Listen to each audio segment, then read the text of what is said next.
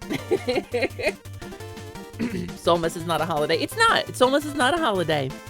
Although it could be Soulsmas, which is where you play Dark Souls for 24 days in December. Taste is too invasive for searching. Color is influenced by perception. You can't see color in dark. Kobold can't see color in dark. Kobold have dark vision, have good eye, but dark vision not see color. You can't sort moss in the dark by color. And I'm not bringing a torch near that moss. Have you brought a torch near brown mold? Do you know what happens? A geesh has been imposed. The geesh, the Paxton Fair makes a demand, has been imposed. Clickflint, you're trying to glitch me out, but it's not going to work. It's not going to work. I have primed myself now. I've practiced. I understand now how your tricks work. And I have built a counter enchantment, which is basically Dowana. I call it the Dowana field, where sometimes if I don't want to do something, I don't gotta do something. Therefore, the Dowana field is active. And I've been using the Dowana field for various household chores and leaving them to my roommate. The Paxton Sliman makes a command. Yeet the goopy guy. All right, I guess the Paxton Sliman makes a demand. Yeet. What about sorting moss by texture? You can sort by texture, but then you gotta touch it.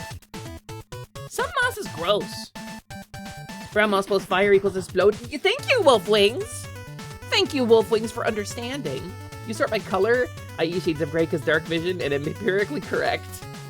Oh yeah, we'll see how you do with a middle saturation, middle brightness collection of blues and yellows. Because some kobolds are dogs. Did you know that? Some kobolds are dogs, Renmu. And those kobolds are blue-yellow colorblind. And those are the only two colors they can tell apart. Did you know Dame Calantha is blue-yellow colorblind? Did you know that? You didn't ask. You didn't ask before you said that. You didn't know. That's kobold ableist. That's kobolist. Which is not the same as kabbalist. Magna, that's considered that's considered inappropriate to show a kobold. Magna, that's inappropriate to show to a kobold. You know that, right? God, it's bopping. God, it's bopping. It's so cursed. Magna, I'm gonna hire you a carriage, and I'm gonna send you north across the border into Skyrim. You keep getting hit by the Dowana field. Yeah, the Dowana field. It's a powerful enchantment. What about some kobolds are dogs? Noel really likes those kobolds. Yeah, she likes dogs. Has been imposed, has been lifted. Now I know how it feels.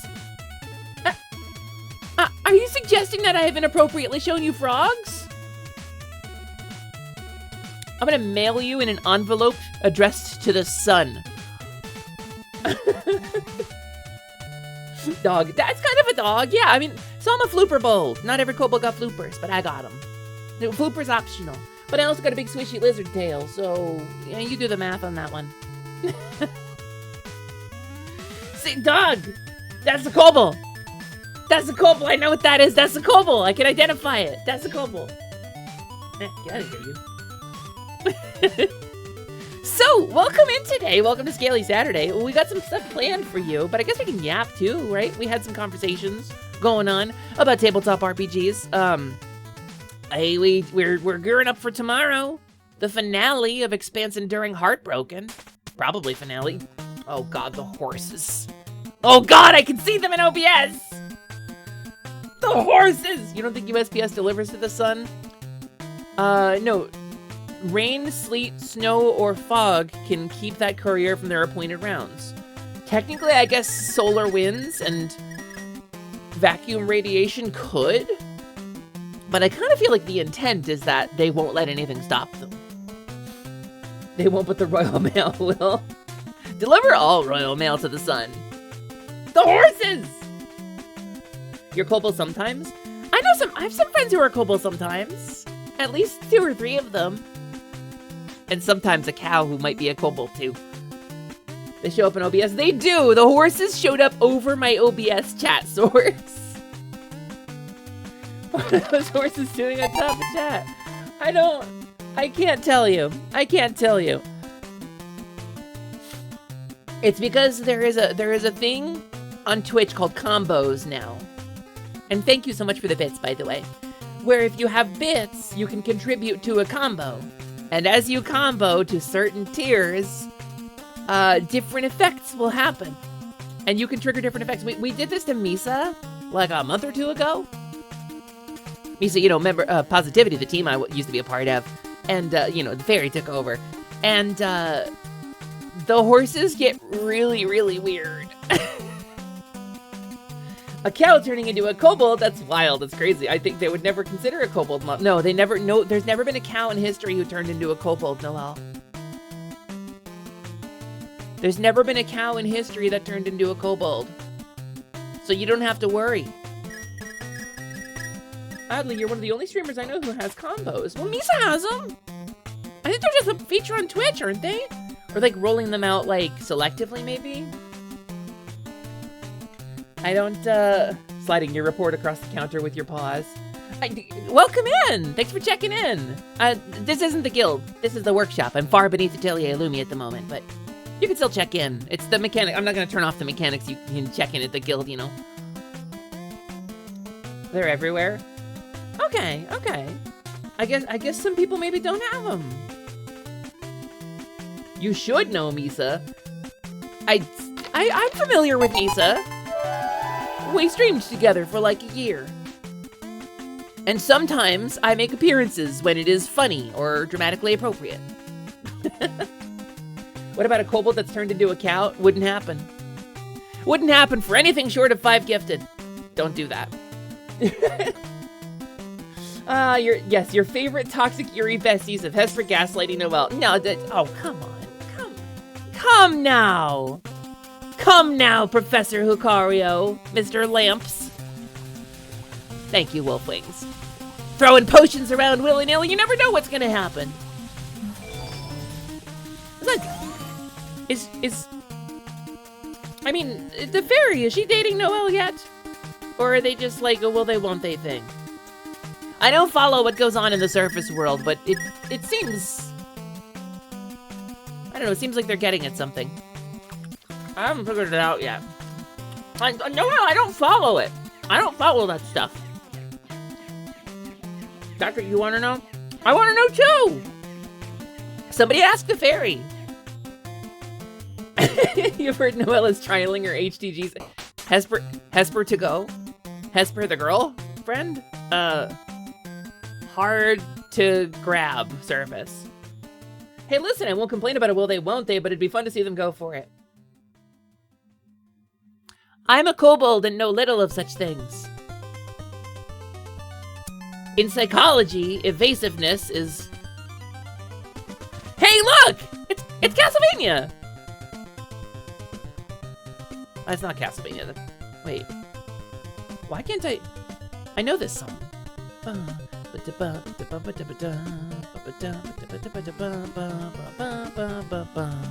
Isn't this... My brain couldn't... It's ActRaiser! Oh my god!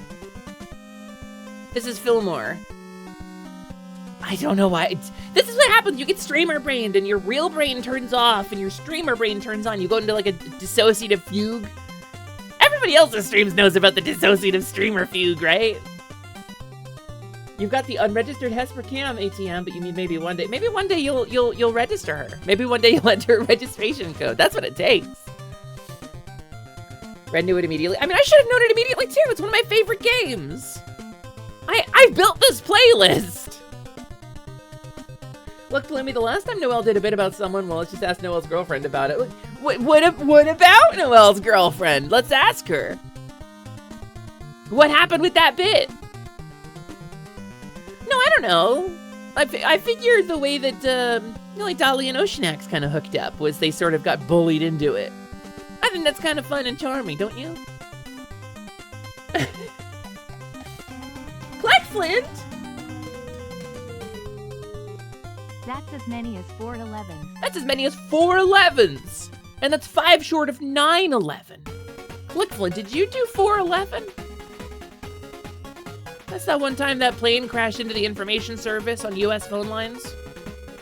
It didn't do any damage or hurt anyone, but Man, not being able to ask what time it was really frustrating. Thank you for the resub, Click Flint. Frankly, I'm surprised you can DM while Streamer Brain has fogged you over. I just barely had the overhead for Mark of the Wild, Mask of the Winds, Monster of the Week. Oh, these rupees are really bigger than usual, aren't they? Last time Noelle did a bit about dating someone, chat said they should get married. They started dating like a month later. Are they gonna get married?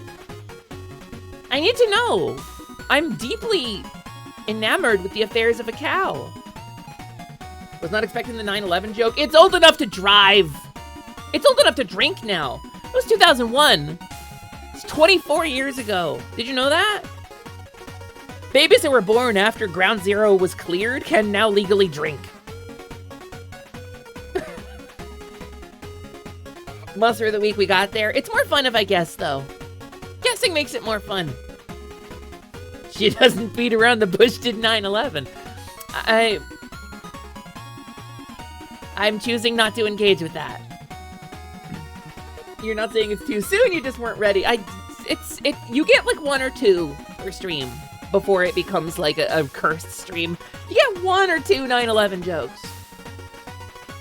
If she does get married to this girlfriend, that makes you sad because it's not you. Well, Ren, you're just gonna have to figure out how to climb to the front of the pack there. It is a competition. Noelle is a linear progression, and it does contain milestones. So, you see, the way I figure it, the dating It's Noelle Now progression begins with bullying her into rebranding into a cow and then gaslighting her about never having been a cat in the first place. Probably that's the first step to dating Noelle. And the second one would be, like, talking about it and discussing consent and boundaries. After the cow bullying and gaslighting, of course. After you've already set the ground rules and established the tempo. Then you do the session 0 of Noelle. And then session 1 of the Noelle dating arc probably is like getting bullied into it, because that seems to be happening with a lot of her partners. Getting like pushed into it by other people because they think she's really cute and want to pair her with other cute people. As a magical scientist, I put on my science hat here, trying to observe the natural state of things and the flow, the interplay between natural forces is one of the biggest parts of doing magic. So, I'm just breaking it down scientifically. Teenage you would never believe girls are fighting over you? Well, just stop being so linear. By the time you divorce your ex, someone's gonna steal her from you? Sorry, Ren. Yeah, there can be only one. It's true. Polyamory? More like poly... I don't have a joke for this. Noah's like an action figure. We just ram her into another figure we like and see how they mesh. Yeah! Sonic, Amy. Son, Amy. Noelle, Ren. You're gonna convince Bloomy to become a T-Rex? Joke's on you, Magna. I already am.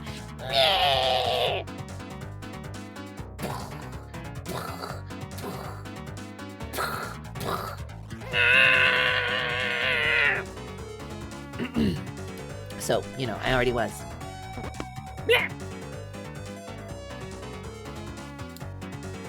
Hey, Faye! Wow! Wow! Being transgender must be so easy, right? You just go online and say, I'm transgender, and 1,000 people respond to you and say, wow! It's wonderful! Quick, someone queue up the Carnosaurus cookies. Yeah, Carnosaurus cookies! You're getting now, kid. Clack, clack, clack, clack, clack, clack, clack. Yeah, that's how it works. Yo, can I get a wow in chat if you support transgender people? Wow! Wow! Thanks, everybody. Appreciate that. Trans rights. Wow! Wow. Wow! Yark! Scottzilla, you broke the combo! Scottzilla, famous transphobe Scottzilla. He doesn't like trans people. He didn't say wow. No, it's too late. It's too late now. It's too late, Scott. Bum bum ba ba bum. Bum bum ba da bum. I wonder if I should I work on like a stream thing, adding something to stream like while I'm live? It would take probably about 10 minutes to do, but it would be a cool thing to add. That's you, famously noted for not having any trans friends or any trans engagement. You're being, oh, congratulations! Who's the lucky girl or guy? Or non-binary person. They fall under the trans umbrella too. Also, it's extremely funny to you that your on-screen animated emotes don't animate, so Splode is just a white circle. Yeah, sometimes it bugs on various browsers. It works on my screen, but... He's been degrungled! Oh no, Scott! He got under the sink! He found the bottle of degrungler solution! And he degrungled. Hello, beastly creatures! Hello! Welcome, thank you for the first time chat. My name Plumi. You can call me Hisphere or Hesper if you want. Those are fine too. Don't take my grungler status, it's all I have. The horses. I don't know, because there can be only one grungler too. Unless I ship the grunglers together? But I don't think you'd be into each other. I don't think you're each other's type. Como Meteor versus Scottzilla. Round 1. Fight! Okay, I need both of you to roll a d20 right now. Scott and Como.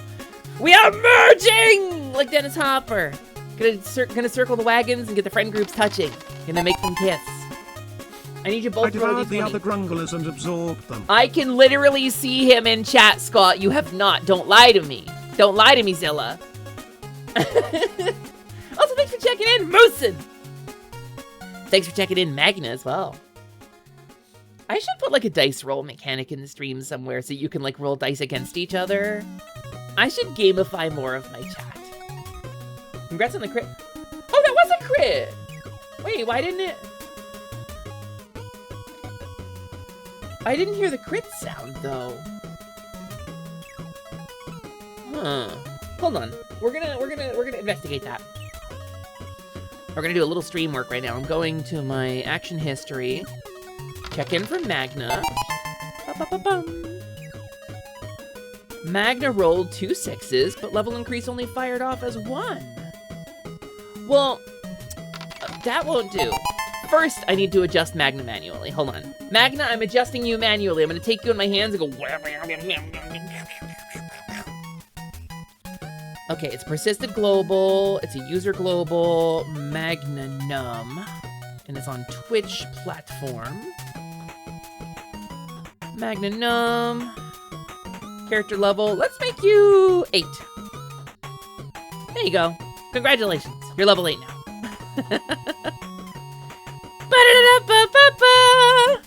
Now it worked. Now I gotta figure out why that bugged out. Also, hi Hazel, thanks for checking in. You just deserve something nice today. Yeah, Magna got adjusted. So hi Mr. Vaporize, hello! Hesper, I sent you my roll, am I the strongest now? Hold on, I have exactly 2 DMs in Discord. They both DM'd me! Okay, hold on. And they both used the Google Dice Roller. And they both rolled an orange D20. What if I just ran D&D today? What if we ditched the Kaizo practice and I just ran a pickup game of D&D with a bunch of people? Como has fallen. Like, I've now always wondered about that. Scaly rule the grunglers. Yeah, well, so Scott, you've initiated a grapple successfully. But now it's Como's action, so... They both DM'd you, call that a double DM? I would! The double... Like the KFC double down? Is that where we're going with this? My favorite sandwich? Oh my god, actually, I have some nerve pain that's like nasty today. Oh, I gotta stretch. Oh.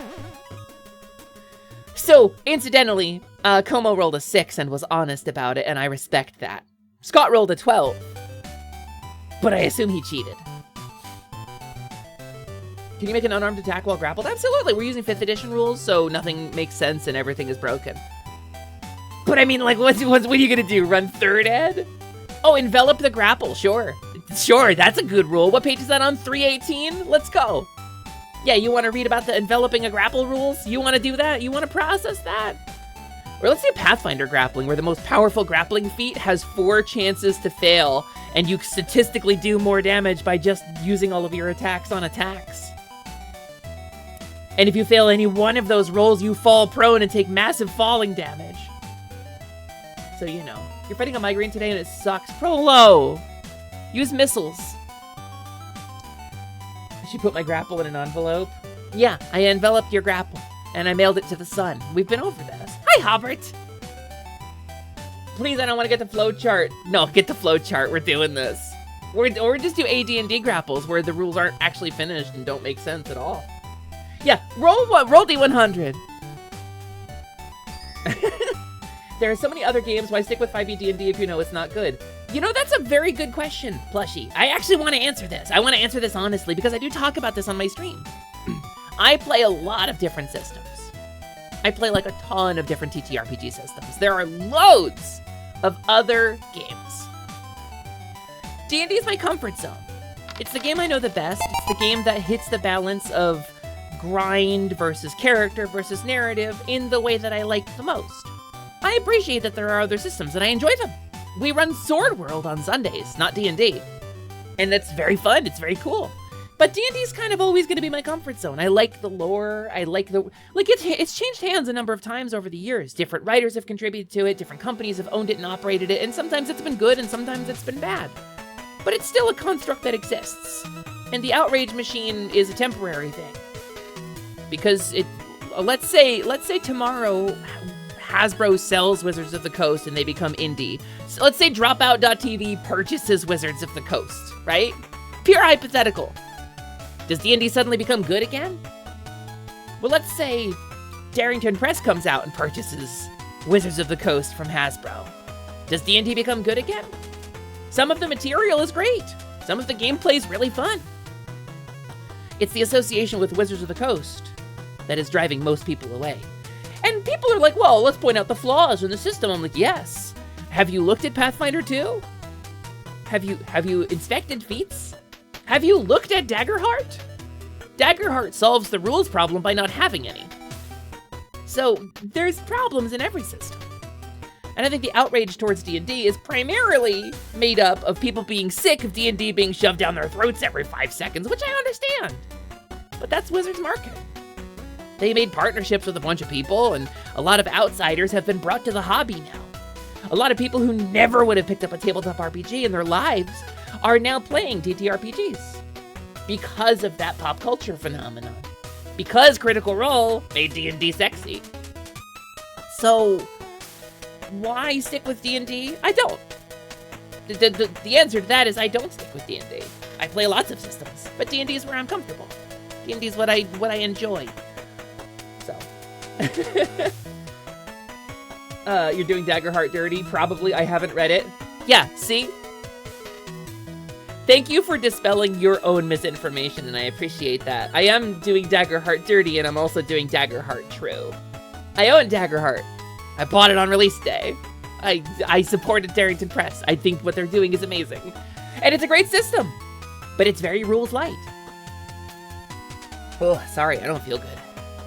Sorry, 1 second. I gotta stretch for a sec. I hope that's not a flare-up happening.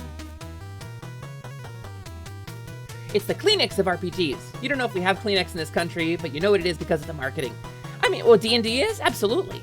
It's ubiquitous. It's pervasive. Still iffy on actually playing 5e D&D, which is a shame because you built most of your Hero Forge characters off of it. I mean, if you don't want to play D&D, don't play D&D. I ain't gonna give a shit about it. I have some recommendations, in fact, if you want to get away from D&D. It's just the system I like the most.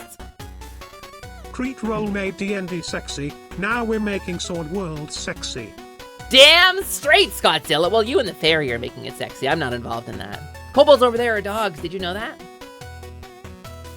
You used to play mostly solo TTRPGs. You still do sometimes. I have a couple of friends in here who play solo TTRPGs. I think it's really cool. I think it's not really my speed. It's not really something I enjoy, but I think it's a really rad concept to get into.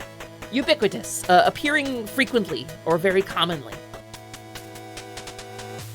Oh, that's not, I can't read that. That's a fairy bad advice. I'm not a fairy. It's not for everybody, but it's a great way to flex the writing muscles. Truthfully, I've never found difficulty in letting my characters run.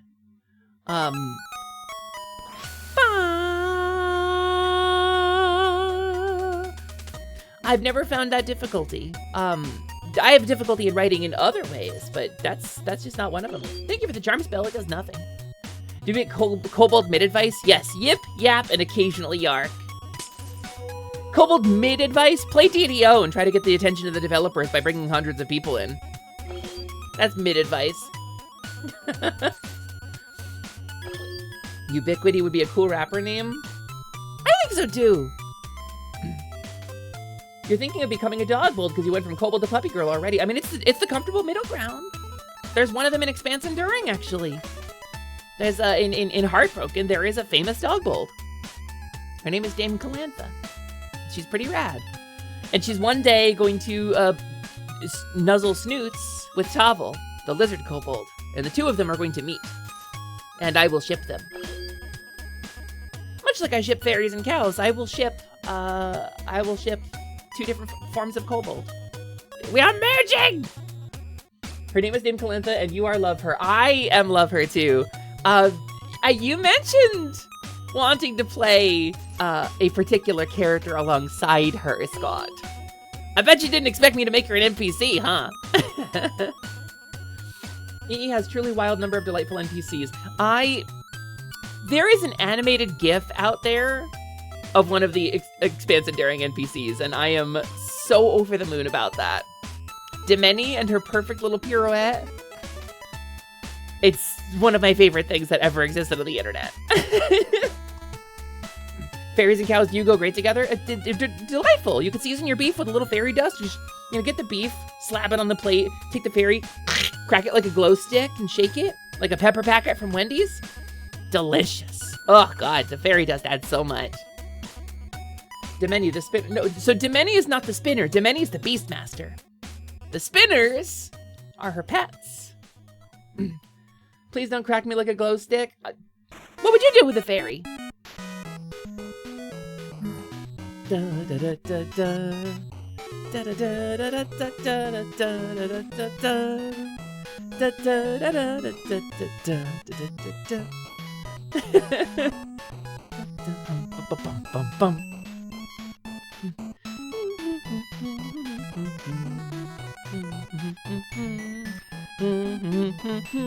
This is such a funny cover. You're okay with it being everywhere. It, when done with correct intention, shows the general public that it's good and healthy to embrace fantasy and explore with our minds. It's less stigmatized now. It helps us grow all our minds and interests. I went to high school, and I want to tell you a story about Dungeons and Dragons. There's a group from the 1970s called BAD, B-A-D-D, Bothered About Dungeons and Dragons. It is a group of concerned Midwestern moms who got together and decided that Dungeons and Dragons was Satan worship and should be banned from schools and places of public acceptance, and should be rooted out by the church and the people peddling D&D, including the company TSR and everybody who's ever dungeon mastered, put in jail. This is the belief of BAD, Bothered About Dungeons and Dragons. Also, Lily Cowbell, thank you so much for gifting a sub to Nestor. I know who you are. I'm gonna break character long enough to say I like your new name. Now everybody knows to call you Lily. But now there's not as funny of a joke anymore for greeting you. I can't say hi, Monia and Ammonia anymore. So, they were bad, but they didn't suck and died. Their beliefs persisted. There are still lots of people out there. So I went to high school. I was very little. I had AD&D manuals. I brought them to school in high school. And I almost got expelled. I almost got expelled for having D&D books. Did you know that? I fought to win the right to play D&D. It's a part of our history. You can say what you want about the system. You can say what you want about the company that currently owns and operates it. But you cannot diminish or dismiss the culture that has grown around it, for good and for ill. It is a big deal. You cannot diminish that. You cannot pretend that does not exist. For good or for ill. You can't throw it away like that. Now, am I sick of the way Baldur's Gate 3 has changed the hobby? Sure. Do I believe in the Matt Mercer effect? Yes, I have encountered it. Do I believe it is a reason to dislike Critical Role? No, that's stupid. It's not Matt Mercer's fault that people compare every GM to Matt Mercer. That's a problem with your table. And the problem, I think, is that a lot of us are neurodivergent and don't have reasonable takes on stuff. Just mechanically, a lot of the time, we're hypersensitive, or we're extremely aggressively resistant to things, like change, or honest appraisal that isn't emotionally motivated. And a hot take, I don't care about the Matt Mercer effect, because I'm a good dungeon master. And if my players place the expectation on me to be Matt Mercer, I can meet it. I don't care about it because I'm not scared of it. And you shouldn't be either. The Matt Mercer effect, try DMing. It's not that hard. And he's a great voice actor. I think his writing could use some work. I think it's fun. I think as a multinational billion-dollar brand, I don't know. I think it reads like a home game. And I think you could hire some writers to do a better job if you were publishing something that big. I think it reads like a really fun home game.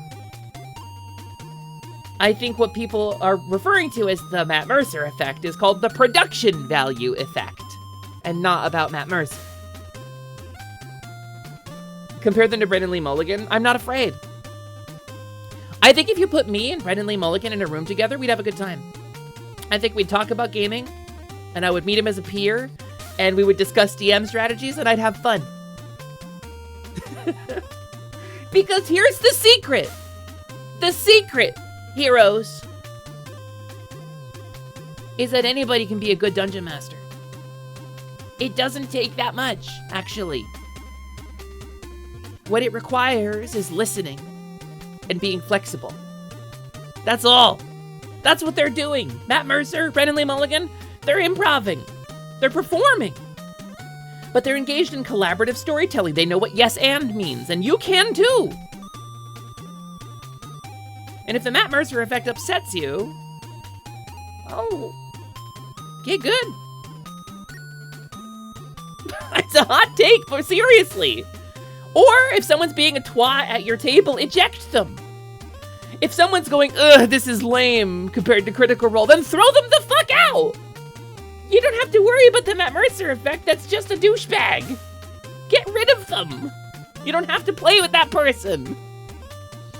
That's what kills me the most about this, is people are so happy to hate on a corporation, and I agree, you should hate corporations.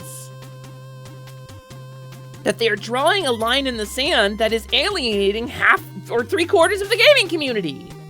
Don't do that! If you want someone to play your one-page photocopy RPG about bears stealing honey from a store, tell them about it. They don't have to stop playing D&D to play Honey Heist. They don't have to stop playing D&D to play Draw Steal. They can play what they want. All games are good. I feel like I'm going crazy. Also, hi Tag! Hi Tag, what is happening in my chat right now while I'm ranting? Please help me, I am an octopus and Scott has crushed me with a piano called the Octopus Balance. And yeah, learn improv games, it's fun. If you pick a solid game with modules, you as the GM only have to follow the rules and sense. It's super easy. It's super easy, and more people should do it. It's not as scary as people make it sound. Forlorn Plushie makes sense. You avoid the Matt Mercer effect by accepting that you're not a professional voice actor with a huge budget and a whole team behind you. Thank you! That's exactly right! One of the jobs of the GM is to set the expectation. You need to set the expectation, and if your game isn't good enough for someone, they don't need to play it. That's it. That's the hands down. We're not putting together multinational brand things. We're playing a game with our friends. And at the end of the day, you're supposed to be friends about it. You're not building a $10 million media empire. You're playing a game with your friends. And if one of them is being bad, that's bad friendship. That's the problem. That's the real Matt Mercer effect, is that people give you shit. And you don't know how to deal with it. Scott and you were doing improv. It's good improv. You yes-anded. I will call the octopus villains and it'll go as it rolls towards you. You would strongly disagree. Game design is like a field of study, you know? Some games are designed poorly. Yes, a lot of them. Most of them, in fact. Every game has flaws and is breakable. That's not what I'm saying. I'm not saying games aren't designed poorly. What are you responding to? The kind of voice acting you put into the Gay Elf is just you, but with a slightly over-exaggerated Vancouver accent. Lovely. Love it. Mwah, chef kiss. Matt Mercer effect is also avoided by knowing that it's a game and Mercer has a story pre-planned with the team. You don't and shouldn't. Well, you can if you want to. If that's how you want to play the game, but... All games are good after a list of TTRPGs. I think if the only concern about a game is whether the rules are balanced, that's a fallacy. I think all games are good because you play them with your friends.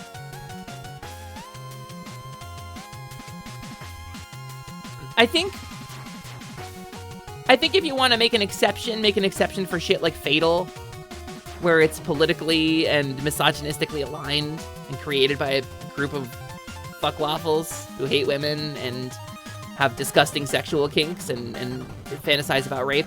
That's a bad game. But I feel kind of like you're debating me. And I didn't really do this to start a debate. You don't need to tear me down. You don't have to point out the flaws in my logic. We're not debating here. Your whole job is based on not doing that? You would agree. You watched The Room with friends and there was a good time, but The Room is a terrible movie. Yeah, I know, I noticed. There's bad games and people still enjoy them. Yeah, well that's the point, is I liked the Super Mario Brothers movie with John Leguizamo. Like, it's a bad movie, but it's still a good movie. You're arguing semantics here.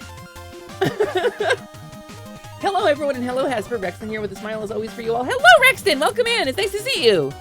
My point is that DMing isn't as hard as you think it is. You should feel empowered by your friends and not torn down by them. And if at any point you start to feel torn down by them, it is time to reassess where you are spending your time. If you have a game, ooh, Fazanadu. If you have a game that you're playing and you're not having fun with it, you're not doing a good game, and you need to change that. That's all I can tell you. Also, hi Arba! Welcome in, Arba! Yeah, that's time for a table reconjigglement. So, the point I want to make here is play what you want, have fun with your friends, and don't sweat the small stuff. Be flexible. Try new things. And if the new things aren't your favorite, that's okay. You tried a new thing. Good job. Congratulations. There's a lot of hot takes on social media in gaming right now that are bad takes. And I'll be so real with you. Tearing people down is always bad. It doesn't matter. If you're undermining someone or tearing someone down, it doesn't matter. It's always bad. I should add a clarification to that. Tearing someone down who's just trying to have a good time with their friends is always bad. That's a good thing to do, and you're trying to spoil their fun is bad. That's it. You can't see for how much time you followed me. Well, how would you be able to see that? I don't have a command for that. The one time you attempted at DM, you struggled hard. It's hard! It's harder if you have players who give you trouble. But there's some skills you have to learn for it. It's not as hard as you think, but there's still things you have to learn. It's something that you're not going to be good at right out the gate. If I had any advice for somebody who wanted to start to GM, start with a one-shot. Start with something with contained, consistent rules and limits, and don't attempt to run a massive campaign for your first thing out the gate. Give it an exit point. That's it. That's I think the secret. Yeah, being a DM's a lot to juggle. DM, GM, storyteller, whatever you want to call it. It's a lot to juggle. And yeah, Anna's onto something here. So tabletop RPGs in general are collaborative storytelling. That's the thing about being a GM, is you're not usually telling the story alone. And if you are, I don't know if I'd want to play in that game. Might not be a fun game for me, might not be my kind of game. You have people to help you. The other players at the table. They should be helping you. The first session you ever ran, the players split up and you panicked and said one group of them all ran into a tree and knocked themselves out until the others caught up. I mean, it's collaborative storytelling. There's a certain time when you're a player and your GM says like, you actually don't go that way. You all cross the bridge. And I go, okay. My expectation isn't to live in a world that is tailored just to me, and there's sometimes my friend wants to tell a particular story, and if they ask me to participate, I'll participate. Particularly with Dungeons & Dragons, but this is true of a lot of games, there's a concept called buy-in. And the concept of buy-in is important when it comes to mixing different types of player, and people who want to tell unique stories with their characters. And at the end of the day, it's did you or did you not show up to play D&D with your friends? Or Sword World, or Pathfinder, or Daggerheart. Did you or did you not show up to the table to play the game? Because if all your character's gonna do is sit and lurk in a tavern and not participate, or then why did you show up? You're not playing the game. There is a certain amount of expectation that you will play along and not just be recalcitrant the entire game. And so I think in my history, the biggest DM, stumbling I block wish to I've jump seen. into the dimensional explosion, please. At least you're doing something, dude. The biggest stumbling block I've seen for new DMs is when the players aren't helping them. When the players come to a new DM with something they want to indulge or explore, rather than something that is going to contribute to the whole. You gotta go easy on a new GM. Fuck, what's the term? Just accepting some things are going to be flawed, cognitive dissonance. Suspension of disbelief, I think, is what you're going for, Tag, and that's exactly the point. That's exactly the buy-in. There is kayfabe and there is suspension of disbelief. Sometimes it's okay if it's not the best thing in the world. Sometimes you're just there to have fun with your friends. Sometimes you're a mousefolk librarian in an experimental game your GM is running. Sometimes your GM is like, I want to experiment with a new concept. It's not going to be perfect. There's going to be flaws and we're going to trip over stuff. Would you like to help me? And I say, yes!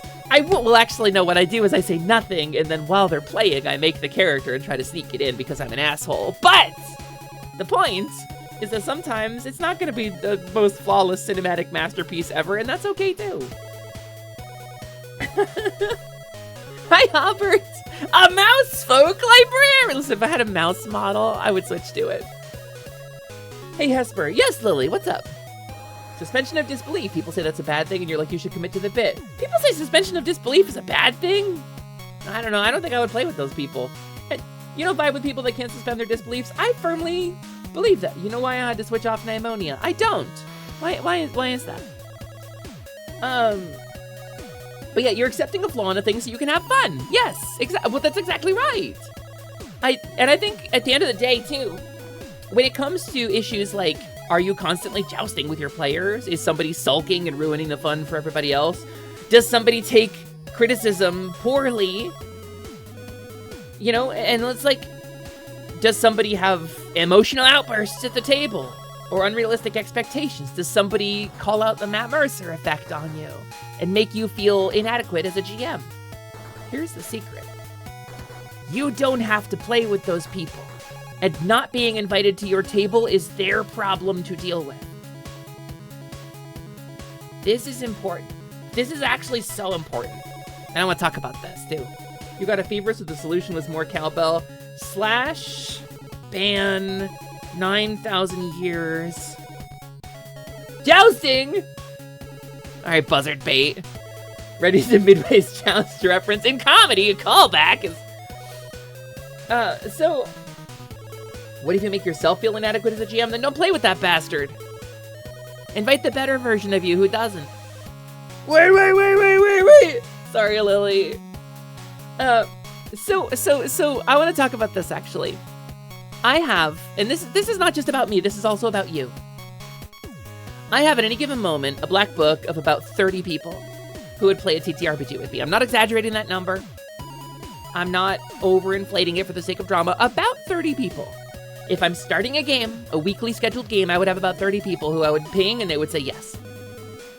And this is, I have as a point of pride, I've been GMing for a long time. I kind of know what I'm doing. I'm pretty confident in my abilities. I mess up sometimes. I try new things. But overall, I think I run a pretty fun game. And people have told me I run a fun game. I work hard at it. So why not? I accept this. About 30 people. So when I start a new game, I got about 5 seats out of 30 people. And sometimes people just aren't going to get invited. It's not that I don't like them. It's that it's a 5-player game and I can't fit 30 people in. I could if I ran 6 different tables. That's quite a commitment. And I have before run 3 or 4 tables simultaneously, but counting shop games and con games and home games and home games. But at the end of the day, not being invited to a game is not a social slight. Some people might perceive it as a social slight, but it's just a practical consideration. I'll get you next time. And then that's what it, or the schedule couldn't work out. Or you weren't interested in the game I was running. You were running Monster of the Week and I didn't feel like playing Monster of the Week. Or whatever. Sometimes you don't get invited and you can't get hurt by that.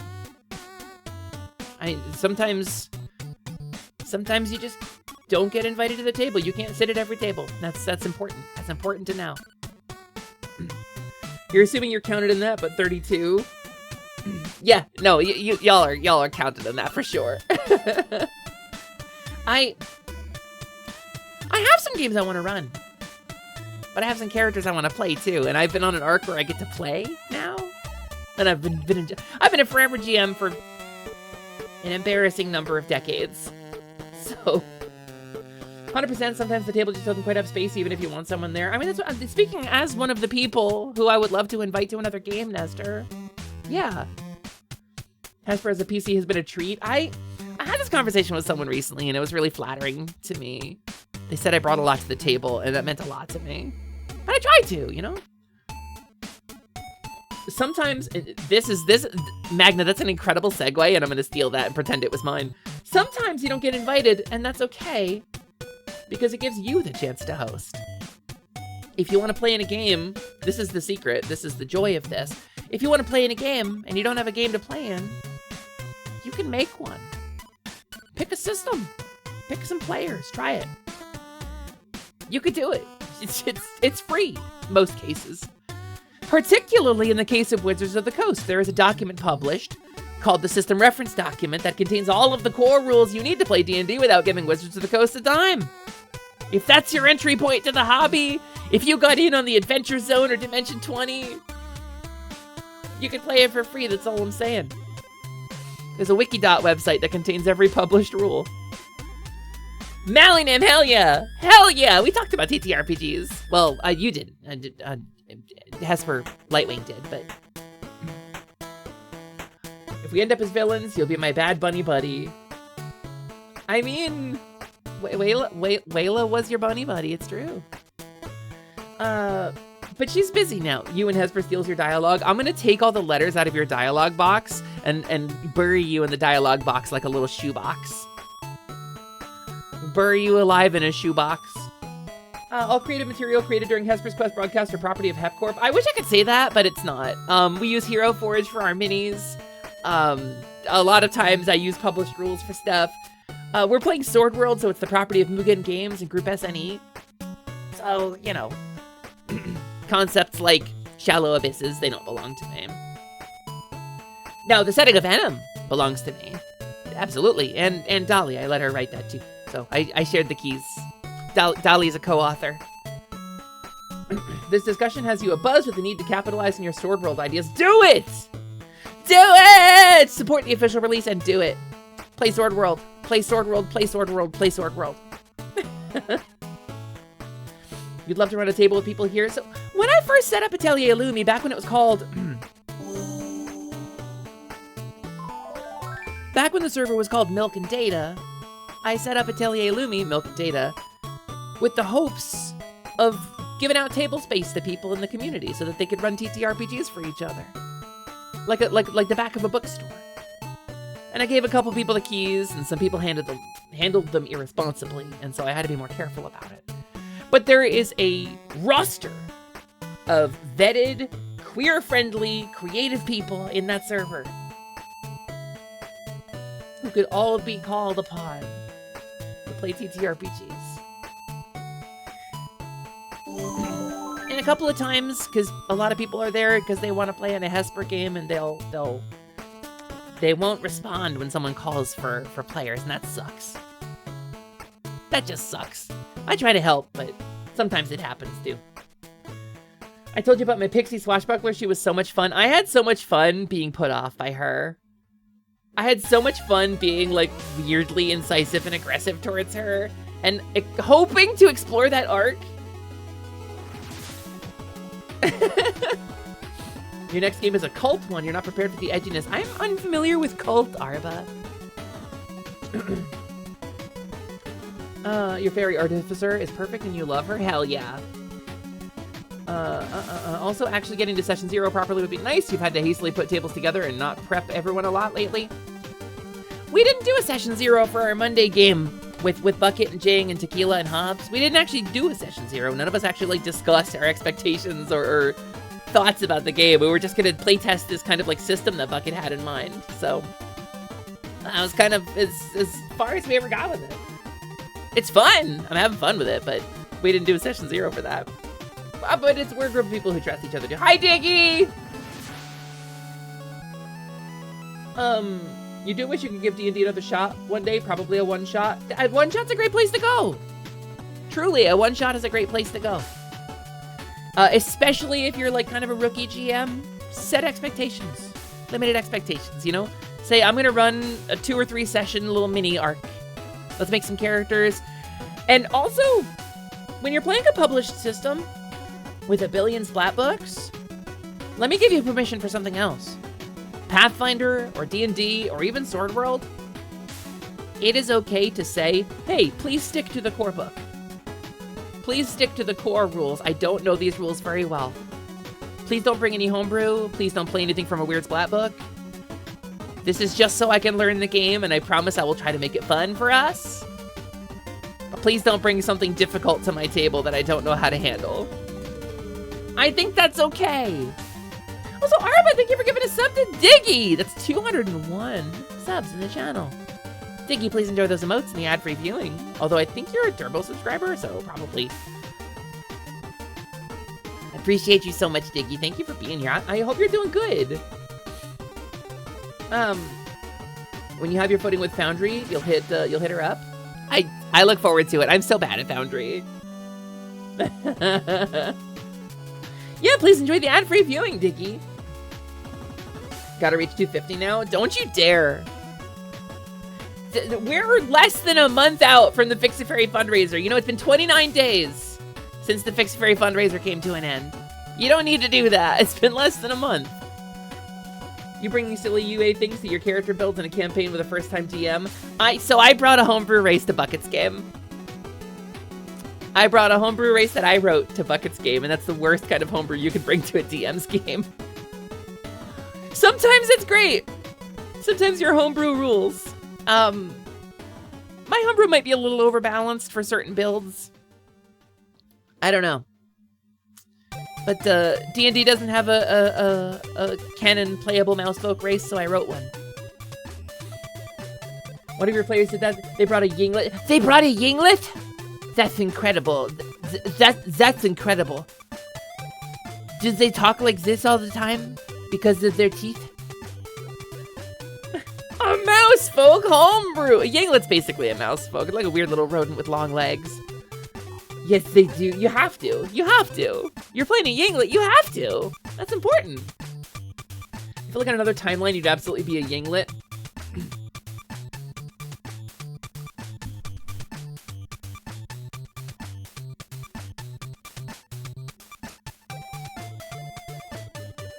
I don't even have to say it. He knew what I was gonna say. He started typing, all right, I'm firing up the tablet. The minute I zoomed in, he knows.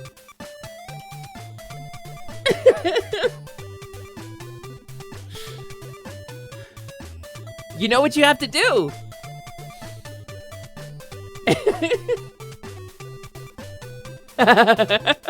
I've got my tablet out too, actually. I'm gonna be helping, hopefully helping somebody do a character design in the near future. That's kind of a secret though.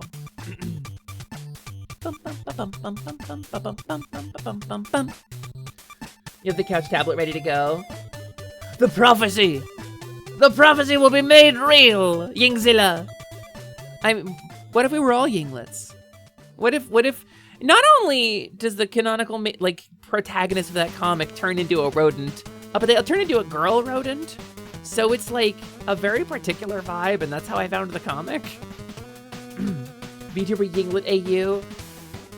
I can't even remember the name of the comic, I just know what a Yinglet is. Your homebrew idea is just Forgotten Realms, was set 500 years after the events of Baldur's Gate 3, so their computers, VCRs, automatic firearms, and hip-hop music. There is precedent for that. There is actually precedent for that. Like, it's referenced in some of the official lore. Let me tell you something. I want to make 2 points here. Number one, I am sick to death of Faerun. I am so sick of Forgotten Realms. Number two is I love Forgotten Realms. I'm so sick of Ed Greenwood's bullshit masturbatory Elminster Fest. I'm so sick of R.A. Salvatore's I wrote this while eating a Big Mac. Cheap fantasy knockoff shit. I'm so tired of it. And I love it so much. I know so much of it. I have so much investment in it. I know all of the ins and outs of it. Out of placers, right? Thank you. Out of placers. There's a Yinglet creator, but you didn't really understand what Yinglets were. They're a particular species of rodent who is relegated to like a third-class citizen in the society in the fantasy setting that they're from. But there's an exploration of how the ins and outs of that society work and what Yinglets do to compensate. It's actually pretty inspired writing, I think. And it's about a dude who is a person in a position of power getting transformed into a Yinglet. Is the kind of crux of the comic. Losing privilege and losing physical capability as well. It's not a Forgotten Realms thing. Well, you said the events of Baldur's Gate 3, and that's the Forgotten Realms. That's the setting from Baldur's Gate 3. Faerun is the Forgotten Realms setting. So if you're setting it at 400, 500 years after the events of Baldur's Gate 3, that's Forgotten Realms. Oh, you mean Yinglets? No. Yeah, it's not a Forgotten Realms thing. That's true. A friend you used the mod for is a Yinglet VTuber? I didn't know that existed. Somehow I didn't imagine it.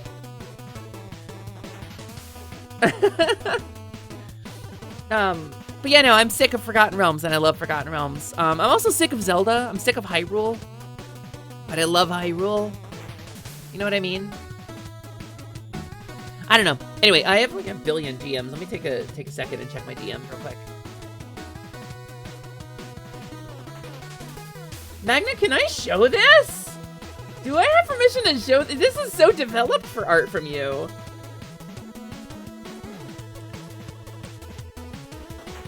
I wanna rate this art that Magna sent. For once, it's not art of me made midstream. It's actually amazing. All right, chat. I need you to get your ratings ready. 10 out of 10, right? I need you to get 1 to 10 ratings ready. Because Magna has asked me to rate their kobold. 10 out of 10 instantaneously. The little like leggings, the little shorts, the little kind of scarf stitched together fantasy style, just to add a little fantasy flair to the Magna design. The little fin on the tail. The little diggy hands with the spots. 11 out of 10. Peak wood boob kobold. 13 out of 10. Would yip yap yark. Would yip multiple times. Would yip twice upon seeing yip yip. Absolutely. Peak. 10 out of 10. Ah! Super boop. Would put in Kobold Cannon and launch into a comfy pile of plushies. Incredible. Peak. Flooper's Kobold with the little cuts taken out of the ears to show a life of scrombly hardship, but still smiling. It's such a good combination of bits. And you've got two little fangies. You got the teeth that I didn't get. Ugh. 3 yarks from me, dog. You're going to Las Vegas. Golden X. I want this as a plushie so bad, actually. And look at the structure of the body. Look at the kind of the almost like pear shape, like the narrow torso and the wide hips, and the kind of softness of the face shape. Absolute peak. Peak Kobold. I have similar shape. I'm similarly shaped. But those thighs will save lives. Those thighs will save lives. Mana, you do! Mana, I don't want to out myself here, but there's a reason I went to you for that ref sheet. Mana, there's like a really big reason I went to you for that ref sheet. I hope you know that. Also, I found that's a Kobold! And that's a Kobold. And that's a Kobold. It's all Kobolds all the way down. Also, hi Takirash, that's a dragon. we love a dragon around here. Yeah, Mana, you're extraordinary too. Particularly with your skill with creature. Like, it's one of the first things I learned about you as an artist is that your skill with creature is incredible. Mana, you should draw a Kobold. That's a Kobold. It's Zeppit! Zeppit Clooney Birdie Zeppin, and he is his badness levels are off the charts. Mana art too good as well. I have a bunch of Mana art here, and I don't know what I should show and what I shouldn't show, because I don't want to out anything, but I do want to find some good Mana art to share with you, to show you like my 2 favorite artists who I have worked with for stuff for my stream. Here, we'll do this one. I mean, wow, 2 cakes!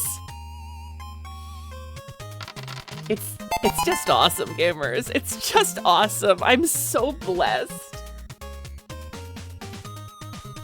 Hi, Hanatoro. Welcome in. Thanks for checking in. Thanks for the hydrate. I'm going to do a little glur right now. A little lizard drowning herself. A little lizard wizard with water in the gizzard. Thank you. You can't look directly at Hesper Gadget. Hesper Hackwrench? Hey there, Scott. You ready to go on an adventure? It's good. Oh, boy, howdy. Shucks, golly. It's going to be a really good time. Today's adventure is we're going to do a Google image search for Gadget Hackwrench. Oh. Oh, my. Arma, thanks for checking in. Today's adventure, unpacking your emotions towards this mouse. I have only been drawn as a mouse once. I have been drawn as a mouse exactly once. For all the times I talk about little rat guy, little mouse folk librarian. No, no, that's technically an OC, so. Ironbite, thanks for checking in.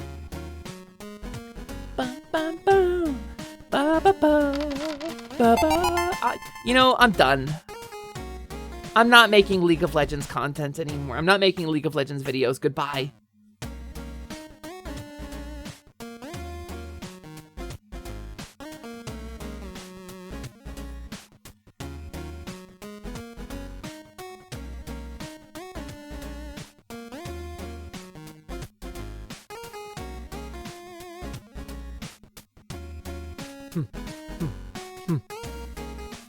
It's a YouTuber joke. It's fun. Like 3 people laughed. Sometimes Hesper likes making jokes that nobody gets, just for Hesper's sake. You're an emissary of adorableness wrapped up in a nice little package with a bow that says princess on one side, sweetie on the other. Ah! That's really sweet of you to say, Takiraj. Thanks, Noelle. Thanks, Noelle. What's your Magikarp use? Bum bum bum bum bum bum bum bum. Wah, ba, bum, ba, ba. Ba-da-da-da-da. Ga-ding, ga-ding, ga-ding, ga-ding. Also, so Como rolled that D100 at some point, by the way. And on a 100-sided die, Como rolled a 3. And that's the Como that I know now. That's the Como I've gamed with. I had the joy, by the way, of playing in a Pathfinder 2 game that Como was running for a while. That was really cool. I think I don't really vibe with Pathfinder 2 as a system. I think I'm just not jamming with it, maybe. Maybe I was playing the wrong character. I don't know. I think I just wasn't feeling invested in it. And it wasn't fair to keep, like, slogging through. But I like Como. And I like that group. I like the people we played with.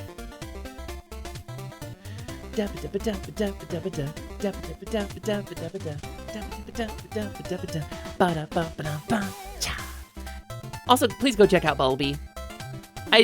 Bulby says you can use their music, if you put a link in the video. I don't have a link in the video because it's not a video. So here's a live shout out for Bulby, and Bulby's also in the credits. Please check out Bulby. You gotta pick up Atlas sometime soon. Atlas is fun! You know, honestly, that's kind of where Magna's Kobold design lays. It's sort of in the Atlas territory, except, like, without the enormous, like, tits.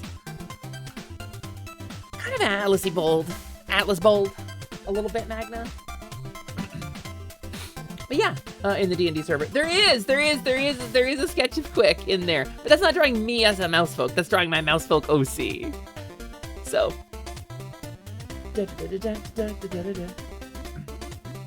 You think the silliest thing about PF2 was fairies walk, and sometimes they fly briefly if they level enough. Pathfinder is really afraid to give the player power. I think PF2 is really afraid to give the player, like, things that will tip the scales.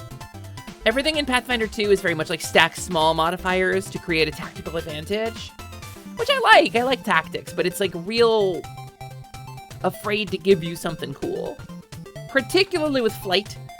And there's a mentality with flight in, like, the D&D Pathfinder sort of circle, Hackmaster, Rollmaster, D&D Pathfinder, where flight is, like, able to trivialize a lot of things, because it is. In a lot of, like, published encounters, flight would trivialize it. How do we cross this pit? Well, boop. But, like, in most games, it doesn't create that much of a problem. You love giving your players flight? Me too! Well, okay, so here's my counterpoint. Oh, you can fly up above the battlefield and not be touched by melee attacks. You can rain arrows down. Cool. You're a fairy with a 11 con who is exposed to all of my ranged attackers and has no defenses. You're gonna rain down arrows for 1 round, sure. But also, it gives you something to use to let the players shine. And that's the other point of things like game balance. A lot of times, and this is one of the things I like about 5th edition, is that it's generally balanced to let the players shine. It's kind of the way the game is balanced. It's not balanced to kill you. It's balanced so that the players will win by default, which is boring a lot of the time for me, but it also kind of encourages you to give the players really cool things. And so, like, speaking as a GM who's been running for an embarrassing number of decades, I think that system in particular is slanted towards the players, and that's fun. But Pathfinder kind of turns it into like a PvP balanced, like World of Warcraft PvP balancing act, you know? If everyone has the thing, it tends to lead to interesting scenarios, you think? I think if everyone has the thing, are we talking about game balance? Oh, you mean like if both sides, like the grenade detente in Shadowrun? I can talk about the grenade rule we use in Shadowrun. It's a detente. It's a temporary ceasefire on grenades in Shadowrun. There is a rule in Shadowrun 3rd and 4th edition, and I think it made it into 5th, that is colloquially known as the chunky salsa effect. but it is the blast in a confined space rule in Pathfinder. And the rule is when an explosion goes off in a confined space, it does its damage to the space. The radiant explosion of like a 60-foot radius or a 30-meter radius or whatever radiates outward from the point of explosion where the grenade is and does damage to the walls. It does damage to the walls, and it reduces its damage by like half, and then bounces back off of the walls, because that's how a blast would work in a confined space. And then it bounces off the walls and hits anything in it again, and then hits the opposite wall. And then if there's any damage left, it bounces again, dealing damage again to anything in the space, and then it bounces again. Until eventually the reverberation stops or the walls break under the duress. The example character they use to describe the chunky salsa effect is a guy named Ortega. A grenade will kill a Shadowrun character instantly regardless of how much health they have or cyberware they have, assuming it is in a confined space, like a hall or an elevator or a small room, which are all very common features in Shadowrun. So players can get grenades at creation. Players can get grenades, fling them down hallways, and blow up anything you've got planned as the GM in Shadowrun. But here's the thing. A clever player can trivialize encounters with them, and the way they are balanced is not at all. So, I, as the GM, will not use grenades on my players, because it kinda sucks to instant kill a player without any recourse. That kinda sucks. As long as my players use them responsibly, I will continue to not use grenades. But if my players want to play in the kind of game where you can get pasted by an errant grenade thrown by some dreckhead, well, then I'll run that game if that's what you want to play. But the grenade rule is that I won't until you do. And I think game balancing, I think as far as game balancing goes, that's a decent rule. But it's about letting the players shine, exactly. Sometimes, even with the grenade detonant in effect, I will give a player a grenade and say, go nuts. Because that's a fun thing to get. Yummy grenades. Tag, do you play Shadowrun? Have you ever played Shadowrun? I don't know if we've ever talked about this. I've gotten to play D&D with you all of like 3 or 4 sessions. Tag played a Lutrinian, which is like an otter folk, named Soot, who is one of my favorite characters I've ever gotten to play with. Tag, I would kill to play something with you again, dude. I would scrap a main scheduled stream 1 day a week if it meant I got to play a game with you consistently, even if it was offline, even if I wasn't making content that day. I would scrap anything to play with you again, man. I had so much fun. I really liked playing with you. So if you explode the keyten, you're gonna get turned into salsa? Yes. Well, you haven't really investigated the alchemy kit in stock. So sometimes you like a comedic death. You miss it so much. I can't commit to running another game right now. I'm already running 2. But in Paranoia, grenades of various sorts and their usage are kind of encouraged. There's even a common beverage that can double as a grenade. Paranoia is wild. I've never gotten to play Paranoia, but it has such a weird sense of humor. Paranoia is a game that is mostly satire. And it's like 1 part SCP before SCP, 1 part Big Brother is watching, and 1 part like corporate satire. It's like if Severance were a comedy as a TTRPG. It's hard to describe Paranoia without, like, I'm not quite summing it up correctly. There's like 30 people here you would kill to play TTRPGs with Pepper included. That's the thing. You can't get into every table, and that's just how it goes. You're so busy with 3 jobs. Yeah, I know.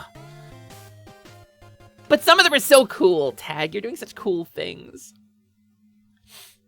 Did Prolo know that the Takirash is a DM? Takirash has talked about it in chat sometimes, that Takirash runs games for kids, as I recall, for students. And, like, helps encourage a new generation to get into TTRPGs and develop leadership and problem-solving skills. Did you know? Because I brought up BAD, right? I brought up BADD, but I did not bring up that a bunch of gifted and talented programs and a bunch of like leadership programs and debate programs and business programs in public schools all use things like D&D or tabletop RPGs to teach leadership skills and problem solving and socialization. Did you know that? It's pretty rad.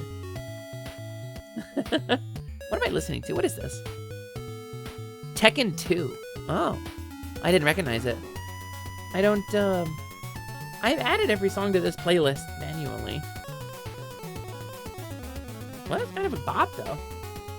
Whose kobold is this and what they do with the fairy? Hello, Blueberry Bean! My name is Hisfear Plume, you can call me Plumey, and I'm a kobold. 1 snoot for snoofles, 2 pokers for hitting, 2 floopers for listens, and 1 big swoosher around back for tailing. And I'm taking over for the fairy today so she can take a day off. She needs a rest, you know? So, Hesper Lightwing, fairy, she needs a rest. She needs to not stream for a day. She's streamed like every day. Clap, clap, for like the last couple weeks, so. Clap, clap. Hi, Damskus! Clap, clap. Hi, Damskus, welcome in, it's nice to see you. Clap, clap. So, I mean, it's Scaly Saturday. I don't know how long we're gonna go today. Truth told, I am pretty tired. Truth told, I've streamed like a lot this week. And all joking aside, I've done a lot of work. So probably we'll take it easy today and not push like a 9-hour stream out of it. Clap, clap. But I do want to actually get to the content that we have planned for today. Clap, clap. You gotta clap, clap. It's like with Noelle. Clap, clap. You gotta clap Noelle. Sorry, there was supposed to be a comma in that. So, anyway, what do I have planned for today? Well, I gotta tell you a story. Clap, clap. Ba-ba-ba-bum. Welcome in, thanks for checking in. Welcome to the guild. Well, you're in the workshop right now, but welcome to the guild, I suppose. This is still technically part of the guild, so. Clap, clap. On it, clapping Noelle. Thanks, Ren. Man, you're a dream, lady. Anytime I want you to do something, Noelle, I could just be like, "Yo, Ren, do you have any interest in lying atop of Noelle like a big dog? Do you have any interest in tickling her and grabbing her boobas? You know, like whatever." I could just be like, "Yo, Ren." You know, if she's getting out of line, I'll let you know. I'll let you know because you certainly want to, you know, take care of that.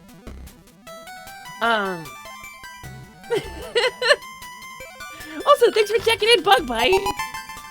And Starfire as well. Welcome in. It's nice to see you. Thanks for checking in. This is so unfair. Yeah, you're getting ganged up on, Noelle. I'm not going to loot the kobold, but flirting is okay, right? So, 100 rupees to do the thing. 100 rupees to do the thing! Wow. That's a pretty good bargain, honestly. I mean, Ren, you could make a lot of rupees this way. There is a pay command in my stream chat. People could give you rupees. But so I want to tell you a little story. I want to tell you a little story. So, for the Fix-A-Fairy fundraiser, once upon a time, there was a fairy, and she needed help paying a medical expense. And for making her environment more comfortable for the healing process, and ensuring reliable transportation to and from medical treatments. And in getting herself out of debt so she could more readily afford the things required for this medical treatment. Once upon a time, there was such a thing, and a fundraiser happened. Now, one of the goals that fairy set, while she was saying the sentence of what the goal was met. And that goal was that Hesper Lightwing and Printers and Demon King Ruzo would assemble their forces and do a Kaizo Mario stream, where Ruzo takes Printers and Hesper through a Kaizo Mario hack of some kind. It's gonna be fun, it's gonna be wild, it's gonna be amazing. However, an obstacle arises in that Printers and Hesper are terrible at Kaizo Mario and do not know where to start. And have no Kaizo skill whatsoever. I did some Kaizo hacks badly like 20 years ago. So, Demon King Ruzo has assigned the two of us homework. A little bit of homework. Just to kind of get us the basics. And Bryn and I hung out a little bit last night. Smiles, the smiler in my chat here. We hung out a little bit last night and we played some of this content together. So we did a little bit of the homework together. And Ruzo sent us 2 to play. One of them is a platforming hack that is not particularly Kaizo, where it's not frame perfect precision, extremely frustrating. It's just a challenging platformer Mario World hack, which is fun. The other one of which is a how to Kaizo hack, a learn to do things like shell jumps hack. And so we're gonna be addressing those today. It's the homework. Thank you for the lurk, Bug Bite. So today we're gonna be doing some homework and you're gonna join me. So we're gonna load it up, I think. Oh, but that's the wrong screen. Achoo! Plumie presents something in 3/4. Look at the 3/4 aspect ratio. You love seeing people do Kaizo training hacks. I'm gonna probably do the one that I completed last night first, just to play through it and warm up. And then we'll do some Kaizo stuff, I think. But I'm gonna change my category to Super Mario World, which has 1.3k viewers. That's so cool. That's actually just so cool. I did Mario Maker streams for a while. I really like Mario Maker. I made a bunch of Mario Maker levels in Mario Maker 1. Somebody played through one of my music levels on YouTube. There's a YouTube video of somebody playing my Star Fox 64 music level, which is kind of rad. But anyway, let's load it up. Let's pause the game and let's load this up. Da da da da da da. But it was used as a level tune, underscoring the life of Maniac Mallard on the fucking moon. The original song has a slur in it, but I propose a change, Brental Floss. And he did apologize, by the way. He was like, yeah, I didn't really know. I used that word real casually, but like, now I know it's hurting people. So I'm going to leave the song up and not change it because I don't want to silence the voices of the people. You know, I want to like leave the discussion unaltered, you know, to show that I learned, which I think is the right move. It was the 90s. I mean, the Brental Floss song was not the 90s, but let's see. In this drive, let me load up my cartridges here. Let me grab my. Okay, hold on. Let's get that slotted in. Ba-ba-ba-bum.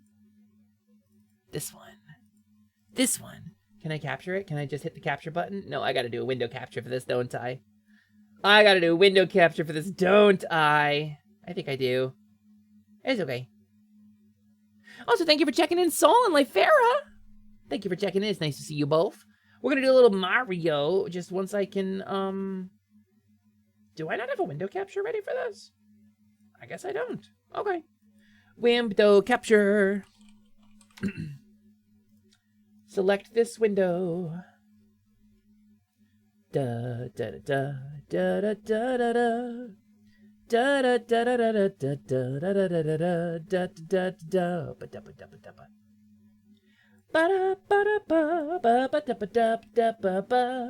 That's the DuckTales moon level theme.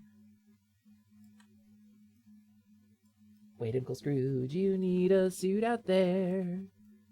How are you alive? You need heat, also air. And let's put that behind the bubbles, and let's put that behind the overlay a little. That ought to be good. That ought to be good. That ought to do it. All right. And let's do a little audio capture action. Game audio capture. This one. Just gonna go ahead and insert my cartridge here. And it is... This is of jumps and platforms. This is a super cool Super Mario World hack. Don't forget to blow. I did. Iron Bite, I made like a big stink out of it. Brent is releasing a new with lyrics song. Is he? I didn't know that. Also, the music in these hacks is always a bop. So this one is not particularly Kaizo-y, but we're gonna play through it from the start. We're gonna just play through it straight up. Bowser has prepared a special obstacle course for Mario that ends up inside his castle. Will he be able to survive it? Do. That's all the words. Level 1 gluttonous plants. So these things are really cool. Mario hacks do some really amazing things. So it's an auto-scroller and it looks pretty straightforward, but look, like the platforms are changing. And like sometimes even the rules of the game themselves change a little bit.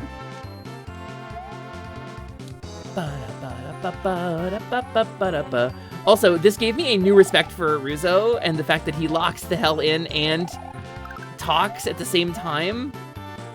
It's just wild that he is able to do that. Boop.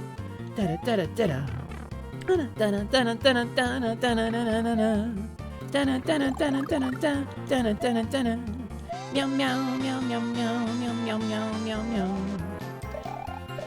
So I feel like maybe like breaking the shells is like not in the spirit of the hack. I don't know. But I think that makes it easier for me, so. The claw grip you kind of got to do these. To run while spin jumping. Boop. Oh, no, I got hit. I was almost a no-hit run of this. Boo. Level 1 down. So it's challenging, but it's not Kaizo. But the challenge of this hack picks up. There's 7 levels in this one. You've seen some absolutely nonsense Super Mario World hacks. Some of them are amazing. Ruzo was playing one recently. Also, you like Tornado Man? Check this out. Sometimes the hacks change the mechanics of Super Mario World. And they add cool new features that change the way the game is played. Does it look like I practiced this? First try. Oh, dang it. I messed up. I forgot how to do that jump. These ones are easy. They're pretty slow. But it's, you know, it's nice. I get to like lock in a little bit and show off. Like Hesper's not actually bad at Mario. I feel like I get to finally flex that a little bit. I mean, you also saw me play Celeste, but that's not exactly the same thing. And then I can do that. And I can do that. Oh, no, okay. I can mess up. There we go. I preempted my own jump. Ah! I missed it. Okay, we'll try again. First time every time. You're bad at Mario. Mario's hard. Like, this is the thing. Like, Super Mario World is a very famous game for a reason, but like, there are very challenging levels in Super Mario World. Like, some of it is actually like very difficult. And so I think the joy of this game's like tight controls and simple platforming makes that challenge kind of like, dang it, really, I don't know, comprehensible? Okay. No, Hesper, you don't understand. I spent 10 years developing a fan game based on Mario mechanics and you're still bad at Mario. The developer doesn't have to be good at their own game. Sometimes you bake a cake for someone else. Sometimes you don't like sweets, but you bake someone else a cake. All right. Tornado Man. Tornado Man, guide me. 1, 2. There we go, that one. Okay, now we're not gonna mess this up this time. We're not gonna mess it up this time. It's not that one, it's the next circle. Yeah, there we go. And then I can jump over that one. No! I missed everything! Seeing Kaizo stuff makes you in awe. There's one hack that Ruzo was playing really recently. And it had this mechanic where it used Mario's death as a mechanic. And it's so imaginative. But people, obviously, like, they hack new music and stuff into these, but, like, there's some genuine, like, I don't know how they would program it as a ROM hack, because this game is not written in, like, C++ code or something. Like, you can't go into this and, like, recode the original code. You gotta figure out an assembler hack. You gotta do that shit in assembler. Like, you gotta break down, like, machine code. No, why did I do that? Horatius! Wow, that's a dwarf! Hey, it's a whole fantasy creature. Welcome in, Horatius. It's super nice to see you. Also, that is not your first time chat, and I'm surprised by that. But welcome in. I'm doing a little Kaizo Mario today. How you doing? You having a good one? How's the life of a dwarf? How's the giving a slightly grumbly fatherly advice and having good takes going? Gamers, quick shout to Horatius the Dwarf, one of my favorite VTubers on this platform. Ezra, I wanted to stop by and give you a flower. I've been doing this for 5 years as of tomorrow, and I'm making the rounds and telling folks that I appreciate them for being in this space. Aww. Oh yes, another VTuber down. That's so sweet, Horatius. Thank you so much for stopping in and giving me a flower. I don't have a flower for you. Do you like eggs? I could give you an egg. I got those. I got loads of those. Well, I do my best, Horatius. Oh my god, I'm taking psychic damage. I've watched you grow and be so exceptional and cultivated your own wonderful bit of the internet. This community is so amazing. Horatius, we just did a fundraiser. I don't know if you know this, and I'll break the fourth wall a little bit. Just for a second. Just for a second. Hi, Horatius. My name's Hesper Lightwing, and I'm your companion fairy. Here to fill up your hearts and help you lock on. Slay your way to a brighter day. Welcome to Scaly Saturday, where those rules don't apply, and I'm not that thing. But I want to say that the community came together so hard when I was in need of something. I have a medical expense that is enormous and seemed really insurmountable. And this community has done miracles more times than I can count. And it is such an honor and a joy to be a part of this space. So, thank you for stopping in. Anyway, excuse me. Huh? What? I fugued out for a second. Something happened? Oh, did the fairy do a thing? Yeah, I don't know. We're playing Kaizo Mario today. I don't know about fairy magic. This stuff is confusing to me, and this is hard enough without trying to figure out what the hell the fairy's doing. I can jump over here. I can jump up this one. I can go this way.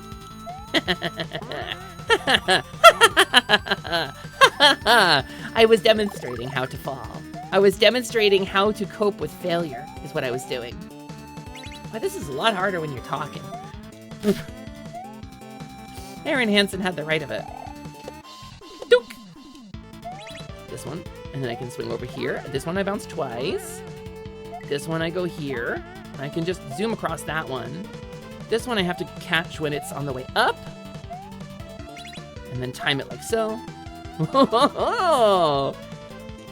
We call it Hesper One Cycle. That's my nickname. Whoa, one cycled, let's go, first try. QA tester Hesper here, the gravity works. Yeah, I just wanted to make sure, you know.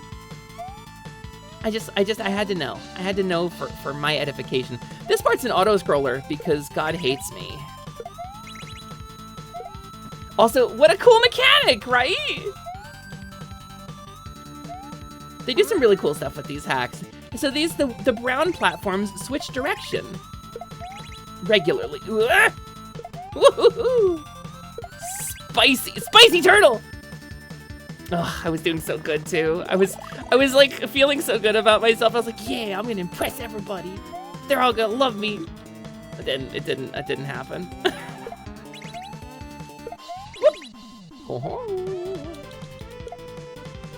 Fortnite. little bit of this nonsense, a little bit of this nonsense, and then this one, we come up on the second run. Okay. It's nice of them to give me a mushroom. This one I can get over here. I can do this. There we go. Watch this now. Oh, watch this now. And then she goes down, and then she goes down here, and she wins the level! Oh! Kobold, too strong for you, Mario! I should take my hat off. I'm inside. Also, now that Horatius isn't here, I don't know if he's lurking. I'm gonna take this flower. That's delicious. Thank you. And that was Tornado Man, yeah. This also is Mega Man music. And I immediately ate a spike to the face. That was Tornado Man from Mega Man 9. This is Slash Man from Mega Man 7. I looked some of these up last night. I don't know them off the top of my head. Me and Prin were practicing this for like 3-ish hours last night. It was actually really fun. Me and Prin haven't like hung out off stream together in a while, so it was like really cool to get to do something like that with her.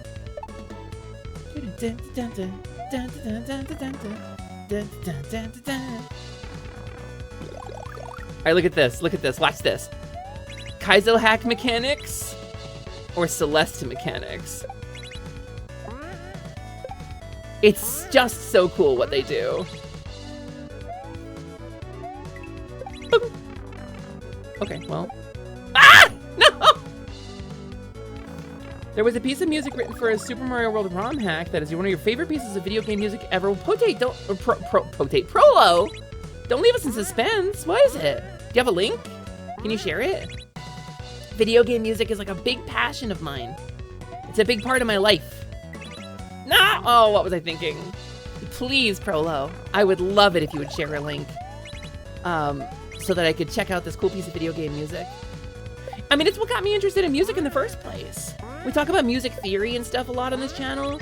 We talk about the construction of music and crazy bass lines in Final Fantasy and whatnot. And video game music is what got me there. I wouldn't be into it at all if it weren't for video game stuff.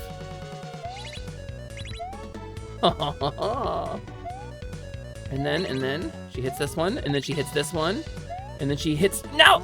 I pulled it too short. All right, we'll check that after the stage. Thank you, Prolo. Well.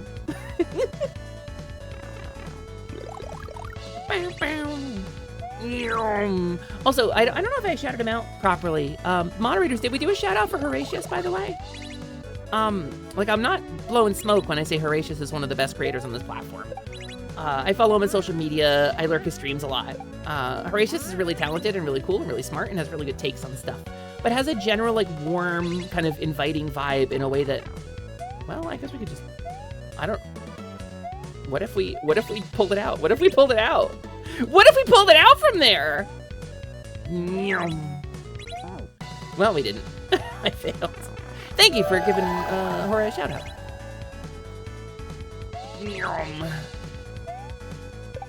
Speaking as a VTuber who, like, became a fantasy creature, you know? The people who've committed to the fantasy bit since day one, I admire. Dunk! Dunk! Beautiful! Whoop! There we go. See, it's challenging, but it's not like, you know, rip your hair out challenging. But it is a little demanding. You followed Horatius back in 2021? I followed him a while ago, too. I don't know if he remembers me. I had a different name back then, but we had a couple of interactions on, like, Twitter back when it was still Twitter. Before the whole X thing. But, hi, Glassturf. Welcome, welcome. Whew, that was actually pretty close there. I don't know. Gamers, I talk about this sometimes, but you can always trust an anime dwarf, right? That holds true for VTubers too. Boop! Whoa! Whoa! She did it! Whoa! She did it! Oh my goodness! And she didn't even take a hit! First try!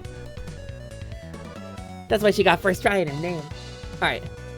Emulation, let's pause. I mean, system, pause. Let's check this link that Prolo sent of her favorite piece of video game music, or one of her favorite pieces of video game music. This is World 2 Forest from the ASMT soundtrack, a Super Mario thing. So this is music from the Super Mario World ROM hack, a Super Mario thing, on BTSTs with 228 subscribers. So this is like insider info here.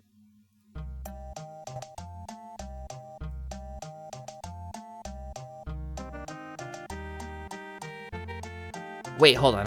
I gotta go back a second. 1, 2, 3, 4, 5, 6,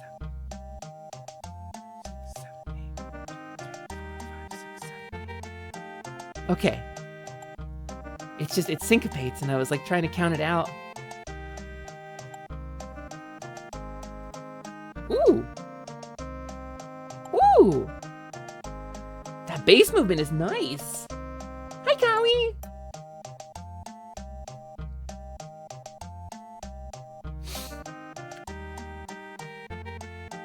I like this bass movement. I like the rhythm here. It almost sounded like it was like a 3/4, like a waltz, but it's not. I think this is in like 8/8. 5, 6, 7, 8, 1, 2, 3, 4, 5, 6, 7, 8, 1, 2, 3. Yeah. But it has the flow of like a water level. That's so nice. It's so straightforward, but it's got a really nice vibe to it, Prolo. It's super simple, but it's super good. It works really well. It works really well, and I really like it. Thank you for sharing that. That's so cool.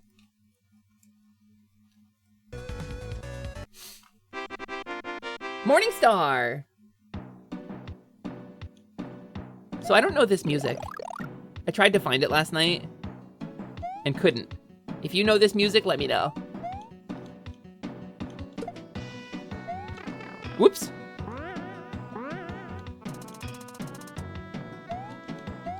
Oh, I ate a lot of crap there. Whoa, whoa. Okay, try again.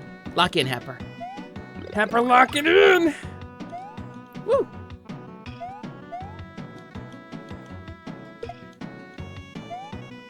Boing. Well, I'll just eat that to the face, huh? Has the feel of an RPG town, a little bit. What's the name of this Kaizo hack? It's not really Kaizo. This is of Jumps and Platforms by, I don't think I know the author's name of this. Hi Kay, welcome in. It's nice to see you. We like a little mouse friend. This is not really Kaizo. We haven't gotten to the Kaizo stuff yet. This is just a hack that was sent to me as homework to practice platforming a little bit. So it kind of goes through some like platforming mechanics and has some genuinely really fun like little gimmicks. Okay, well, I guess now I can just walk under it. Woo! Go over that one. Oh, okay. Yeah, this is of Jumps and Platforms. I don't think I have the author's name though. But I did Google it, and it is the only hack named that. So, well, why did I do this? That was foolish. Okay, let's go again. Ironically, you have to learn Kaizo. Well, have you checked out, by any chance, the VTuber known as Demon King Ruzo, from whom I received this homework? Because he's on a Kaizo training arc of his own. He's done basically nothing but play Kaizo hacks for like 6 months since he returned to streaming. And one of the milestone rewards for the Fix a Fairy fundraiser was that Ruzo would teach me and Prin some Kaizo. Well, I got smooshed. You already got 2 Learn 2 Kaizo in Super Kindergarten World. I have 2 Learn 2 Kaizo. That's the other one we're gonna do today. That's the next one I've got lined up, which is supposed to be like a really good way to learn how to do like the basic Kaizo mechanics and stuff. I'm actually really excited to get to it, but I wanted to play the platformy one that I had actually done before getting into that. There we go, there we go. That's some platforming. You've not seen such bravery. 500 rupees to someone who knows that reference. If I say, I've not seen such bravery, what does that mean? What is that to you? Over this one. This one I can go here. This one I go here. This one I go here. This one I go here. Oh, door. Door, door, door, door, door. What did I say, 500 rupees? Damn, that was an easy 500 for you, huh? Dun, dun, dun.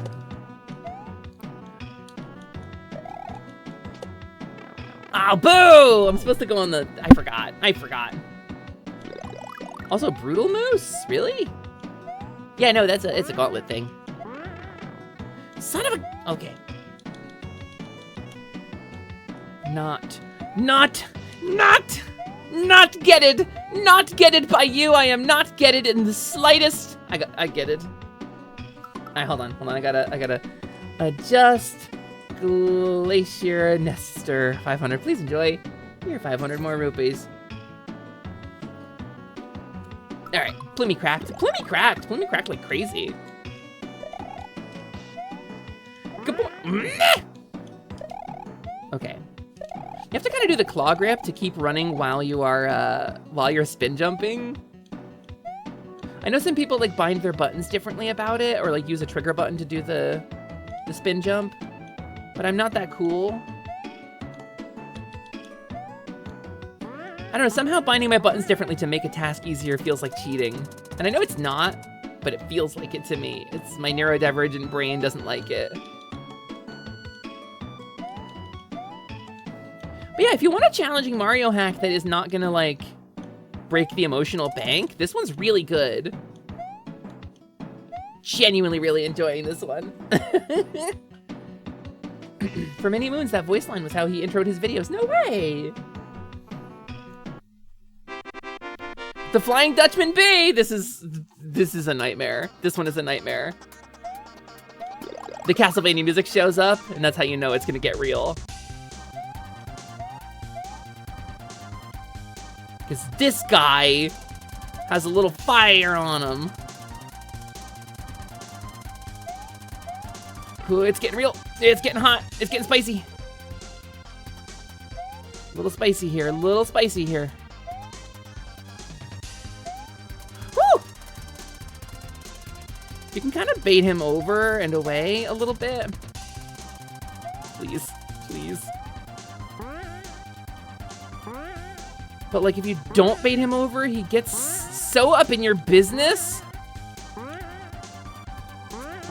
Ah! I almost had it. Yeah, this music rocks. Anything Castlevania music is in is just so good. Including Castlevania.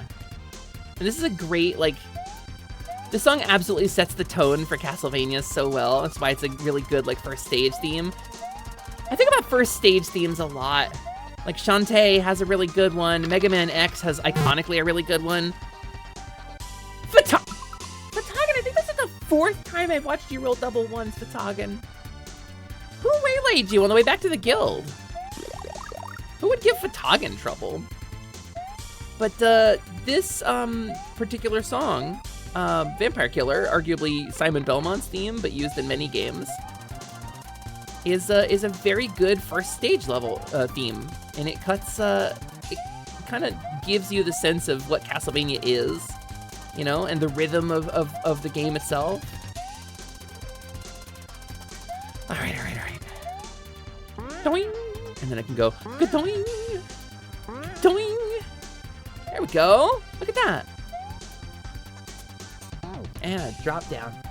City Escape, also incredible opening stage theme that really sets the tone for the rest of the game. City Escape, amazing. Crush 40, absolutely crushed that 40. Woo! Spicy boy, spicy lad. Woo! It's a spicy little ghosty boy. So the pipes move when you are a certain distance from them in this hack.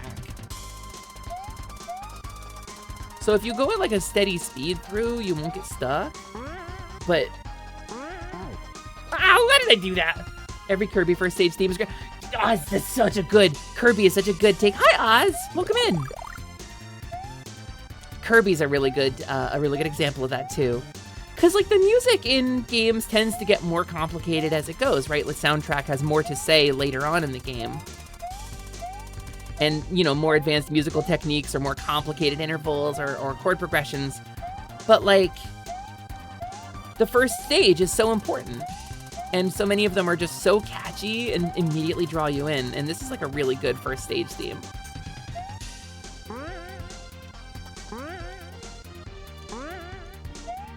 All right, here we go, here we go, here we go. We did it. Let's bait it back there, and then jump over, and then get over here. Part 1 done.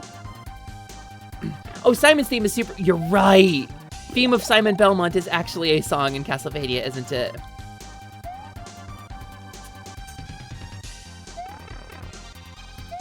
All right, sir, or madam, or mixter.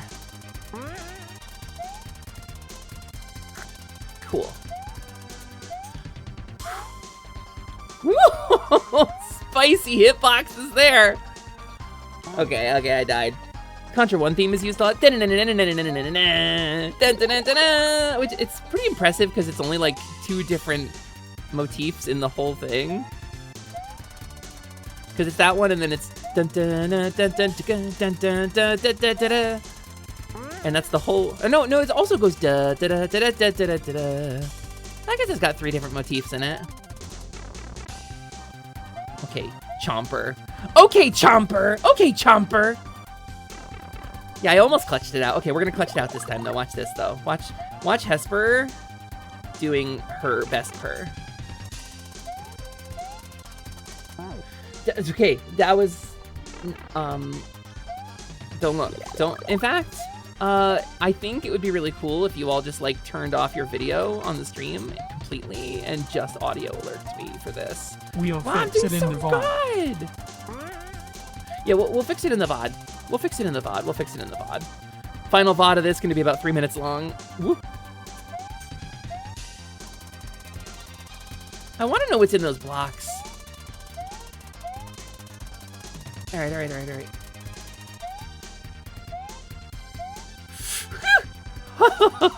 Oh! Woo! Kobold did it! What if I zoomed into only Plumey? Don't loot the Kobold. Oh, only Plumey, get it?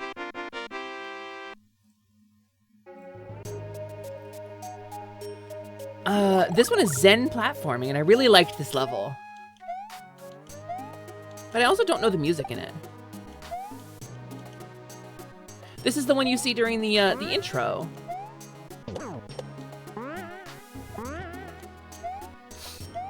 Boop. Woo! Dang it. I almost had it. Sometimes you gotta zoom a little. Sometimes you gotta zoom just a little to make the timing on these. Oh, I should have jumped higher. Also, hi, Tayu! Welcome in, it's nice to see you.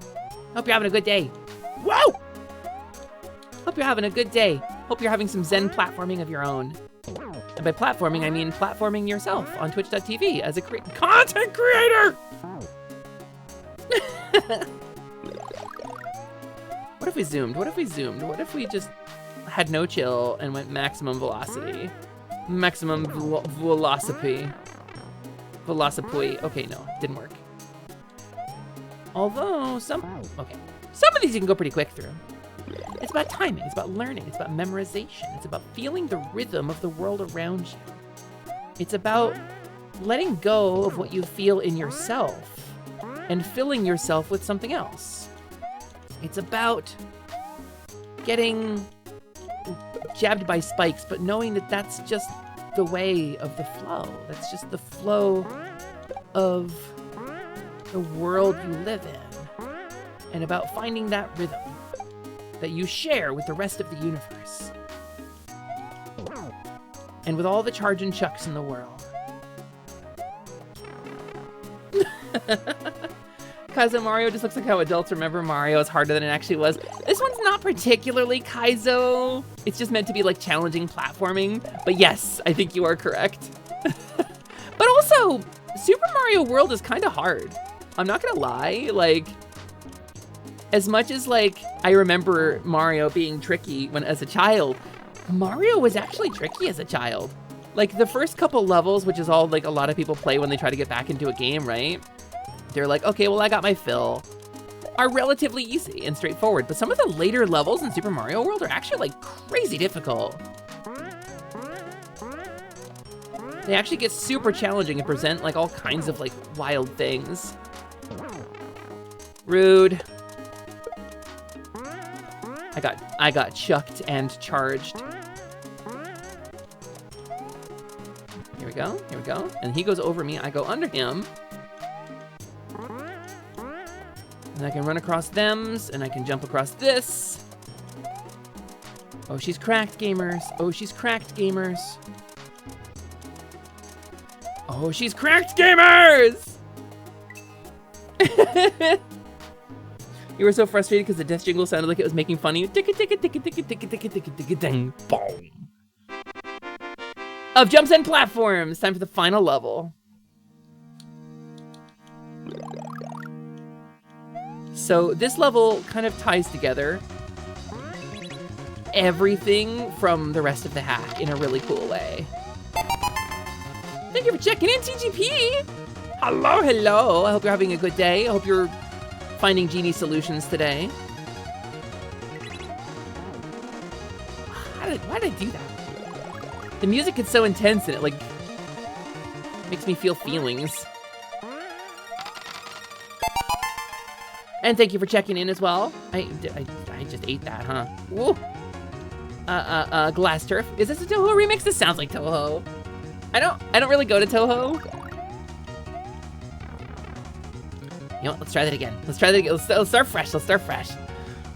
Yeah, sometimes you get a feeling. Sometimes, Noelle, it's like a nice big gush of feeling, and sometimes it's like a blip on the radar, and sometimes you can't tell the difference between the two, but like, you know, it's important to feel your feelings, honestly. I think, whoa, oh, okay. Whoa, and then I do this, then I do this, then I do this. And then I do, right, this one. Ready for this? I'm not supposed to hit that one. I'm not supposed to.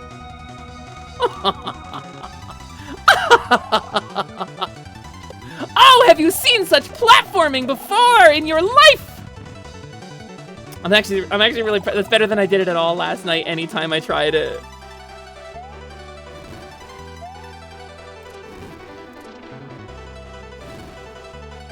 It's just genuinely really fun. This is just genuinely a really fun hack.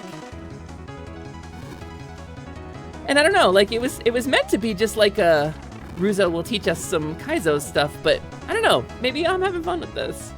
This is Reimu's theme from Toho 8. Oh my god. It's like Robot Master themes. There's so many of them. There we go.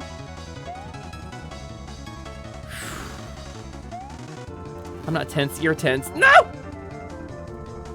We were talking about Super Mario World stages. You had nightmares about Tubular forever. I don't remember which one was Tubular, but I know I've played it recently because I cleared the special world when Prin and I played. I think we did some of that on stream, actually.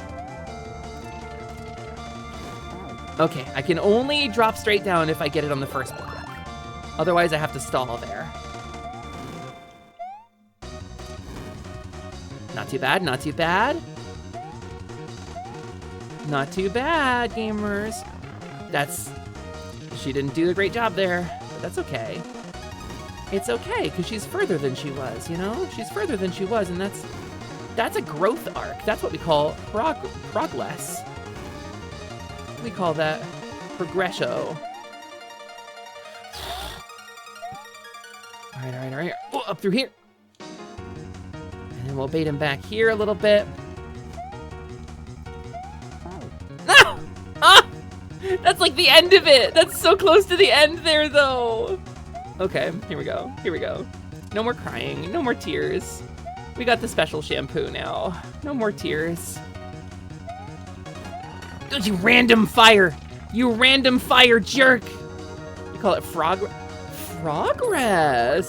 I like Frogress. That's smart, Magna. That's good branding. All right, let's try again. Tubula is the 1-star level without floor. So you can actually clear Tubular without, I think, hitting any of the Switch Palaces if you're really good with the cave. We're stalling, we're stalling, we're stalling. We're stalling like a dictator. Okay. Stalling, get it? Okay. Lock in, lock in, lock in, Happer. Let's do it. You can go fast through this. If you're super cool, Hepper, you can go fast through this. Whoa. We're stalling though. Oh. Stalled. Followed by. Followed.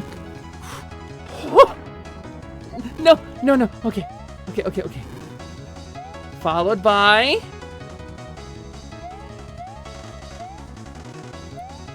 Followed by. Okay. I'm testing up just watching you. I'm so tense. I gotta chill. I gotta relax. I gotta vibe. I gotta breathe. Hi, Higgs. I forgot how to breathe for a minute. That's because I'm a kobold and I'm dumb. Just no need to tense up, right? This easy mode. This easy silly game for babies. It's a plumber. He's a cartoon. This isn't Call of Duty. Babies play this game.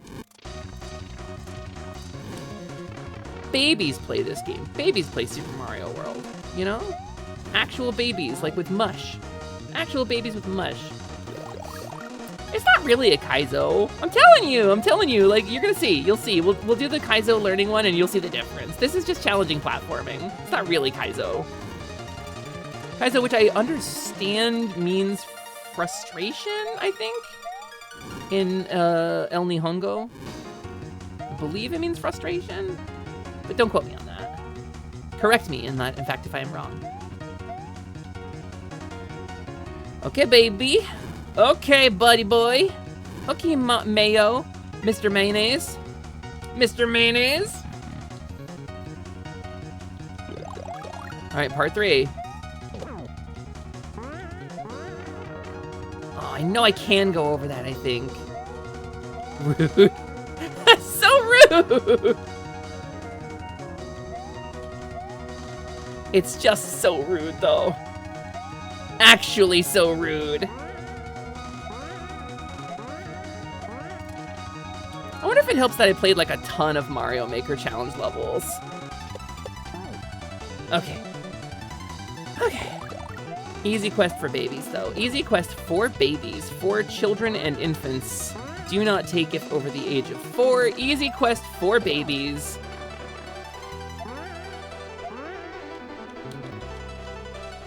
Okay, okay. The Toho music is how you know it's real. Ugh. Yeah, like defusing a bomb while doing an acrobatic routine while spinning plates, exactly.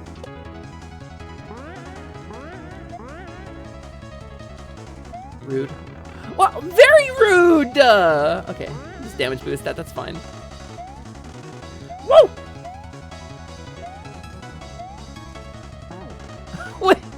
So rude! So rude, Rainbow Shell! Alright, let's start this again. You would not be able to do this? No, nonsense. Me and Prin can do it. You can do it. Are you, maybe you're too old. Maybe you're not baby enough for the baby game, maybe. No, I think anybody can get good at this, truly and honestly, because it's really intuitive. And also, this one's kind of forgiving because it lets you take a hit and keep playing. A lot of them just don't have that as a feature. That's what I needed to be doing there. I needed to be... Ah! That's the end! That's the end! That's the end! That's literally the end! I was at it! I need to be breaking those rainbow shells. Sir? You don't need to do that, though.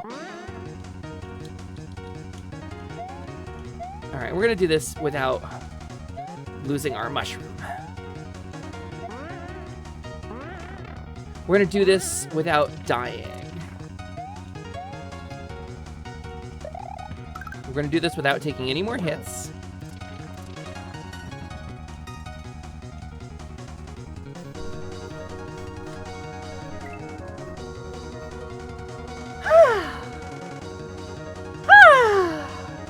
Video and printer are awesome and cool. So can you, Noel. Good stuff. Hack complete. Thank you very much of Jumps and Platforms. Creator, Derelic. Or should I say, Dak. DC. Tools by Rosoya and Kthespernal. And by Talelvivella. ASMR by Roencho Lacos. And Laddie 7654. And by Ma. Thanks, Brolo. Graphic. This game had graphics. Play Slappy Dippy, please. I'm begging you to play Slappy Dippy, actually. Kevin M, Slashman, Wakana, and World Peace. So Slashman was in this, but also I guess Slashman made the music, so that's cool. Exet Gatb. And oh, I was trying to make it say Nino. Special thanks, Small. Small. Anks for laying. If you didn't know what anks were for, laying. They're for laying. Bum bum bum bum bum bum bum bum bum bum.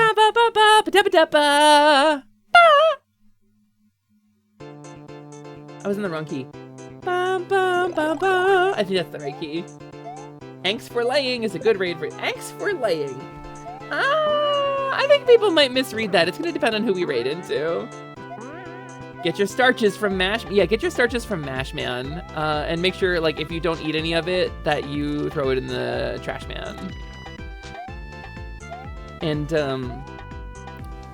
you know, if you choose to compost or burn your leftovers, you can help get Ashman to help you. This is the Game Grumps joke.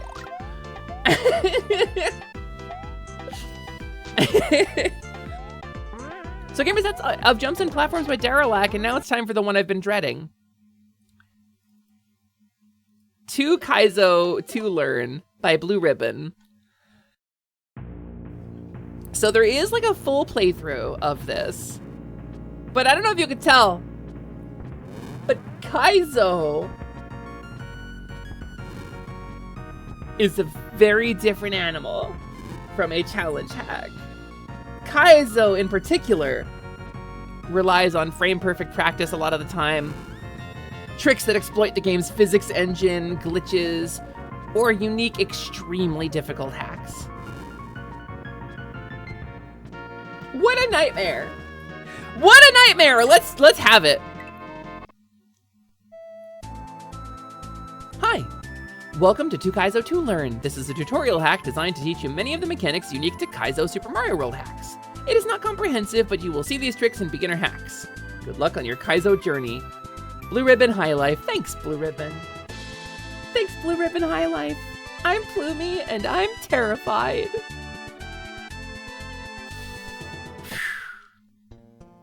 Welcome. So, where do I start? Well, that's credits. So presumably, run for your life. Hold X or Y to run. Running is the most basic component of Kaizo. Mario will hold his arms to his side when he's running his fastest. This is P speed. Get to P speed here if you want to survive. Like that. Like that. P speed. P-speed! Nice and easy. When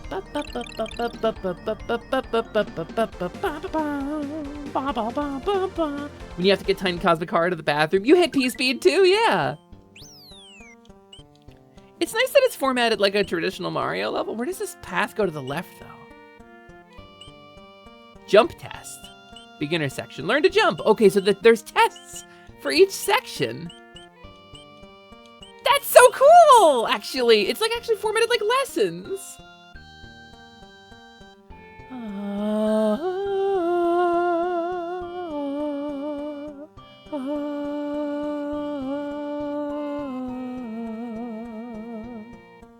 What if I was a cowgirl and I had a model that was just like me in a white dress and I sang Zelda songs and bobbed back and forth with little music notes coming out of me? Learn to jump.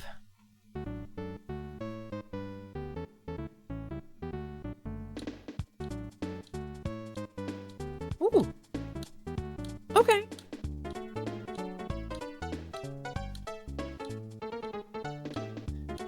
You would pay me money? Well, a model costs about $2 grand.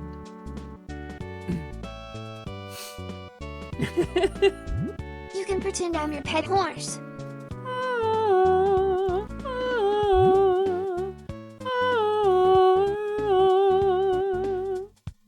Sadly, you don't have 2K. Listen, if you only get 2K for a kidney, you're selling to the wrong person. Jumping is a key mechanic in any platformer. Jumping in Super Mario, almost any platformer. Jumping in Super Mario World has 2 major components. You jump higher the faster you're moving, and you jump higher the longer you hold the jump button. Give it a try.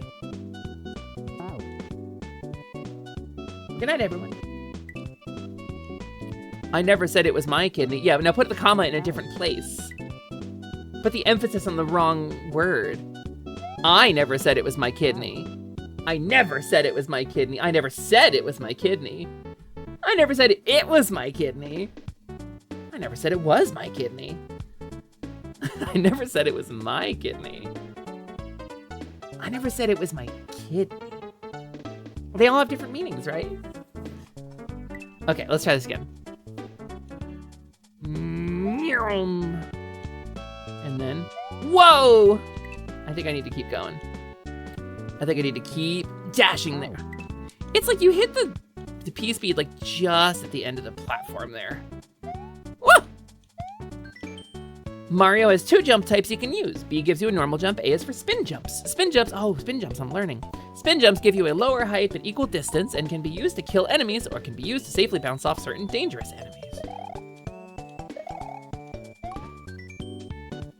Spin jumps give you a lower height but equal distance. Look at that. I never said it was my kidney. Right, Magna? Did I do it right?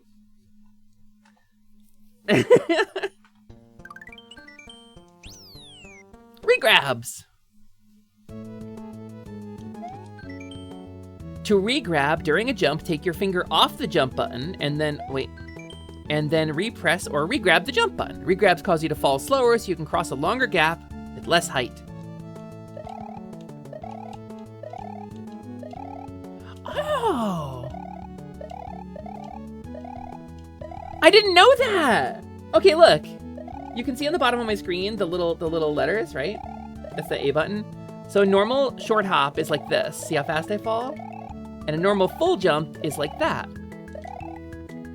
But if you tap the button and then hold it on the way down, you do a short jump with the slow fall from the long jump. That's so cool, actually! As you're getting started with regrabs, an effective strategy may be to quickly double tap the jump button, holding it the second time, which will give you an auto regrab. Okay, let's try that again. I have to kind of do like the claw grip here. Okay, it's clearly very tricky. It's clearly tricky!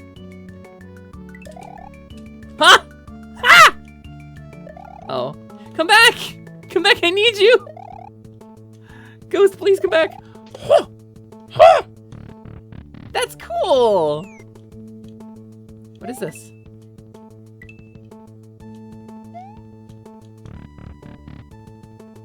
Oh, retry. Okay, cool. I actually like the retry. Okay, is this not... This is supposed to be a regrab for sure. Okay, I was hitting it too soon. So, if you hit it on the way up, you'll actually go a little higher still. So hitting it on the way down is important. Dang it. I think probably I'm supposed to just clack off of this and then... Okay, that feels good. I'm learning a little. I gotta be moving at full speed. and make that jump, and then immediately... Wasn't fast enough. It's okay, it's okay. It's challenging. Challenging! Yeah! Okay! Okay, we're learning here! This Demon King homework is going well for me. That's challenging! I like that! I never knew that. I actually never knew that. Mini pits. This is where you just hold the run, right? Hold jump and run over the gap. If you fall in, you need to run faster. You have to hold jump? Hold jump? Pokemon music did not prepare me. Holding jump makes these more... I thought it was just running. Ha! I learned something today. Holding jump makes the difference. Oh, that sucks. Little known fact, the upside down fence is a glitch tile in Super Mario World known as 1F0 after its hex identifier. It causes objects that fall in it to hang in the air because they don't get classified as touching the ground but also can't fall through. I see. With ice physics, you can cruise over a bunch of gaps, get speed, and duck.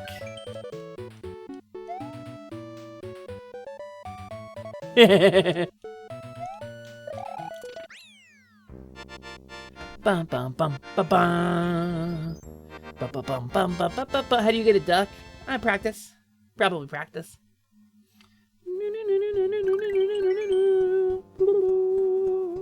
Chuck gates. This is gonna make me so good at Mario, though. These are easier than a normal chuck gate. Hold jump and run over the gap and time your run well. Reverse chuck gate. These are easier than a normal chuck gate?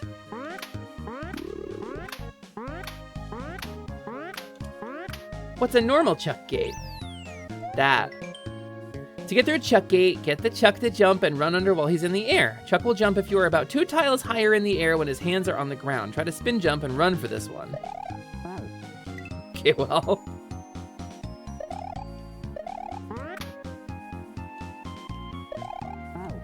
I see. When his hands are on the ground. But there's also like a... Ah! It's about jump height. It's about jump height and, I guess, having the appropriate speed. Oh boy, this is gonna be tricky, huh? Oh boy, this is gonna be tricky, huh?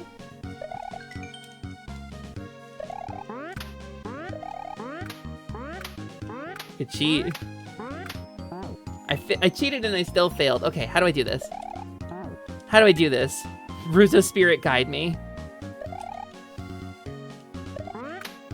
Try to spin, jump, and run for this one.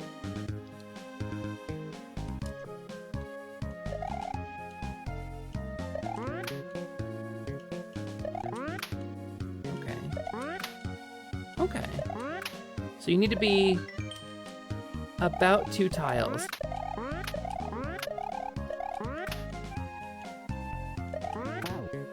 Dang it. I think that would have been it too. It's challenging.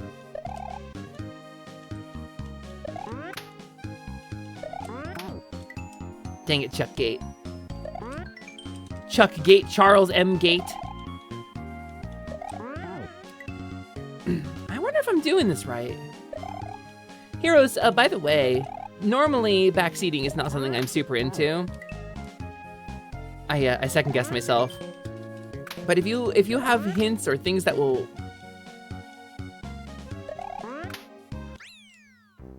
help Pepper, then feel free to sound off. Whew, that's challenging. That's hard. I get it though. I get it though. Rexes and rhinos. Rexes can be jumped on twice. After the first jump, they will speed up. They sure will.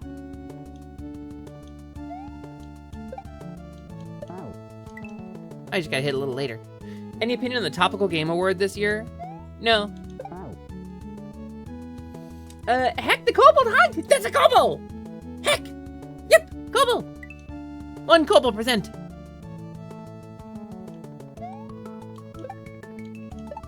There, that's better. Anything cool out there? Anything cool out there? No, probably not. Your pro tip, get plenty of sleep and eat a good breakfast to improve your mood and cognitive function. Yeah, for sure.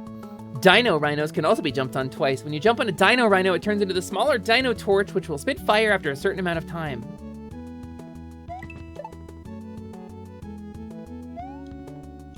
Alright, well...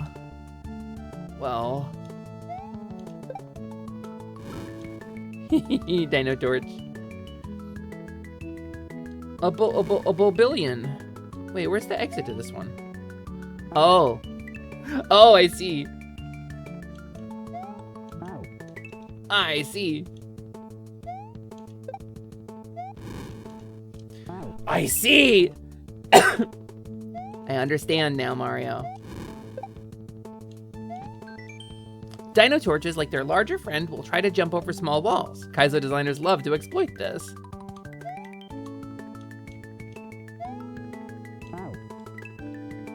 Huh, okay. So I gotta speed along. I gotta speed things along. I can't slow down that much. Understood.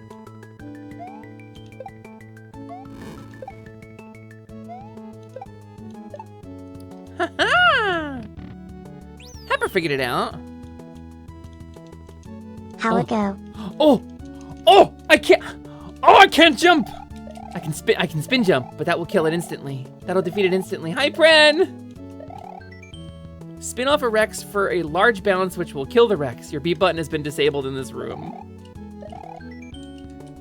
Oh boy, that's how it's going. Hi, Prin! I feel like the physics are different in here.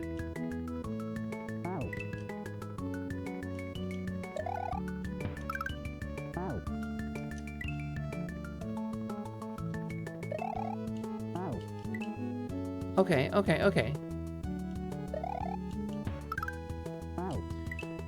Okay, so here's what I gotta do. I gotta be at full speed. Dang it. And I gotta pop him right in the middle. Yeah! It's going pretty good, friend. I'm having fun. You bought coats? Are you going somewhere cold? That's cool. Also, Glassdorf, thank you for giving Prina a sub. Thank you for giving my Prina a sub. I appreciate you. That's my printers. That's a hobby dog mobby dog. We love her so much. Thank you very much for giving us up to Prin so that she can watch without ads. Maybe. Yeah, maybe.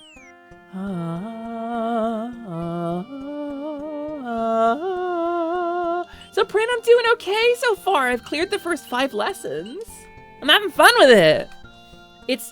It's challenging. The stuff about spin jumps, like, okay, I will show you. No, Prin, I will show you because I'm going to show you exactly because I know where you got stuck last night. I want to tell you a thing that I figured out. Okay, ready for this? Regrabs. This is, I remember you seeing you stuck here when you tried this last night. I remember this. So, obviously, you can just do a tap. Also, thank you, Glass, for giving us up to Glaster, an anonymous gifter. So, if you hit these, you die, right? And if you do a short jump, you die. And if you do what it says in the second bubble, you die. In the second bubble, it says tap it twice and then hold, right? But you die if you do that. And there's a reason for this, and I figured it out. So watch this, right? So here's regular spin jump, and here's a short hop spin jump. How fast you fall. But if you let go of the jump button and then press it again, you fall slow. But, and what it's not saying here is that if you repress the jump button too soon, see where my head is going so high? If you're still on the way up and you press the jump button again, you continue to gain height. So you can't press it too fast. You have to kind of press it like on the way, like right at the apex of your jump, you repress jump, and that'll carry you through. Boy, I see why people use like leverless controllers for this now, because my hands are in like a weird position. Feather press. Ah, dang it. So that's what it wasn't telling us. And because I got stuck on that too. Chat will tell you, I surely got stuck on that. This is tricky. How's it go? If you're laughing, you're learning, right?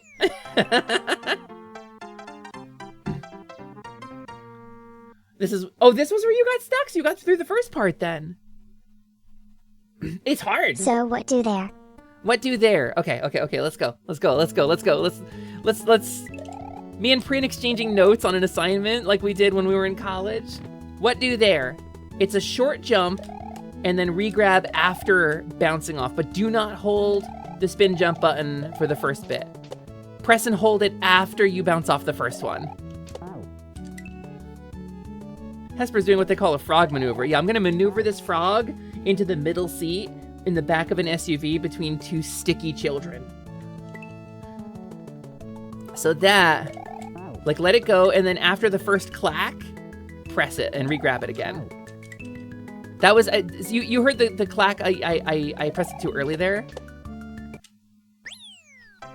But that's it. That's the trick for that one. I think I might really like Kaizo stuff, actually. I think I might really like this. That's Ruzo writing us our report cards. That's, Brain, we have a new note. We have a new use for that emote. That's Ruzo writing our report cards. All right, time for a Goomba bubble jump. What is this?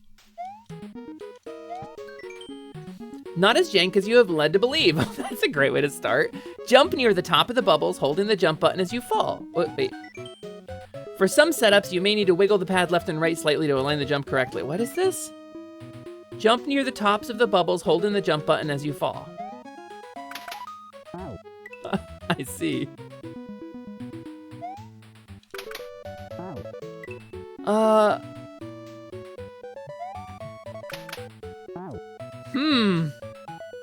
I don't know what this is. Goomba bubble jump. I'm guessing I'm supposed to bounce off it. Good night, Glass Turf. Thank you so much for being here. You haven't been well in the past few months. It explains your absence. I'm really sorry you haven't been doing well. Maybe I need to watch the video for this. Because I don't think I've seen this. I don't think I've seen this done before in a hack, so I don't know what it's supposed to look like. I could just do that, though. Kick a Goomba in the air, then catch it before it hits the ground. As it starts to wake up, watch the feet wiggle. Oh. Jump in the air so you're rising when it wakes up. If done right, you'll get pushed into the air. Okay, wait, am I supposed to be grabbing the top Goomba and then...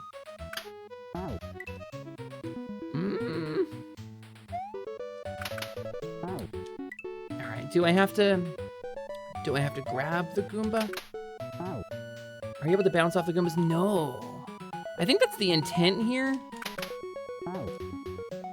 Once the bubble pops, I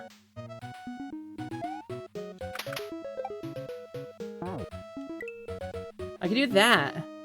That doesn't help me any. Try spin the bubbles. Let's see.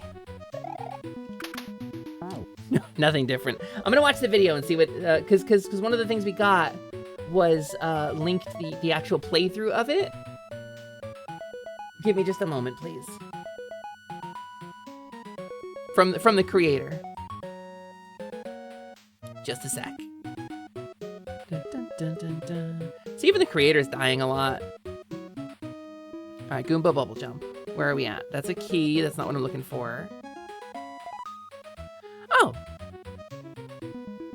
Oh. All right, no. Actually, I was doing it right.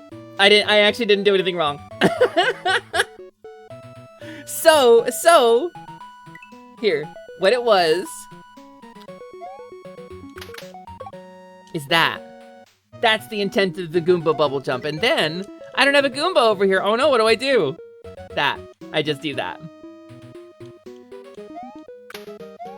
Also, this is a Galoomba, incidentally.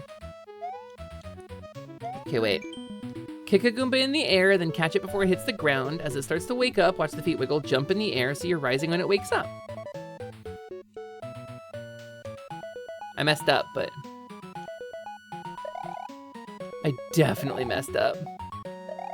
Alright, we'll try this again. Dun, dun, dun. Alright, easy. And this... Okay, kick a Loomba in the air. Watch the feet wiggle.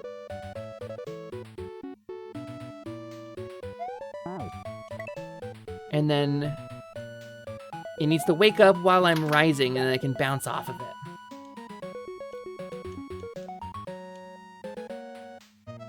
I'm digging the Pokemon music too. This is just a timing thing I'm gonna have to learn, I think.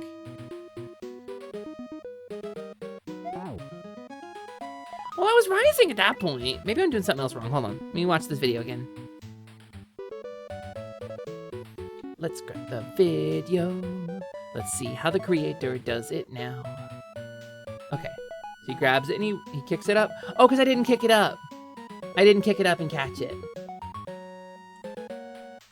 He's explaining it.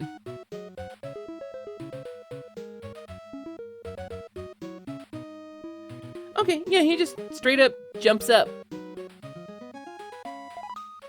Okay, cool, I can do that. I can do that. Also, hi, Super El Succo. Welcome in. I met you through Jing's community back when she was Sprig. How you doing? Amy Hepper. I'm Kobold. Welcome to Scaly Saturday. We're doing a little Kaizo homework from a Demon King today. I've been assigned homework to learn Kaizo mechanics. So that's what we're doing today. The music in this hack is making you miss Gen 2.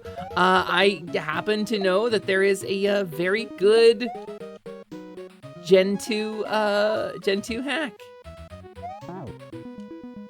Mmm.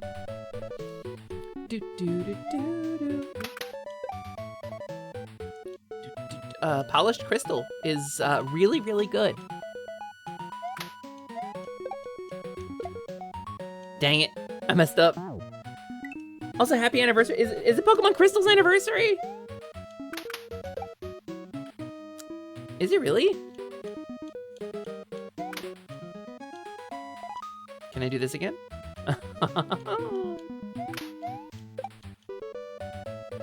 Alright, well, what if I just actually waited for it, though?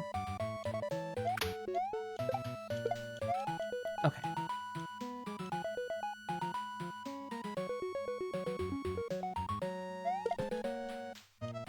He just kind of like jumps up with it.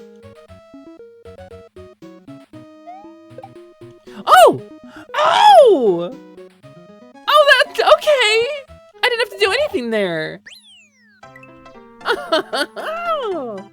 Smart. I learned something today. It just happened. It just elevated me. I just jumped up, and then at the peak of my jump, like right before, the Goomba woke up, and it went ba-dunk, and I just bounced on him. I didn't do anything special. All right, slopes. Slope. Mario gets more distance on a slide when you do not press left or right on the D-pad in midair. Slide with down, jump, and C. Oh! To slide with an object, you must grab it as you are already sliding. You can do that by throwing it into the air and catching or dropping it on the slope. I'm gonna copy your homework. And grabbing on your way down. Yeah, friend. Yeah, friend, absolutely. Listen, did I do it? No. Mr. Ruzo's like a pretty nice teacher, but that's not the slide I'm looking for. Please turn green for a minute.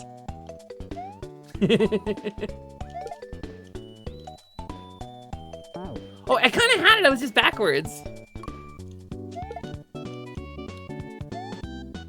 Dang it. Oh, I pressed right and it slowed me down and I didn't make the jump. Just holding down gets you through it.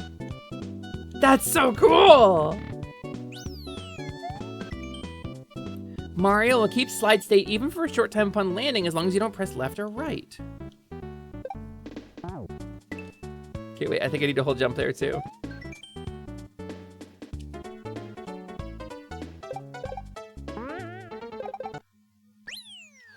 Ah!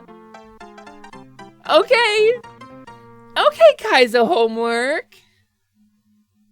I'm learning Noelle, there's so much more to this than I imagined.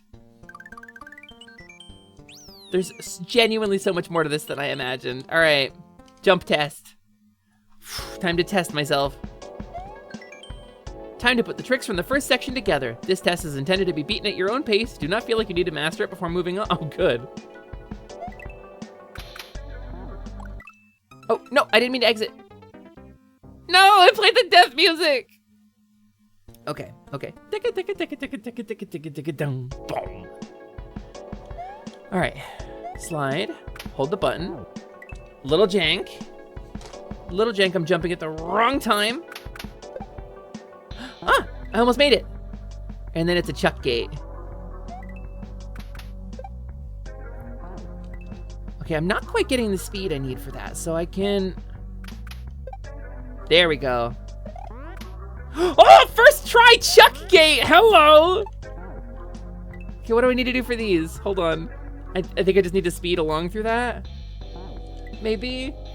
First try chuck gate, though. Challenging.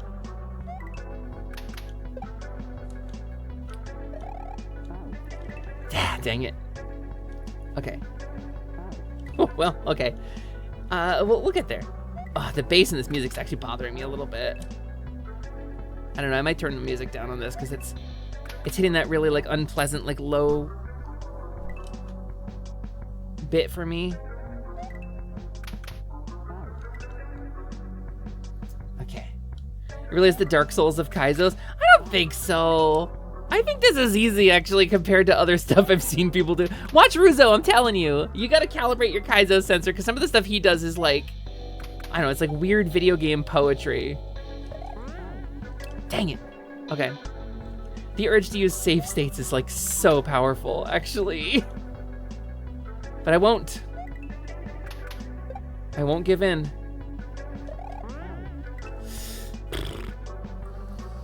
Okay. Prina didn't see that one.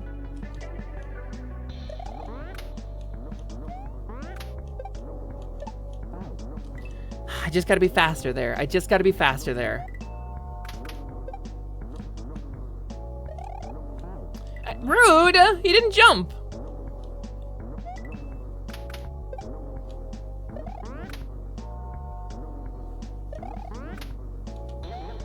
Dang it.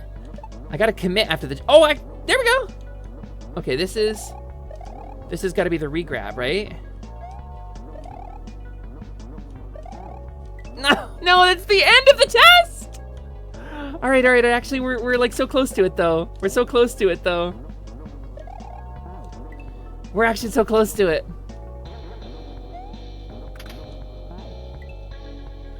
This sounds like Earthbound. It's got that weird vibe to it.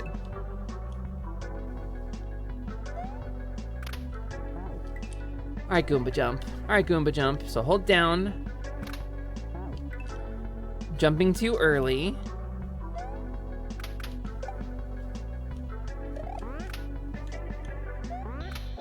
I didn't commit and it doesn't matter. Okay, I'm pressing it too early.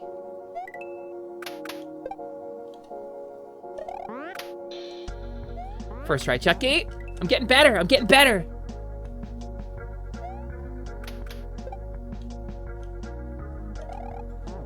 Rude.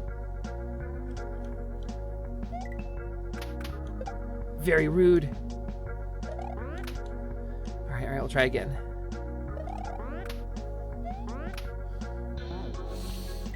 It wasn't low enough. Okay. I went faster than I have before. Slide down a hill, let's go. Slide down a hill.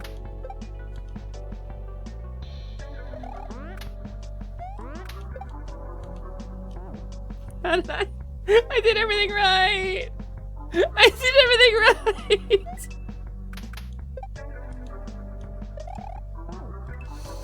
Okay. If you're laughing, you're learning.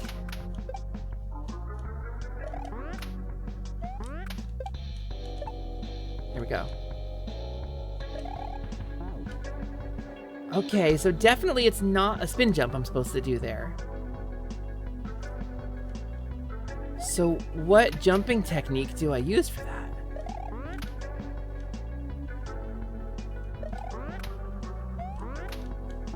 Ah, you wobble back and forth. You dumb Galoomba. I mean, you're pretty smart, but is it just a regular jump and then a regrab? Because that takes me way too high. So it's not a spin jump. Dang it. I'm wondering if there's something I don't know. What if you just walk off the ledge onto the... Oh my god, you're a genius. I think you're a genius, Prolo. Have you ever been tested? I think you might be a genius.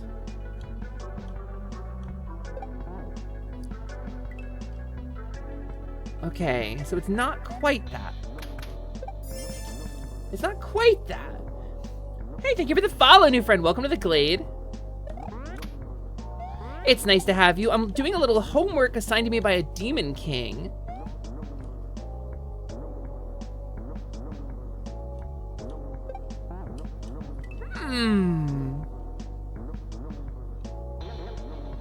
Oh, maybe hold jump and run. Yeah.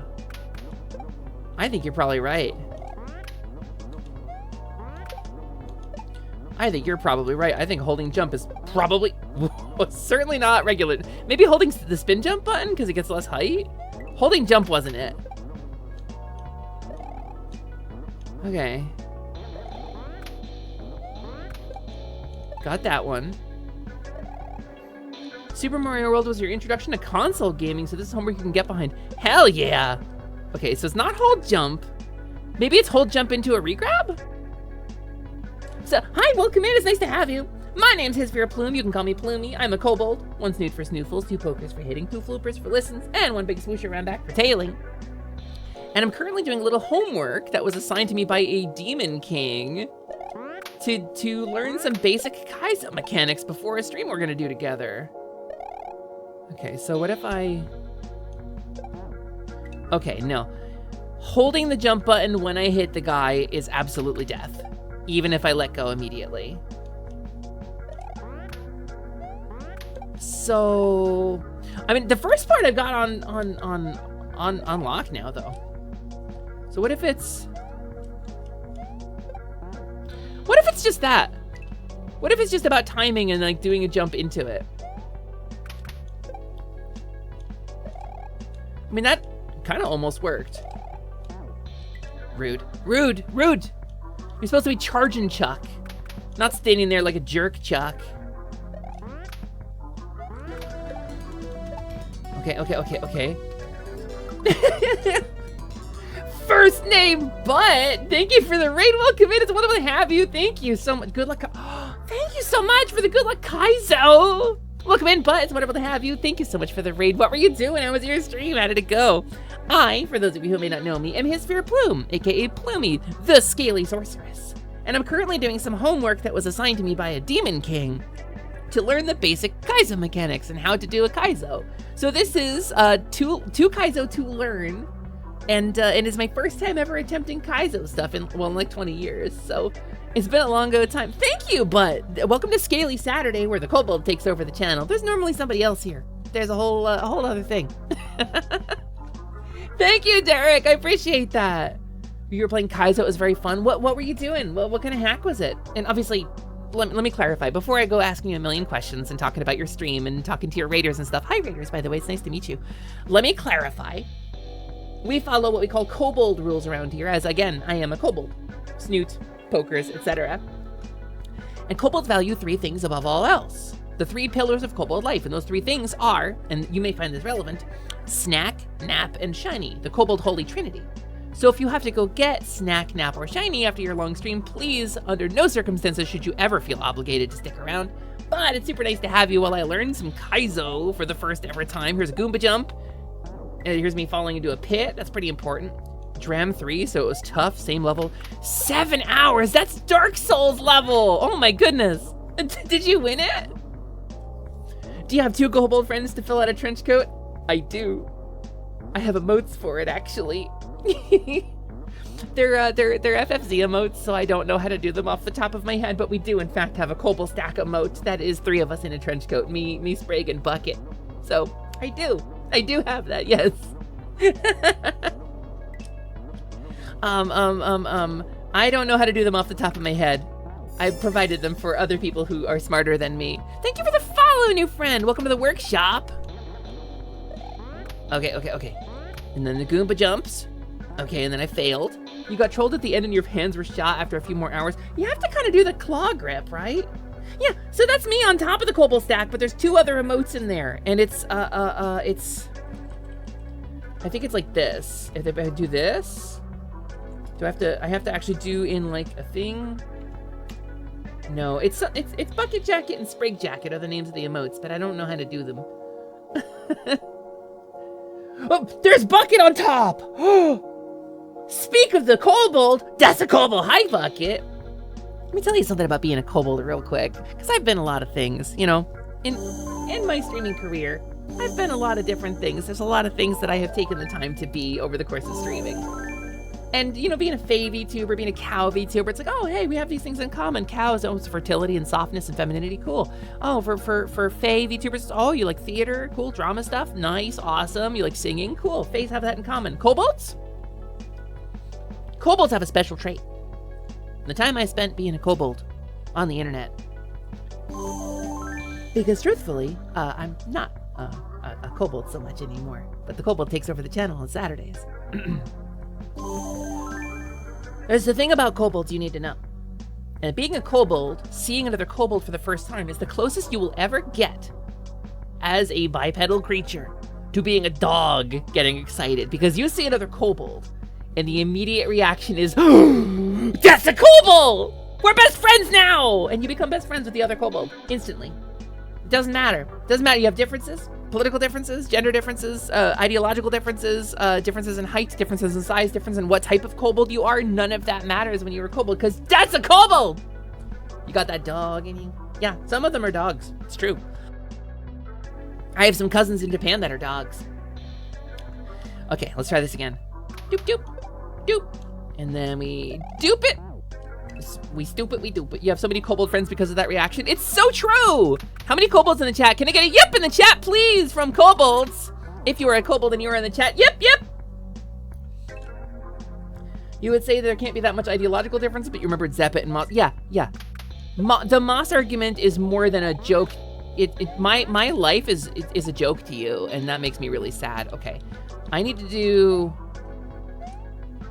What if it was just a jump in from a distance and I hold it on the second one and that's it? What if one's team Tiamat, the other's team Bahamut? Doesn't matter. It really doesn't. That's the thing. Games related, welcome in. Thank you for the first time chat. It doesn't matter at all. Let me tell you why. So Dragon Queen Tiamat, Queen of Evil Dragons, Dragon God Bahamut, Lord of Good Dragons, right?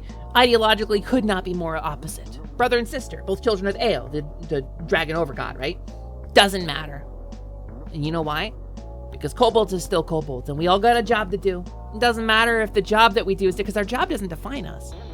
You know, if I'm sitting there carting stuff around for the Eye of Despair, you know, and another kobold was born natively in the Gemwood, and they're serving Lyria, it doesn't matter. Because at the end of the day, we're kobolds. We'll meet. Maybe snoot on snoot happens. I don't know. The night is young. And we talk about our jobs. We bitch about our bosses, and I do lots of magic, because again, I'm the Scaly sorceress. That's important. And at the end of the day, the kobold still gets along. You're on team both as a kobold. You're on team other kobolds. Even if mom is a horrific 5-headed dragoness that's horribly, horribly evil. Horribly, horribly evil, but horribly, horribly dragon. Yes, also that. Okay, hold down. Don't hold to the right. Spin jump. Goomba bounce. Die to the chomper. That's the next technique. The dying to chompers technique. The charging into the chuck gate technique. The leaping around, not making the Goomba jump technique. The mental illness speedrun. The failure speedrun. The 0 to pit speedrun featuring his fear plume. Bounce on the Goomba, bounce on the Goomba. That was almost it. That was almost it. The strats are very Celeste coded. Well, Maddie, the creator of Celeste, made Mario hacks first. And it shows, I think, in Celeste.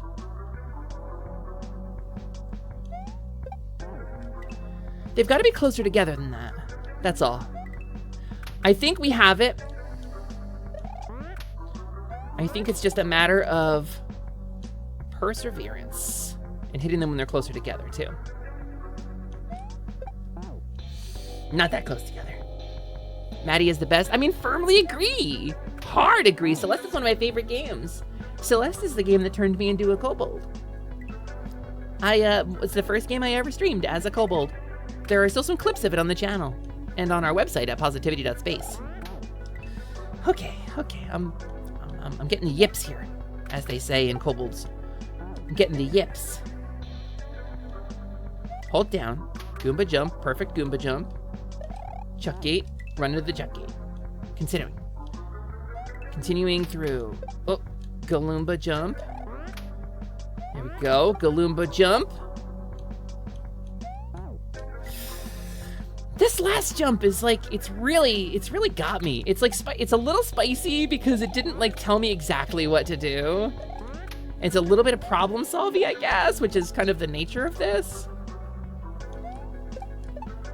Let's go! Test 1 completed. Let's go! Oh, Kobold did it. Kobold did it. Kobold get it. Kobold get a delightful snack. Kobold get a little sippy sip as a reward.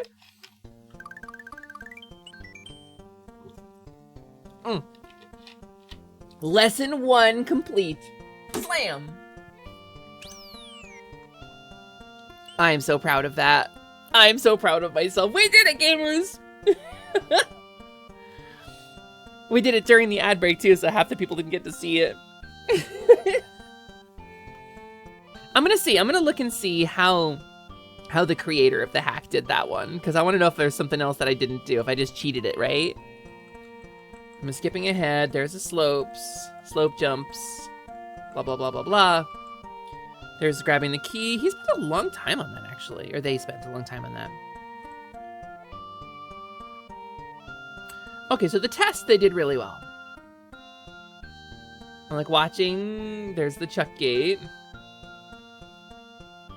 Well, they took a lot of tries with the chuck gate, actually. The Galoomba jump did it the same. What did you do for the final Goomba? Exactly what I did. Okay. I was right on the money. Congration, a winner is me. Thank you, Logician. Congratulation, a winner is me. And the congration to me. Congration to all of us for making it through.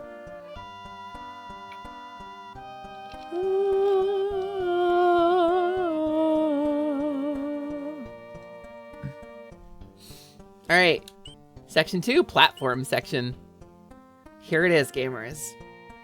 Here's the one that has eluded me. Here's the one I never quite figured out when I was a wee little hatchling, fresh out the Kobold egg. And we're gonna wait for the ad break to be done to start this. Because you can see it goes into timed platforms, Kaizo classics, cannon speed, whatever. Here it is. This is the one that I never got. The one that I fully just never quite got. Thank you for the snack, by the way. I appreciate that. We're gonna wait for the ad break to be done. And then we'll learn it. We'll learn it. Hey, gamers, welcome back. Welcome back to the workshop. It's still me, Plumie. And this is... No, Marin? Marin, stop! Marin, stop singing!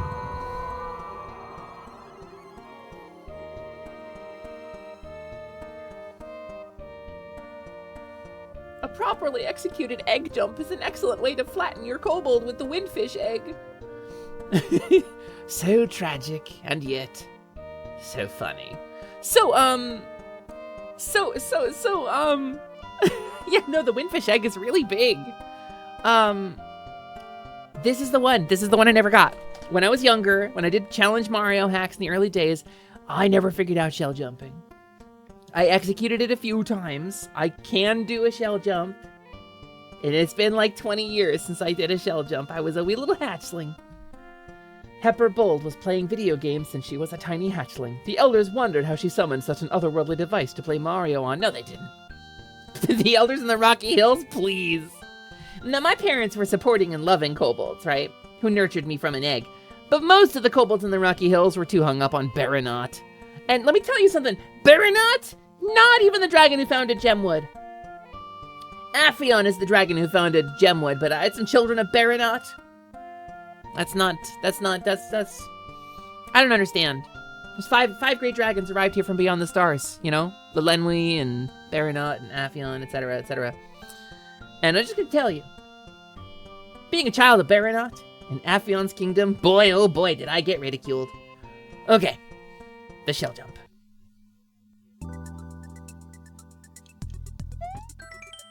The shell jump is one of the most used tricks in Kaizo. To complete, stand about 2.5 tiles away from the wall, holding a shell.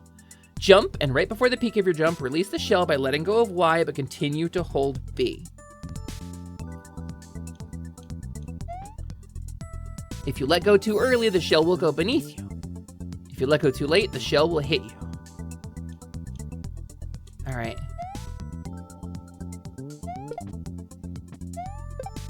All right, so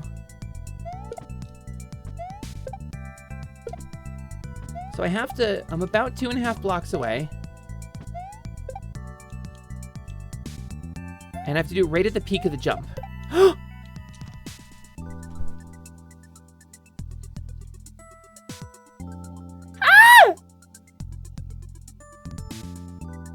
I did it, let's go! Can I do it again? Can I do it again? Is that a fluke? Oh my god.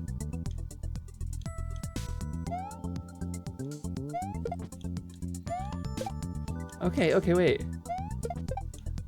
Oh my god! Let's go! I'm so happy, actually. I could cry. I could cry right now. There's like...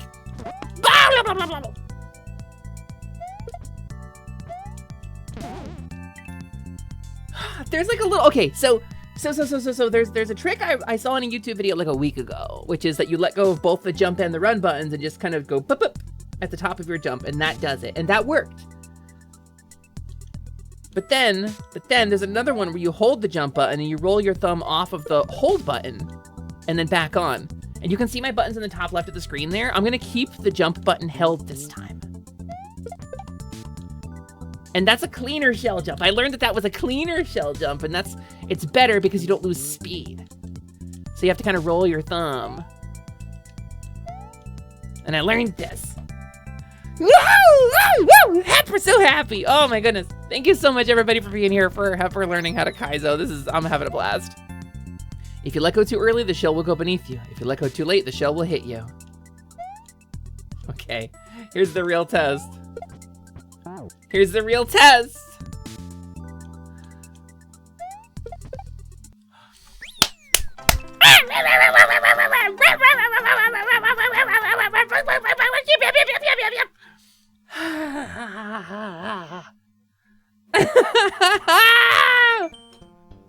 Hey, Prin. Hey, Prin, if you're in the audience, that's so much easier than all of the jumping crap. It's actually so much easier than all of the jumping crap. Polaris, I just did my shell jump so clean. No, it's actually so straightforward. It's actually so much easier than I ever thought it was. I have much fear. It's actually so much easier than I thought it was.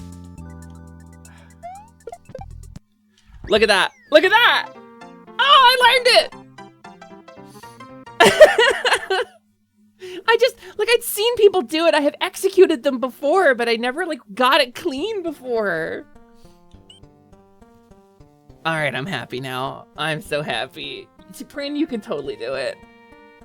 Prin was brave. Prin was braver than me. She tried this hack before I did last night. It's platforming. Learn how different types of platforms work. This is the platform that plummets you. All right. I just did a ton of platforming practice, so like, oh, that's not fair. That's not how any of you learn how different types of, let me do this again. Learn how different types of platforms work. Brown platforms go that way, blonde platforms go that way, brown platforms go that way.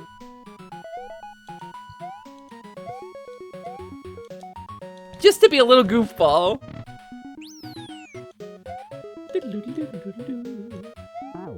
Okay. We can do this. We did 1,000,000 of these recently. Just now. Okay, very straightforward. No, I like that it mixes it up. Go to the right into the hole with no end, no exit. Timed platforms. Woo! Okay, get it.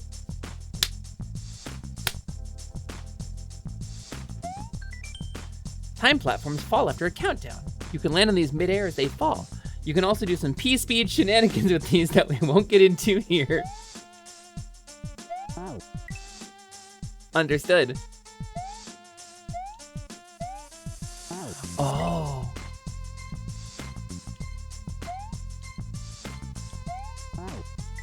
Oh, okay. We're gonna spin jump on these then.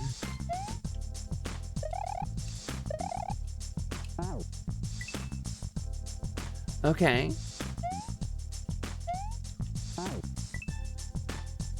I think I gotta hit the top one first.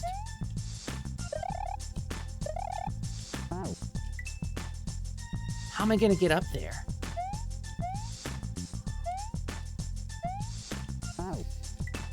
Maybe like that? Maybe it's not a spin jump. Maybe I gotta use the regular jump action. Oh, I have to jump on it while it falls. I have to jump on it while it falls. That's what I'm doing wrong. Okay, I can do this.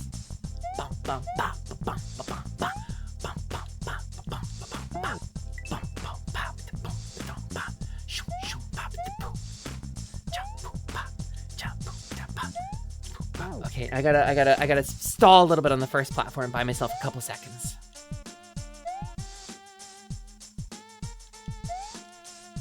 Okay, there it is.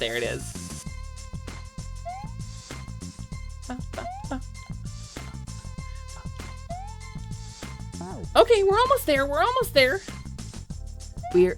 there. This is a mechanic from Celeste, so I kinda know it. I don't know what the music is from, but I'm singing it. Good night to you!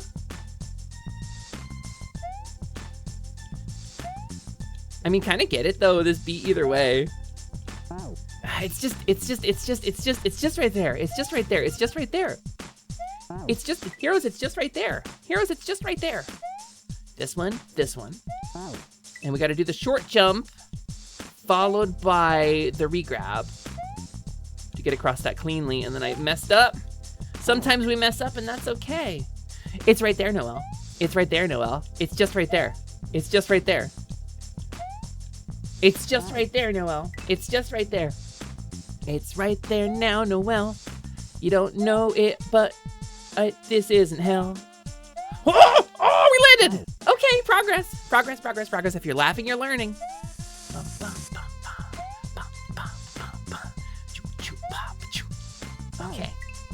Okay. It's just right there. It is just right there. It's just right there. It's nowhere. It's not around. I didn't start the platform, so I fell down, but here we go. We'll try it again. Let's hit the 4 platform before the countdown ends. We'll drop. and we'll jump. And we'll do this stuff. We're not a chump. We're gonna go. Gonna bold. Because we're kobold, and kobolds are always gold. Okay. It's just right there. I told you though. I wanted you to know good luck and we're all counting on you, but all airplane references, good luck and we're all counting on you. Vera, welcome in.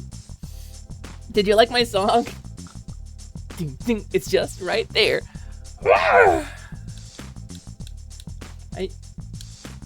Okay.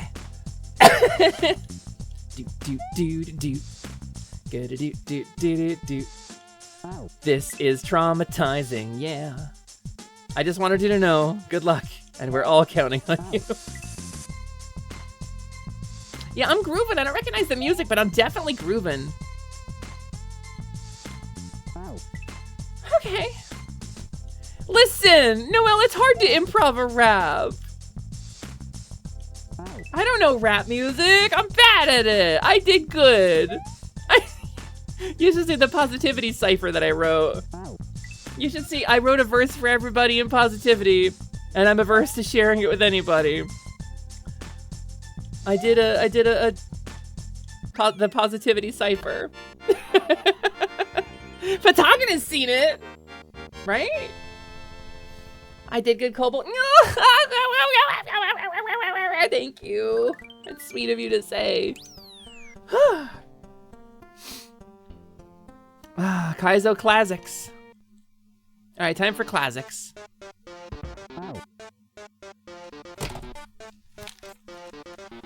Nope. Nope. Bye, everybody.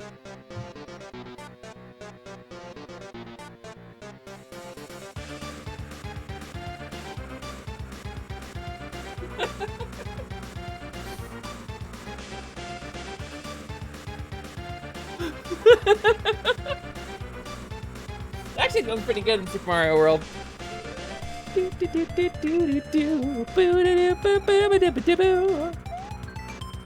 You'll see this a lot. Go through the door to try a more advanced version of this stage. I've actually done this one before. This is a mechanic I'm familiar with. This is used a lot in Mario Maker levels and in like a lot of the early hacks that I did.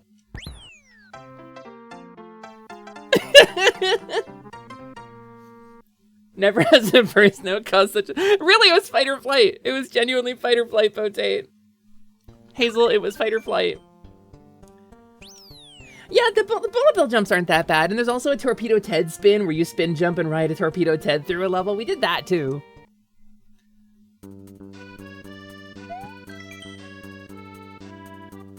Looks like you got baby penis. Like a clown at a circus, Mario takes to the skies. When shooting out of a cannon, your trajectory is affected by pressing different combos of Y, B, and right. For greatest distance, use only B and neutral the D-pad. Holding Y at full speed will do nothing because Mario's traveling faster than P speed, but it can be helpful if you need to hit the ground running. It's the CDI. It's the Zelda CDI map theme. It's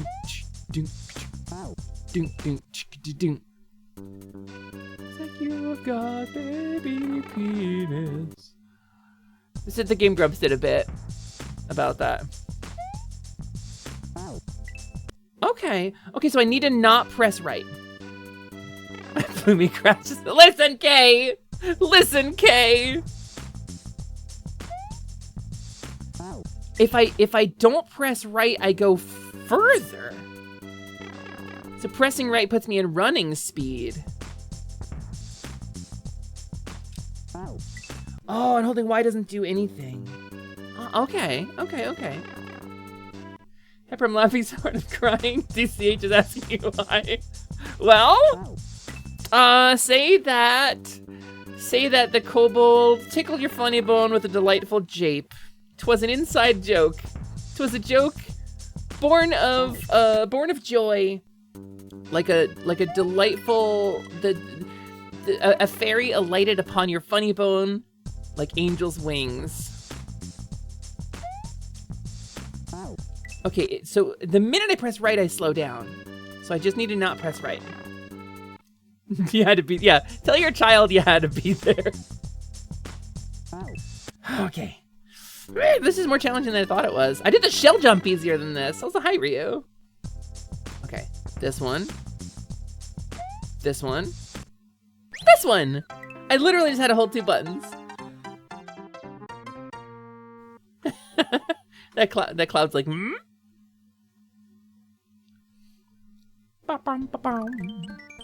Fisher of Boot. Oh no. Oh no! Right on my head, my child? My child? Okay, this is something I'm familiar with. Hold on. This is a mechanic that you see sometimes in Mario Maker. Mario Maker stages do this. Or something very similar to it. Because this dude's not in Mario Maker. Okay, straightforward. You know, that would make the platforming hack easier in, like, retroactively, knowing that I could do that. Right in the Kobold's head. There's a little mouse up there. It's just very small. It's what's actually making me good at Mario. On-off blocks, let's go. These switches exist in vanilla Super Mario World, but the blocks themselves actually do not. Regardless, you'll see them everywhere.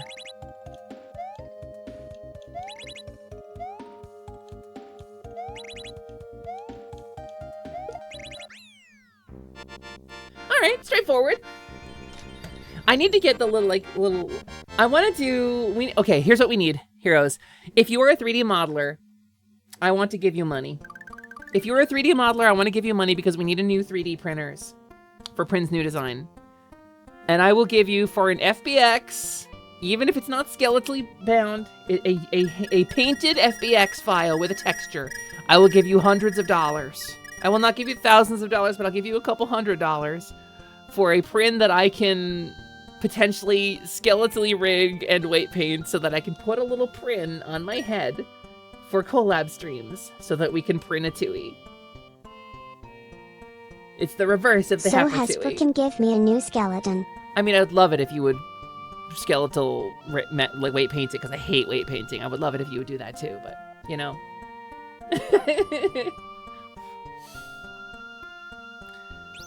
That's it. I want to do this again.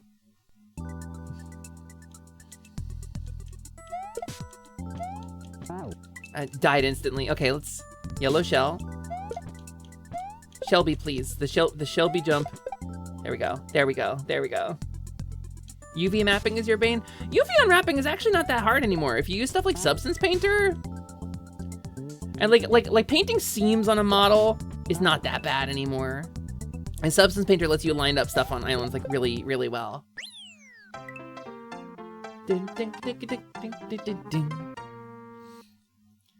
I don't mind UV seaming an object. That's where you, so for 3D models, like you look at me in 3D, in order to paint a 3D model, you have to unwrap it into a flat surface, right? You have to cut seams along a model so that you can lay all the pieces flat and then paint on them, right? As flat as you can. And that's like things like my texture, like my little heart and my ear splotches and stuff. It's all UV unwrapped. And so this model exists as like, it's like making clothing in 3 dimensions. You lay all the cloth pieces flat, you know, sew them together, and it's UV islands. And that's, I don't mind seaming stuff. It's the weight painting I can't stand, where you have to like move the skeleton around and paint the vertices on the skeleton to make it deform correctly when the skeleton moves. This stuff is too much. I hate doing it. So I just despise it. Funnily enough, Prin was the name of a Pixie NPC in a 6-year-long tabletop campaign. A Pixie NPC, huh? I mean, I'm not saying I know things about fairies or not, but you know, whatever. It's fine. It's fine. It's fine. You know. If you're not trying to optimize something for VR chat quest compatibility, UV unwrapping could be kind of ignored these days.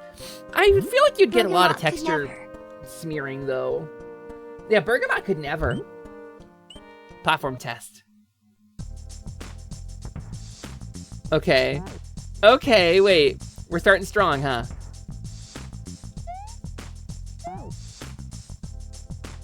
Yeah, okay, hold on. It's really throwing us in.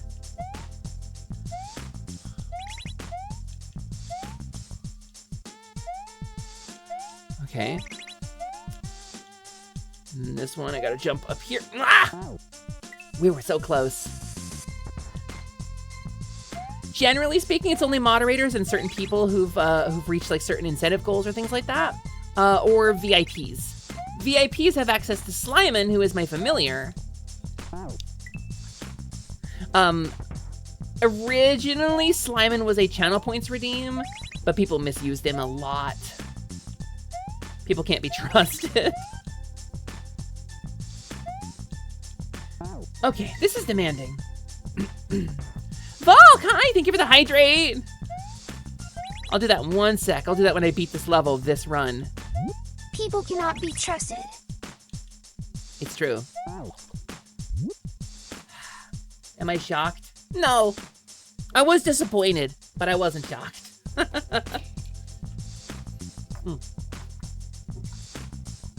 Bum, bum, bum.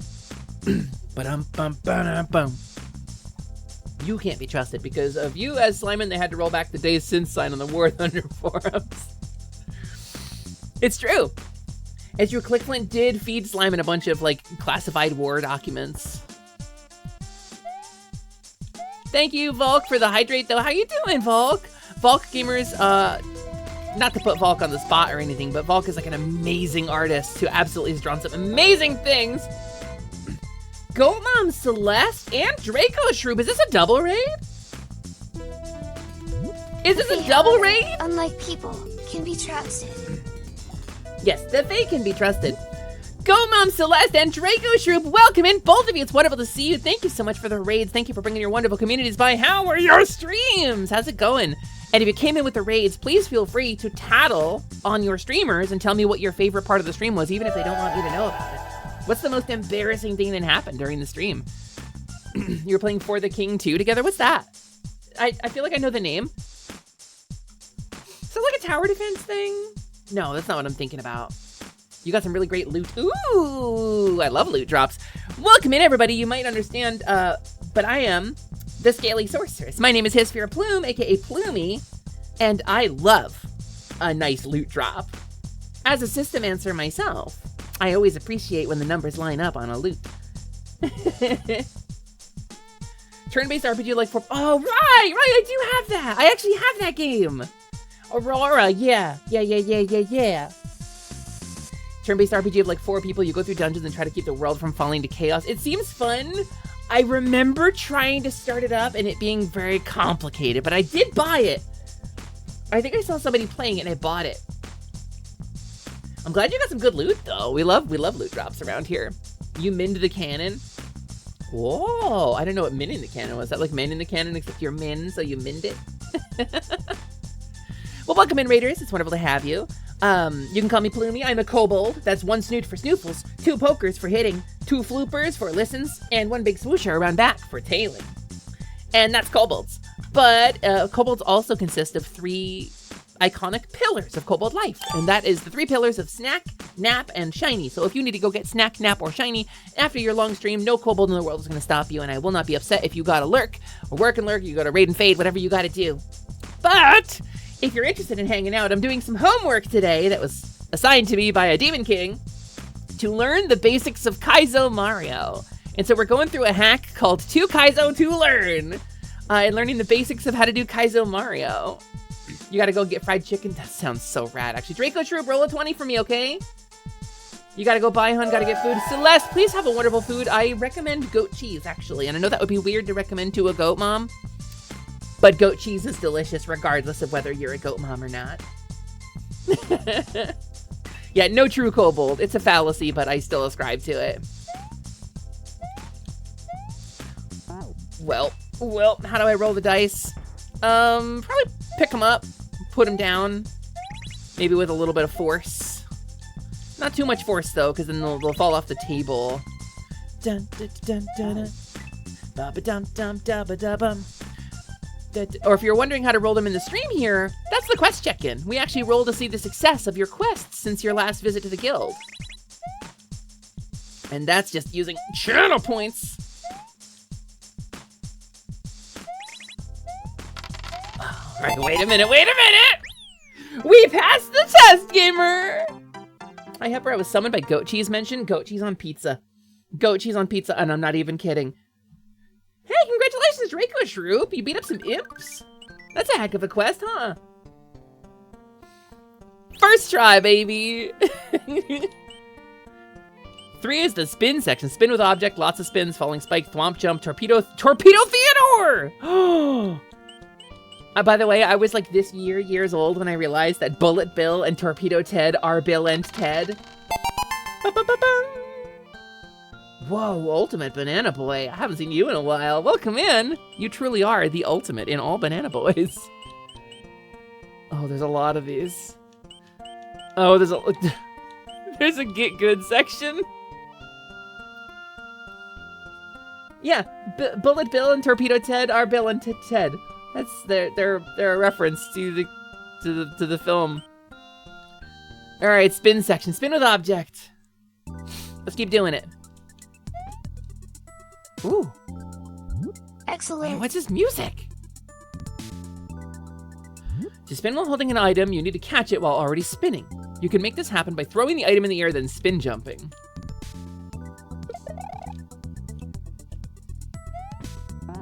Understood. So I gotta throw it, spin jump, then hit the blarg.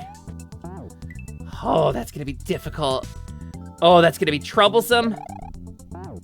I just executed it flawlessly, actually. Alright, cool, hold on. I just gotta time it with the blarg. Okay, hold on. We're getting there, we're getting there. Woo!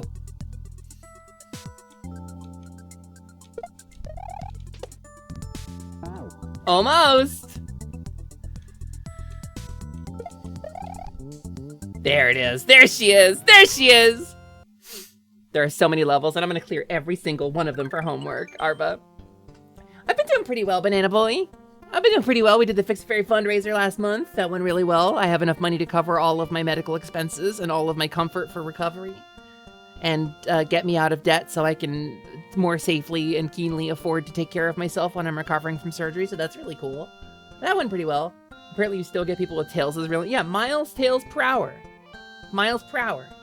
Miles per hour. It's, yes. I got that one when I was like 6. Yeah, in Europe he's kill per hour. You're mad the RT Comics decided Sonic's real name was Ogilvy Maurice Hedgehog? It's canon. It's canon. My patience through this is so good. I think Russo put it best, but I had a similar experience. Letting go is important. He described it, and this is really legendary, and I wish I had a clip of it, because he sat down and he said something to the effect of, while playing Kaizo Mario, there was a time when the answer to this would have been, oh, this is so impossible, it's so frustrating, I hate this, because you can't succeed, right? But you gotta let go. You're not gonna succeed. You're gonna fail a lot. Not just in this, but in life in general. Sometimes you roll a 20, and then sometimes... Let it go. Eat, snack, and win Mario. Sometimes in life you roll a 20, and then sometimes in life you roll a 1. And that's just life.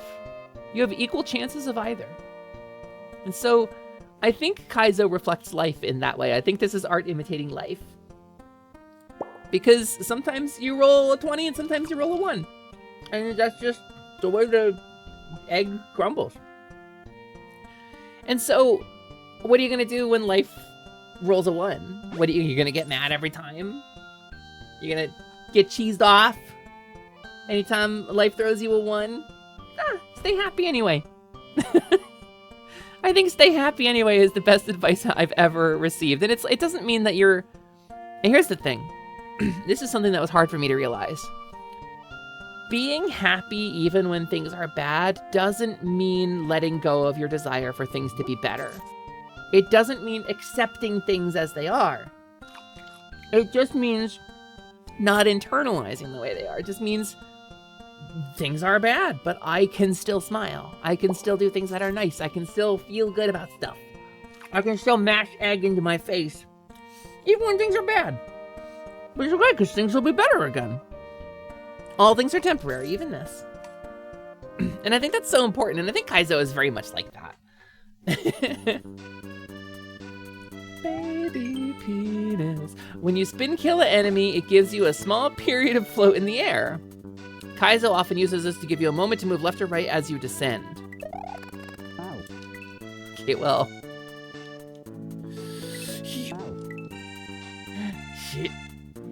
Shit. 90% of Pokemon names are puns or portmanteaus. That's true. Okay, hold on. What you're saying is therapists should prescribe Kaizo? I think Einstein said this. Do something you hate every day to get yourself in the habit of doing things you don't like. And I don't think you should punish yourself. But I agree, actually, Magna. I think, or not Magna, sorry, that wasn't Magna who said that. It was Nona who said that. Hi, Nona, welcome in. I agree. I think you should do something that's frustrating and sucky and bad and difficult, and you should learn to fail. Learn to be okay with not winning all the time. I think learn to laugh and smile even when stuff is frustrating you, because like you're always gonna have stuff in your life that frustrates you. It's always gonna be difficult. Life sucks, it's hard. It's hard and filled with bad things, so I think it's so important to be able to laugh it off. That's how Hesper learned to like Moxie. It's true. How learned to stop worrying and love the Mox. What am I doing wrong here? I feel like I'm... Whoa. There it is. It was just more demanding. When you spin kill an enemy, it gives you a small period of float in the air. Okay. When you dash off an edge into the pink goo, into the Pepto-Bismol. Oh, let's go! Okay. When Mario has a power-up, these types of blocks will break under him and give him a small boost into the air. I hate this obstacle, so I made this setup easy. But even easy hacks will expect you to be able to maneuver about more.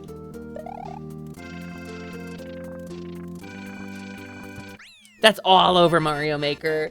You see that constantly in Mario Maker. Bum-bum-bum-bum-bum-bum. Yeah, roguelikes. Okay, no, roguelikes are so good for this, actually, for letting go. Because a roguelike is a type of game, and roguelike and roguelite are different terms, and they're often used interchangeably, and they're not. Barony is a roguelike. Something like Balatro is a roguelite. Right? Rogue is a game, and games that are similar to Rogue are roguelike. A roguelite is something that includes some of the traits of roguelike games, but are not actually a game like a dungeon crawler like Rogue. And so, the vibe of a roguelike or a roguelite is that you do a run. The game is divided into runs. And you can lose everything instantly. Hours and hours and hours of work from one pixel being misaligned, one hitbox being slightly jank. And they're very frustrating. Generally by definition, and developers have made them less frustrating over the years by adding like non-linear progression, sideways progression. Like the more runs you do, the better your runs will start, or you'll unlock new characters, like in Megabunk or things like that. But at the end of the day, a roguelike game is still about loss. It's still about letting go of what you've lost. It's still about being able to say, I've built all of this, but now it's gone. I guess I'll do it again. And finding the joy in the journey instead of only finding success and happiness at the destination, find joy in the journey. Number of times you've been in RP and had the ability to finally process something you didn't know you were holding on to. Oh, RP for sure, Starfire. Again, huge tabletop nerd here. I'm such a tabletop nerd, I roleplay in World of Warcraft. Like, it's just very much, you're in a good company if you like tabletop nerd stuff here. Our roleplay for processing is absolutely a thing too. You thought Gambit was the one Rogue liked? Rogue, not Rouge. That's true, that's true. Rouge is the Sonic bat, named for the makeup. Rouge is the French word for red, where Rogue is one who is of loose morals or an outlaw. Ragu is a thief. No, Ragu is a tomato sauce. Ragu on my niece and a nephew. Rags. Falling Spike.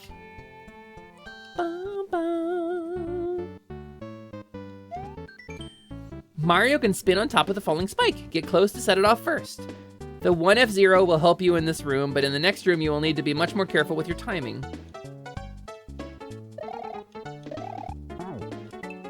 Oh no. Oh god. Oh god! Okay, this is gonna be really demanding. Well, I think Dark Souls also teaches you that, how to like let go of stuff. Dark Souls is the second game I ever streamed. I'd never played a Soulsborne before, and I streamed Dark Souls 3. Was the second game I ever streamed. Boy oh boy did I go a little crazy. And sometimes it's harder to find the joy in the journey. Stuff like Sekiro or Bloodborne for me, I didn't enjoy as much. I did not enjoy the journey as much, and so the frustrations meant I didn't have the periods of enjoyment in between the frustrating points, and so I ended up stopping playing those games, but... You lost yourself in the ragu, you did. You love tabletop RPGs, been wanting to get into D&D a lot more, but scheduling is pain. Scheduling is the true final boss of any tabletop RPG. Everybody knows this. You only play roguelikes like the color burgundy. Rouge-likes like the color burgundy. Yeah, I like a magenta. A nice magenta is rouge-like. It's rouge-like and... Oh, that's rouge-light, I think. Dark Souls is very much pattern recognition. That's true, like learning and memorizing. Dark Souls is very much memorizing, too. It's a little choreography. You're planning to get a Souls game in the next sale. You're scared but excited for the journey it would be. Potate? Hazel? I will recommend you one. Dark Souls 3. It's such a good entry point to the series. You don't need to know everything, and if you're gonna play it on stream, this is the secret. If you're gonna play Dark Souls 3 on stream, set the category. Because there is a group of people, many of whom are in the chat right now, who browse the Dark Souls 3 tag looking for first-time plays. People look for the first-time plays of Dark Souls 3, specifically so they can relive vicariously through you their first play of Dark Souls 3, and you will get so much help, and you will get so much attention, and so many people will come in to go, oh, come on, you got this! You got this! And if anybody... Here's the other rule. If anybody comes in and says, Midir was actually really easy. Why are you struggling with Benjamin, the fucking nameless king? Why are you struggling with this? This is so easy, actually. I did this in 3 tries. Just ban them. Don't wait, don't be nice, don't reason with them, just ban them. Because that's a bad attitude and a bad energy, and you don't need it. Nobody had an easy time with Dark Souls 3. Nobody did. It's hard on purpose. And if they say that they did, they are just doing it to be egotistical and boastful. I had an easy time with Midir the first time. I got lucky as hell. Because his AI changes over time the more times you fight him. And I beat him on like the 3rd try. But... I got lucky. Would the same work for Elden Ring? Elden Ring is a different animal, but it is a similar game. Elden Ring is a different type of game. I would say yes for sure, but Elden Ring is a game that... Okay, I think I would not have enjoyed Elden Ring as much as I did if I had not started with Dark Souls 3. And I'll say that, because Dark Souls 3 is very linear, and makes you progress through the challenges very much like a Kaizo ROM hack, where Elden Ring is an open world game where you can go in infinite directions and just explore. But like the mechanics I learned in Dark Souls 3 and the design philosophy I learned in Dark Souls 3 made me appreciate and enjoy Elden Ring a lot more. That's kind of my opinion on it. You didn't have much trouble with DS3, but you played it after clearing Elden Ring. Yeah. I would say Elden Ring is also a little more forgiving than Dark Souls 3 overall. You actually had a ghost D&D race called The Spectre, inspired by Ghostbusters with having humanoid look or less humanoid look. I don't know where that's coming from, but rad. Open world games can also be very stressful just from how overwhelming they are. Elden Ring is one of those. Your first playthrough, it's great. The world is open, you can go wherever you want, and there's always something to do. Pick a direction, have fun. Elden Ring is great. Second playthrough, knowing that you have to do a billion things to re-unlock stuff, knowing where it all is, and seeing the scope of the world. Boy, oh boy, have I never done a New Game Plus in Elden Ring. Open world, you definitely go, ooh, piece of candy. I mean, the Elden Ring's great for that. Elden Ring is nothing but pieces of candy with delightful ham hocks distributed between them. You found DS3 more forgiving, but you also played Unga Bunga Big Sword in both. I think if you have the right sword in Elden Ring, Unga Bunga Big Sword is easier. But Dark Souls 3 has a much better greatsword, I think. I think when it comes to like mega greatswords, the super, what are they called, ultra greatswords? There's the Guts blade that you get pretty early in Dark Souls 3. I think definitely makes it easier. That blade is insane.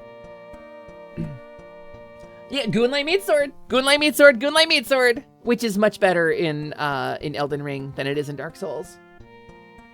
Bleed builds are where it's at. That's when I started Elden Ring. I played a dagger bleed build. I didn't know it was the meta. I just played it. I got the dagger that throws blood and stacks up bleed, and I said, let's stack bleed. Swamp Jump. Bloodborne 1 is best. Is there a Goonlight Meat Sword in Bloodborne? To do a Swamp Jump, spin next to the swamp to get it to start falling. Quickly fall onto it and bounce off. The timing for these can be tricky, and it relies heavily on the individual setup. Okay. Alright, I see. Oh, I see. Haha! Ba ba bum ba bum. Ba ba bum bum ba ba ba bum. With the bleed twin blades, and you were like, yeah, this is edgy. Nice. Rivers of Blood, that's the one! Carried you through your first playthrough before they nerfed bleed. I switched off a bit before they nerfed bleed. I realized how strong it was. I actually switched off to a full sorcery build, which I wish I had done sooner, because sorcery is so fun in Elden Ring. Rivers also, and rivers Char! and rivers. Rivers and rivers and rivers, rivers and rivers and rivers, rivers and rivers and rivers, rivers. Char, hello, welcome in. It's nice to see you. We love a dragon around here. How you doing, Char? You having a good time? Also, Magna, thanks for checking in. I'm still a piece of garbage. I'm doing some Kaizo homework that was assigned to me by a Demon King. I'm learning the basics of Kaizo today. So welcome in, it's wonderful to have you. I'm Kobold in it, because it's Scaly Saturday, baby. Let's meet Torpedo Theodore. I don't even need to read this thingy. do, do, do, do, do, do, do, do, do, do. Bum, bum, bum, bum, bum, bum, bum. I think that's what's at fault with open world. Always fantastic first, though. Yes! Baldur's Gate 3, for example, which is not technically open world, but not technically not open world. It's got a lot of very large open areas, but it's not the whole world anytime it is open. Act 3 you could call an open world game. Second through is more daunting, lots of thinking of where and what to do next. Exactly. You're having a chill, cozy day? How am I? I'm having so much fun, Char. We're learning about Kaizo and talking about letting go. And discussing, like, I may have, I may have told my chat to throw a lot of money at me so I can get another model. I'm just saying. But we're learning the basics of Kaizo today, and I'm having fun. Jeopardy music is called Think. There's a Sylvagunner remix of this song that is Last Christmas. By the way, sound off in the chat if you've lost Whamageddon this year. I have not yet, but apparently my buddy Ryusei Shining Heart has. I am told that Ryusei lost Whamageddon pretty much right away. Zoe made you lose Whamageddon? Okay. Zoe and I might not have everything in common. Me and Skylar and Zoe might have our differences. But let me tell you something. Zoe is correct that Whamageddon is a PvP experience. Whamageddon is PvP, and I will die on this hill. You lost it day one? No, Noelle, it's a PvP game. It's a PvP experience, and I'm gonna get you too. Tiny got you yesterday? Oh no! It's kind of losing if you randomly sing it. No, it has to be the original version. It has to be the original version by Wham in an unaltered form. It can't be a remix. It can't be a MIDI version. It can't be a cover. It has to be the original. Zoe took you out minutes into it last year. Yeah, it's rude. It's very rude, huh? Spring jumps. These are hard. Release the spring and land on it in midair to get a big heckin' bounce. Your best bet is to hold it against the wall. Drop it before the highest part of your jump, release both Y and B, then press both as you land on the spring.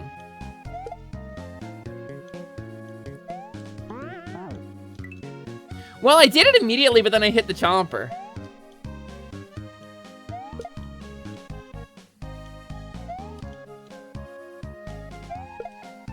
It's a little bit like a shell jump, but not quite.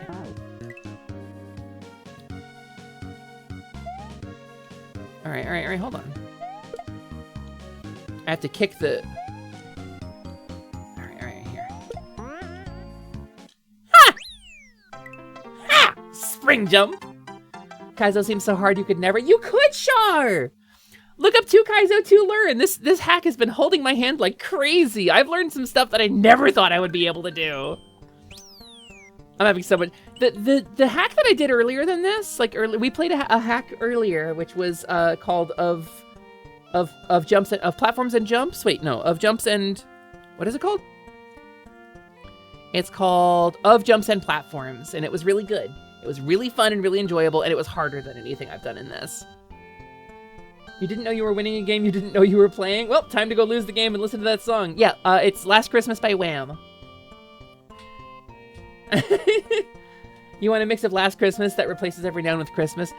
Last Christmas, I gave you my Christmas, but the very next Christmas, you gave it away.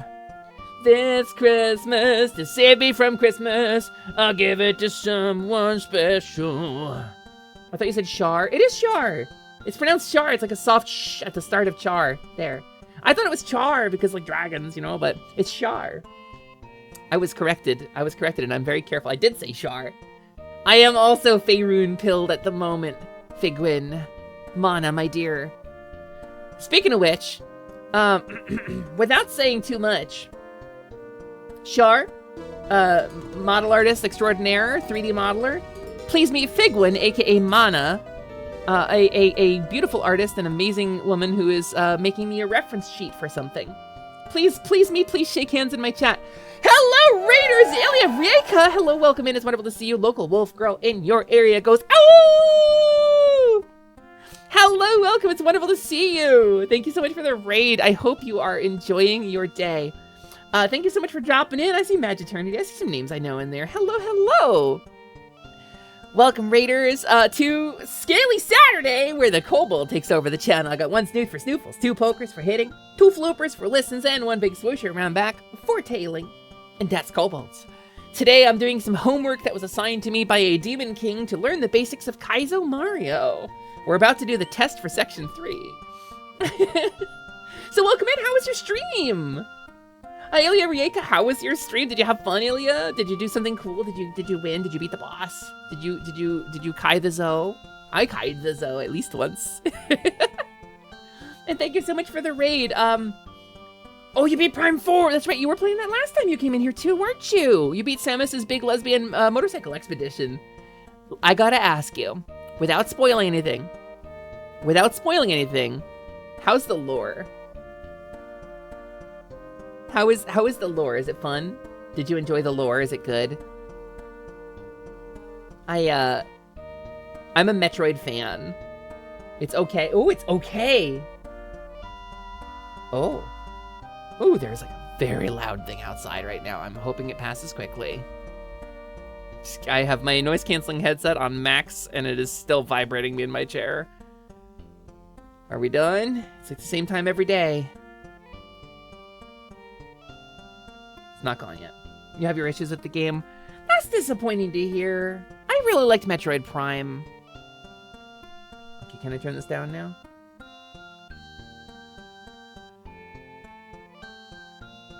Okay, it appears to be passed. I really like Metroid Prime. I'm a Metroid fan, so just imagining Hepper vibrating across the room with a shell-shocked look on her face. I'm not to get too serious or dreary or anything, but I'm learning that managing my own autism, my own neurodivergence, sometimes means not exposing myself to problem triggers, and that is one of them, and it makes it very difficult to continue stream when something hits me that hard, because that is just an asshole. The lore itself is fine, and the story has its own set of issues, but overall you think it was fine. I'm sad to hear you say fine.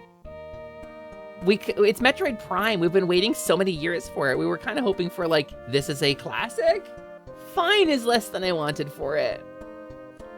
Got no idea why some people want their cars to vibrate their cells apart.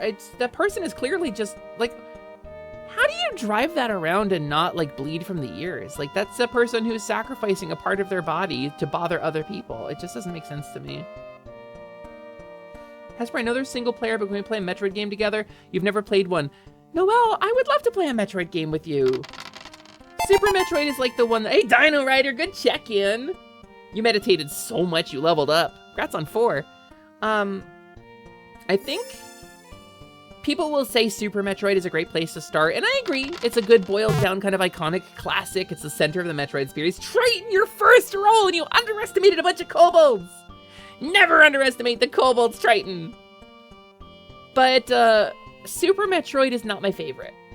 My favorite Metroid is Zero Mission on the Game Boy Advance. And I know that's unpopular, but Zero Mission is a retelling of the first game's story with additional content. Also, Fusion Warrior, Blumbles, thanks for checking in. Thank you for checking in, both of you. Good check-ins. I see a level 2 and a level 3 there.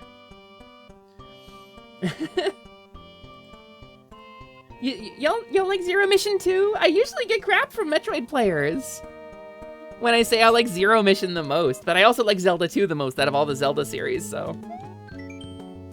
Time to put the tricks from the third section together. This test is intended to be beaten at your own pace and, okay. Okay, here's what I gotta do. I know I gotta. Okay, we can do this, we can do this. We can do this.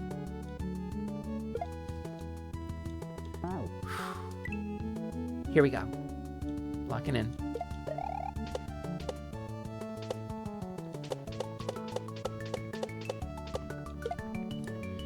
Okay, okay, wait. Almost. Oh my god, if I had to do this in time with the torpedoed head though, I would never get this. Oh, these are tricky.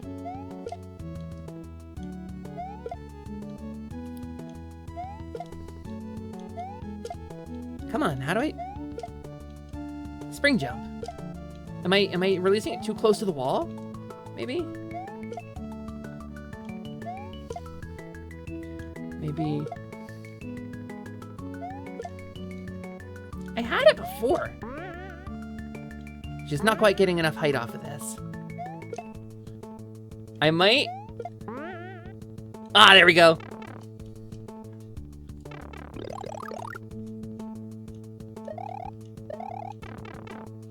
Oh, do I get to continue from here?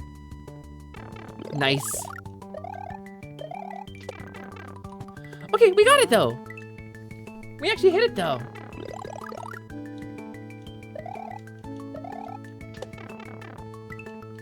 I'll clip it as soon as you get it to celebrate the spring jump. Thank you! I'm celebrating like getting these Kaizo mechanics down.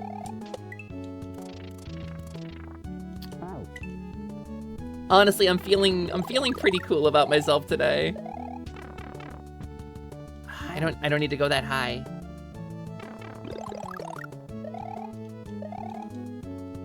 Bleh.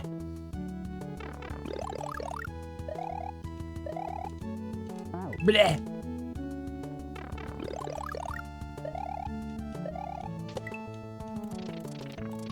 All right. Hold on. She cooking though? She's cooking!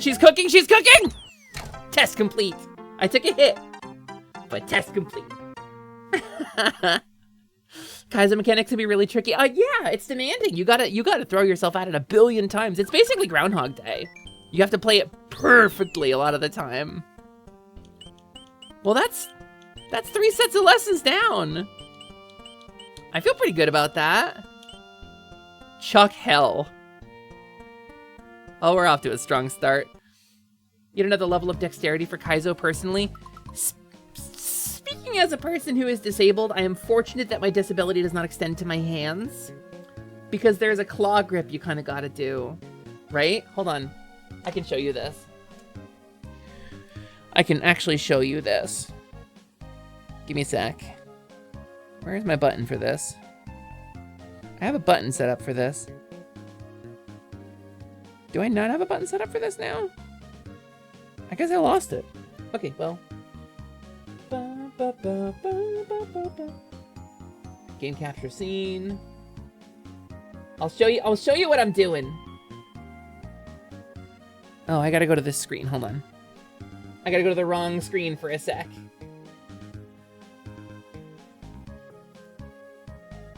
Oh wait, where is it? Ugh, OBS, please.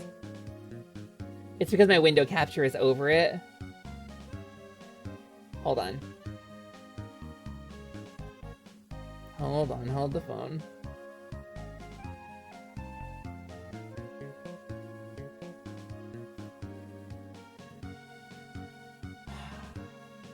One more. There it goes. So, here's my controller, right? To play the game, normally, you'd hold the controller like so, right? Run, jump, spin, jump. But I'm actually holding the controller, run and jump, and then my finger comes in, like so, for the spin jump. So I can run, jump, and spin jump. And it's awkward. It's just awkward. Oh yeah. Yeah, this was that Microsoft thing. I got this as a treat for myself when I moved after the Faunathon. This was with a Twitch payout after the Faunathon to celebrate. It's designed to match me. It's got my gold detail, my purple and my pink, and all of my colors. It's very nice.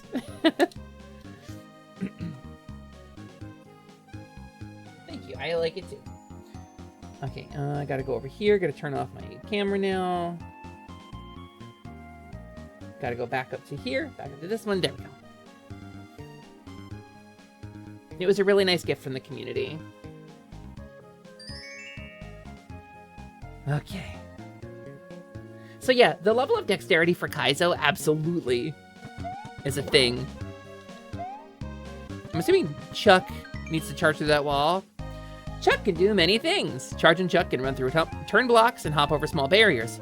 All Chucks take 3 BAO hits on the helmet to kill, but they have a small time of invincibility after each hit.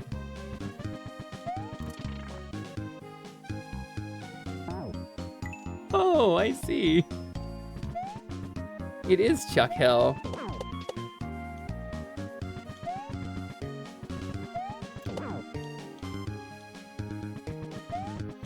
So wait, what do I do? Do I gotta... Okay, so I gotta...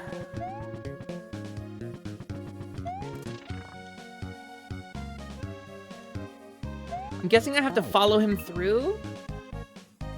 Now we gotta get you a custom leverless. No, we gotta get me a custom leverful. There is actually an arcade controller I really want. Huh? Wait, hold on. There's a, ooh. Due to your EDS, you have a plus 100 to Dex, but anytime you take an action that requires 10 or higher, your Constitution takes a debuff for 3 days. That's so valid, honestly. You're so real for that. Actually, like, immediately so real for that. I have chronic fatigue syndrome and chronic like neuropathy. I had Lyme disease as a kid that didn't get treated, and so I have like a lot of nerve damage.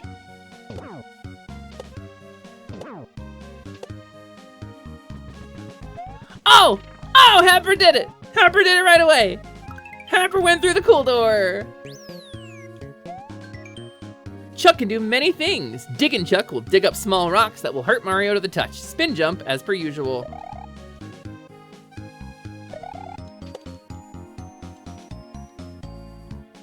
Okay, ma'am.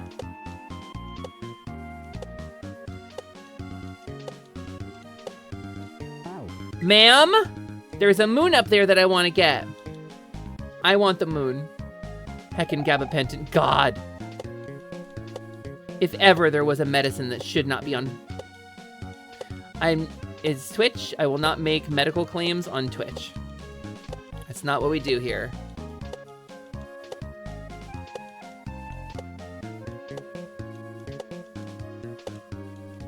I clearly have to drop on this while it's... Oh, we hit max. Okay.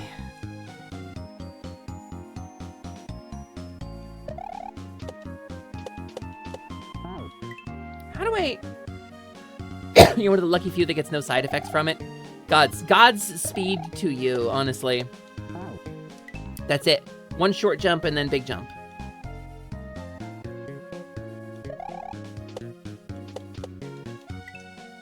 Okay. Okay. One long. I made it up.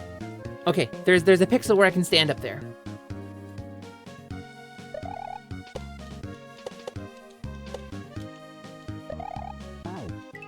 I gotta get up there. Turns off your peripheral neuropathy. I mean, it's effective for treating certain types of nerve damage and neuropathy. Medically speaking, it do a thing. But it's not. It's off-label for a lot of the things they prescribe it for, with no medical proof that it actually helps those things. And the side effects are not well understood, and the permanent cellular level changes to your brain can cause serious side effects in a lasting way for some people. And that's science we do have. That said, you're a bit exhausted, so you're gonna lurk. Ilya, you know the rules. We follow kobold rules around here. If you gotta go get snack, nap, or shiny after your long stream, like, please don't ever feel obligated to hang out. But thank you so much for dropping in. We appreciate you, and I hope you have a wonderful time. Hope you have a wonderful lurk. Chuck can do many things. Passing Chuck, as the name implies, kicks footballs at Mario. These footballs are a menace and can be spun to destroy or bounced on with a normal jump. Oh boy, okay. Aha! Oh, but there's a moon I could get. If I time it just right. If I time it just right, I can get that moon. Right, it's just gonna take a couple of tries to get it right. It's just gonna take a couple of tries to get it right. A little shorter. Let's go! Wait, hold on.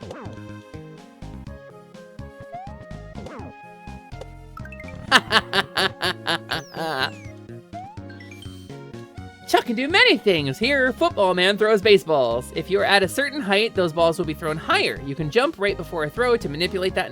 Wait, really? Really? I didn't know that.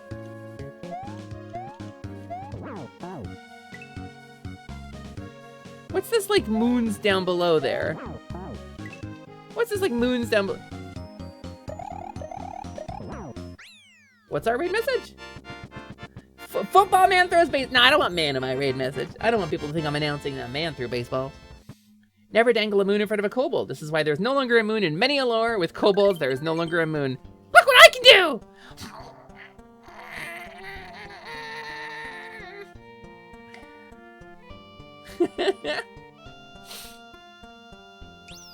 Fish out of water.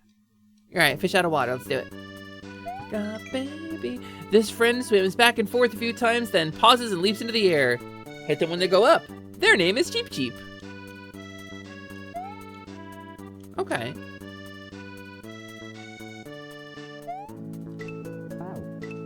Okay, I understand. There's a little bit of timing gaming here, but pretty straightforward there. This very sleepy friend is called Rip and Fish. Wake them up by getting near, then spin jump on them, pulling them to the right.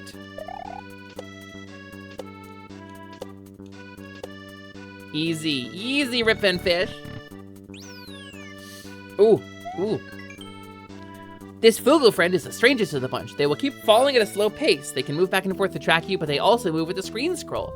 Your best bet is to get in front and pull them along. All right.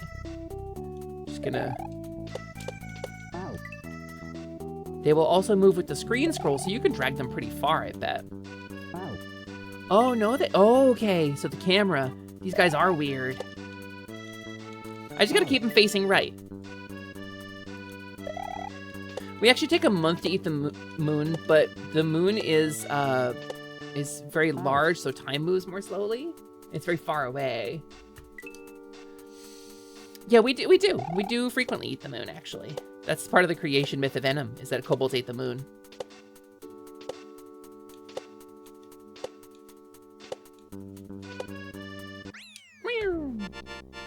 Ba ba ba ba ba. Ha ba ba ba ba ba ba ba. Fish time! We did go with fishes. We did go with fishes. Vines and beans.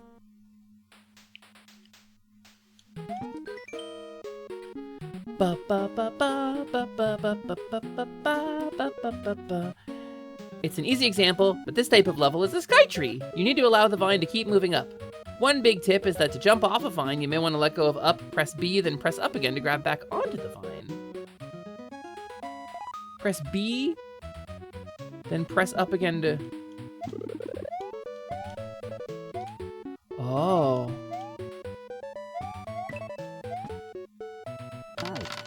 I see. Hi, Nia, welcome in. All right, so what if I...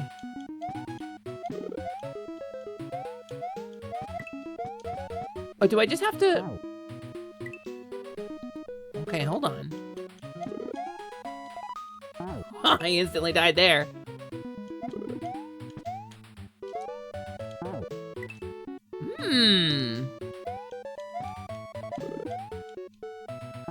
There's something I'm not doing. Let's read it again.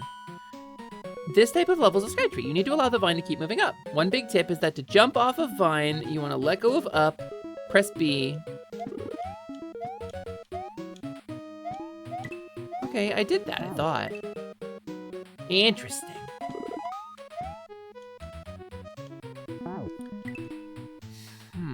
What am I not doing? Seems like I should hit that first.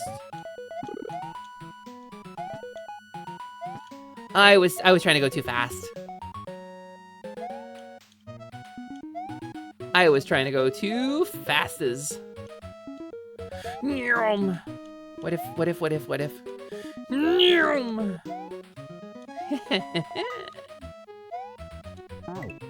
Oh no! I wasted it!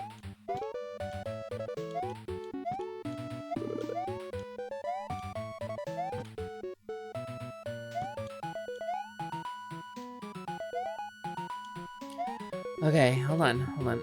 P-speed? Yeah, P-speed!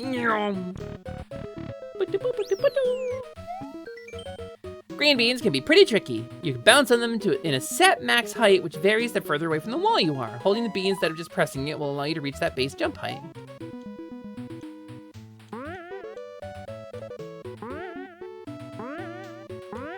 Okay. Green beans have a fun unintended consequence when they're placed at screen boundaries. Jump into the middle of this pit, it'll be fun, I promise. Okay, well, I didn't do what they asked me to do. Yeah? That's a green bean thing?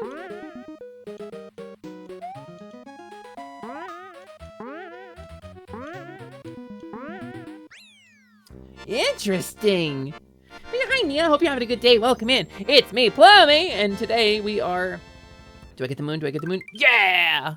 Today we are playing the basics of Kaizo, with 2 Kaizo to learn.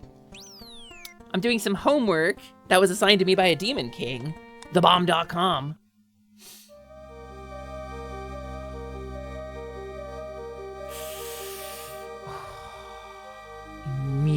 Immediate trauma response. This music was so soothing, specifically because it comes from such a traumatizing place. But bombs and Goombas can both use these parachutes, which make them fall slow but become harder to jump on due to the timing. Alright. I think you're the bomb.com, Ryu. Mr. Say. Oh, we did a bit of this before! If you need to carry a bomb for a long distance, you can reset the timer to avoid having it explode. To do so, kick the bomb horizontally. Do so by kicking the bomb up vertically will not work.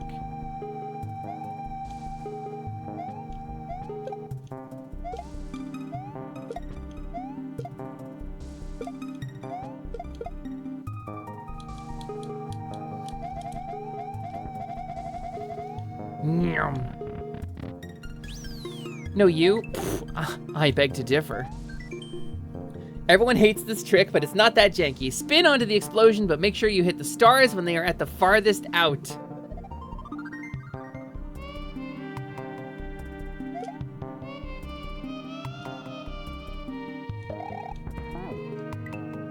Huh.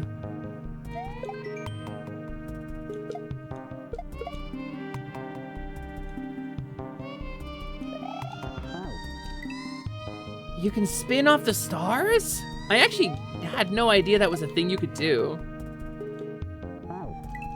Hmm.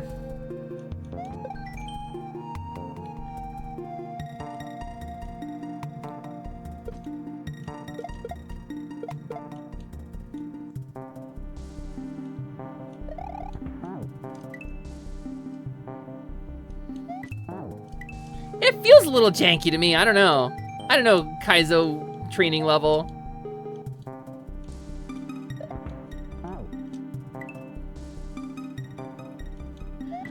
I should watch the video for this one.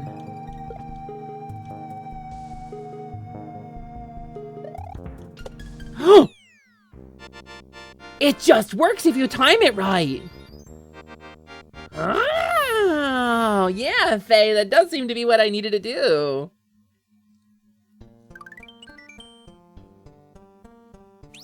Hacker's fave tool. I have C2 lives, thank goodness. That little line is called a 1F0. Oh, just what you were talking about before.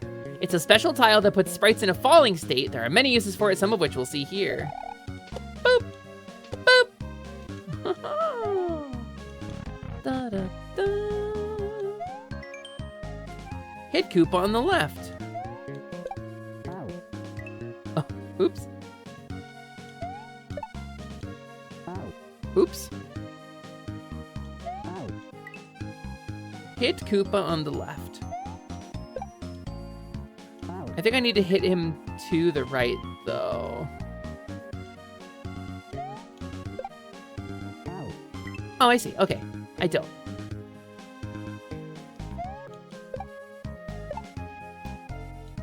Okay, there's nothing special with a shell there. Got it. Why is there a coin down underneath, though?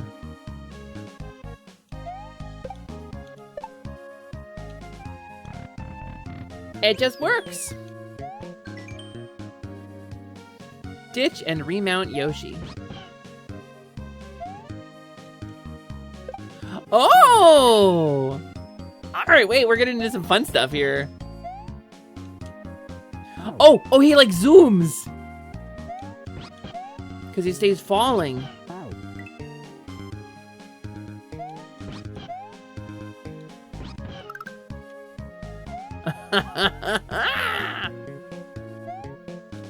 Get nothing over there. I put him in a cave. Drop key and walk on it. Why do I feel like the time is gonna run out here? Yoshis belong in caves. I'm not gonna let you get away with this Prin nonsense here. I played Super Mario World with Prin and she left so many Yoshis in caves. She left so many Yoshis in caves! Alright. Caves are where Yoshis belong.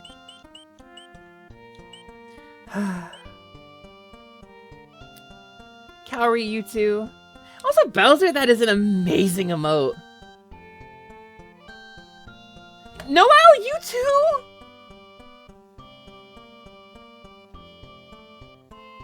Why is it? I gotta check with my wife, because, like, maybe LMD also thinks Yoshis belong in caves, and maybe I just have a type. I remember hearing Ryuzi say something about the Yoshis yearning for the mines. Ryuza did say that also. Yeet! Yoshis are tools. Yoshis get sad in caves.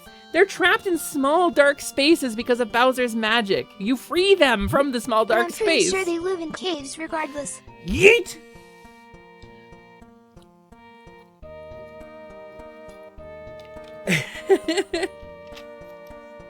Alright. Let me put this... I pulled out an actual copy of The Legend of Zelda on Nintendo Entertainment System to blow in the cartridge to get the sound right at the top of stream. Have you seen the caves in Super Mario World? They're huge, spacious even. Then why I watch Preeny get squished in them so often?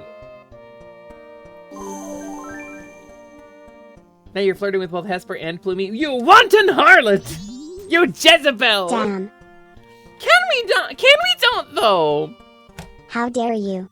The fairy spell? Listen, okay, canonically, the fairy spell belongs to me. I have it from Hoverbat himself. You deserve it. Quick. That the fairy someone spell belongs summon to me. Chi Counter that burn. The fairy spell from Zelda 2 is mine, and mine alone. I am the one who owns it. And that's why, incidentally, I'm in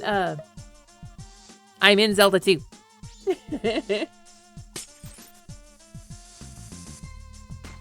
That's rude. That's rude. That's rude, Zero. Kobold. I did not know Plumie could be a fairy ninja. No! No, I don't. You don't have to eat a fairy for them to heal you. That's not how it works. All right, hold on. Time to put the tricks from the 4th section together. All right. Which trick do I have to do? Which trick do I have to do here?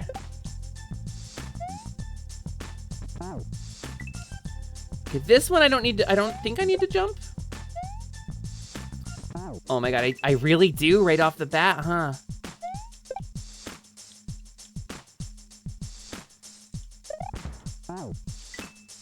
This is timing like crazy. I know, you have Faye, and I just need you to understand it wasn't that emote. No, it was that emote. Never mind. I thought it was a emote, but it is actually a inhale emote. Yeah, no, you don't have to do that. Oh boy, this is tricky.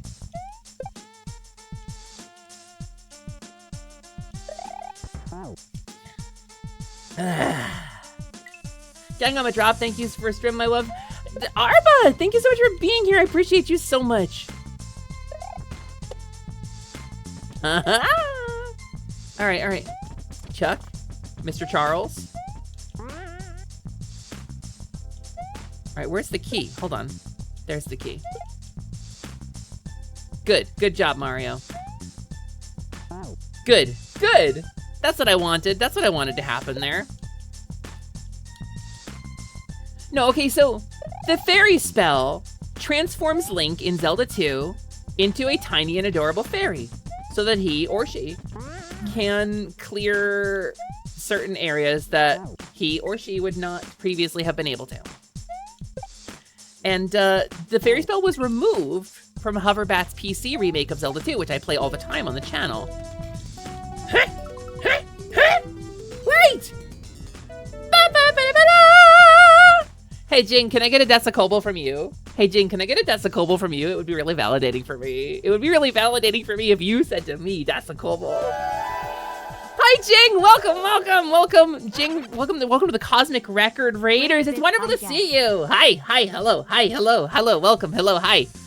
Heroes, if you do not know Jing, Library of Comma, you should go check her out, please. She's a wonderful friend. She's super cool, and we have a fundraiser coming up to raise money to relocate Jing to a safer and more livable area than the literal hell that she has described for where she currently lives. That's a call, but that's a call! I can hear it in your voice.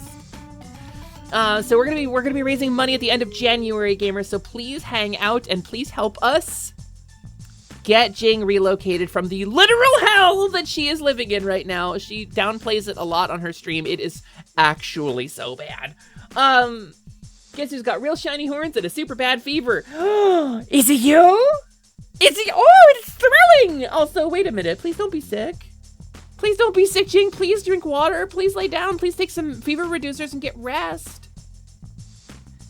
I was surprised. Yeah, I was surprised. Normally, you're still streaming at this point. Jing, thank you for taking care of yourself. Please take care of my friend. Heroes, if you don't know Jing, she's amazing. She's smart. She's clever. She's charming. She's one of the players in Bucket's D&D game on Mondays, and she is a very good friend of the channel and a personal friend of mine. When I became a pink kobold, it was Jing who welcomed me into the pink kobold society. Pink Kobold Club. I'm gonna keep on streaming in the Pink Kobold Club.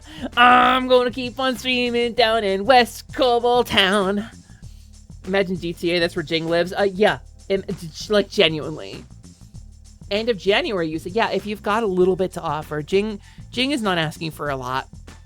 It's a couple thousand Canadian to get out. So it would mean a lot to me if you helped Jing. But Jing, welcome in. How was your stream? I hope it went really well.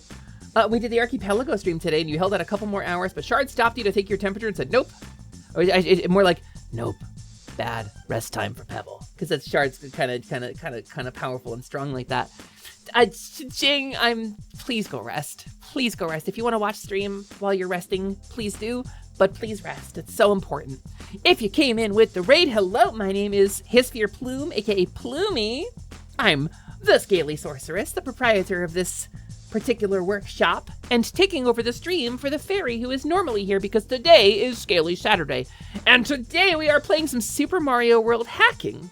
I'm doing some homework that was provided to me by a Demon King in order to prepare for a collaborative Kaizo stream.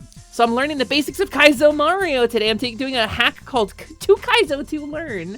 And we've made it pretty far. I'm having a lot of fun learning it, and it's very good. And Joanna Pretty. Also, hi Keyblade Knight. Happy anniversary. Thank you. It's Positivity's 2nd anniversary. We have a sale on merch. If you want to get a little Hepper dangle. Well, you don't get this one anymore. We don't have any of these in stock anymore, I don't think. But you could get this one. Or save your money for Jing. That works too.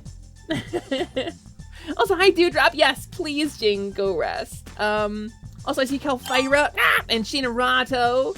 Hello to both of you as well. And Cattlebulg as well. I see you as well. Also, Bucket, thank you for the raid bits. I appreciate you so much. We are doing Kaizo today. Yeah. Kaizo, oh no, we're in danger. Wait, it's Hepper. I don't have to worry. Naka! Naka, what a delightful vote of confidence. Yeah, no, we're doing pretty good, I think. I think I'm playing pretty well. Except for that. So there's some, I'm in the test. I'm in test like number 4 right now. I think it's number 4. And I have to, there's a bunch of different things you gotta do to succeed at this. Also, hi Specialty. Welcome in, it's nice to see you. Whoa! Wow! You're with Ryusei, we all love the Jing, so make sure to take care of the Jing. Yeah, please, please. It's not a request. All right. Timing challenge, we're getting it down. Hit this in the middle.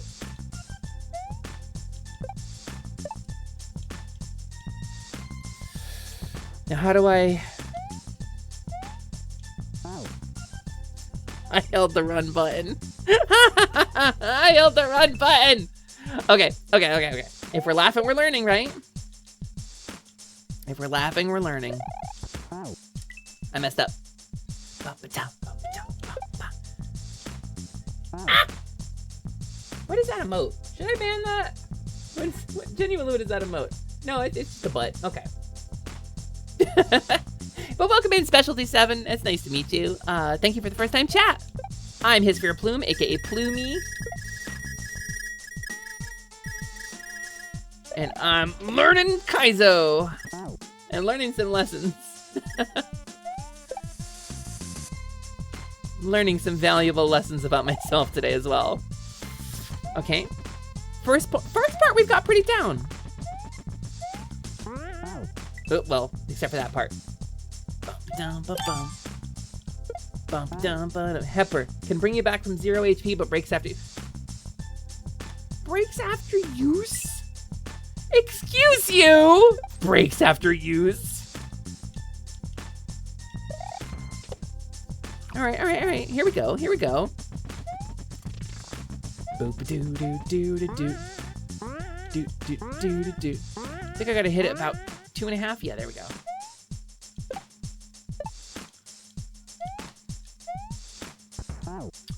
No, I got so far. Did you see the in-game concert in Peak for Baby No Money? I saw of it. I have not seen it myself yet.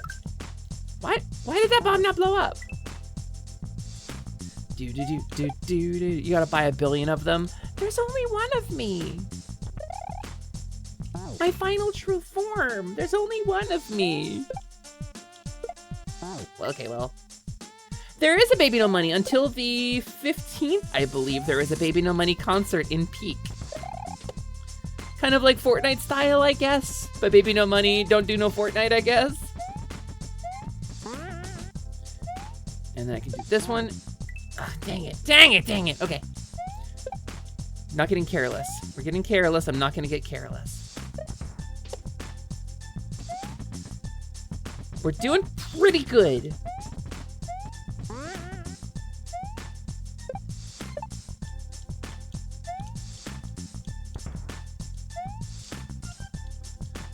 Okay, how am I gonna... Oh, Happer figured it out. Happer figured it out. I'm so proud of that, actually. That's test number 4 complete. Look how many levels we've cleared. This is all cleared levels here. Because Baby No Money is incredibly based and actually super cool. Oh, yeah. No, Baby No Money's amazing. I want Baby No Money to succeed. Baby No Money and Iron Mouse, like say what you will about Corpo VTubers, Iron Mouse, I cannot imagine a bad thing happening. You know, I think there's certain VTubers who I cannot imagine being a shitter. And I include Pikami in this list. And I know Pikami like played the wizard game, but Pikami's Japanese. And I think the controversy didn't like reach over there really, and she was just doing like what was popular. I think, I don't know. I think, anyway, the point is, Baby No Money good. Baby No Money extremely good. Thank you, Ching. It's 3 songs and they have custom animated scouts for all the vocalists. Really? No DMCA copyright for almost any songs besides Edamame, La La La, and Gravy collabs. Oh yeah, because he doesn't have the right to give away other people's stuff. Key and swim section. Alright. This is the frame perfect trick, but you pick the frame, land on the block, and press Y and B at the same time. If you press the exact same time, you'll jump into the air carrying the block. Easy peasy. Ba-bum. Ba-da-dum-bum-bum. Also, backup bing bongs for what? Really? I gotta check it out. I gotta check it out. 2 sprites. Well, I was one of them. Some sprites will interact by destroying each other. To avoid this, you can toss one in the air and before you land on another, to not allow them... Toss one in the air before you land on another to not allow them to interact. Okay. So... Wait. What does that mean? That boy needs therapy. Purely psychosomatic. What do I gotta do here? Hold on.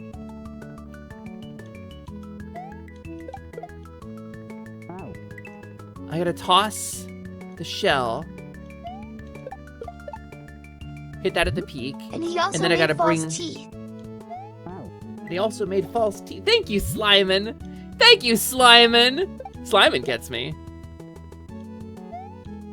I think I figured it out. I think I know what we gotta do here. I think it's not that.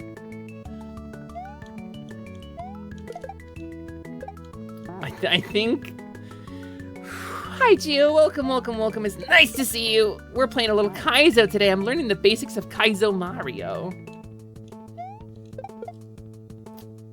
Dang it. Okay. We got it this time. Lock in, Happer. Ha! Ha! Okay. To double carry, place the items together on the same tile, then get a running start and slide into both while holding Y to grab. If successful, you'll be holding both items. Keys don't despawn, so you can also just move the key. You get them on the same tile. I'll have to slide into them. Hey!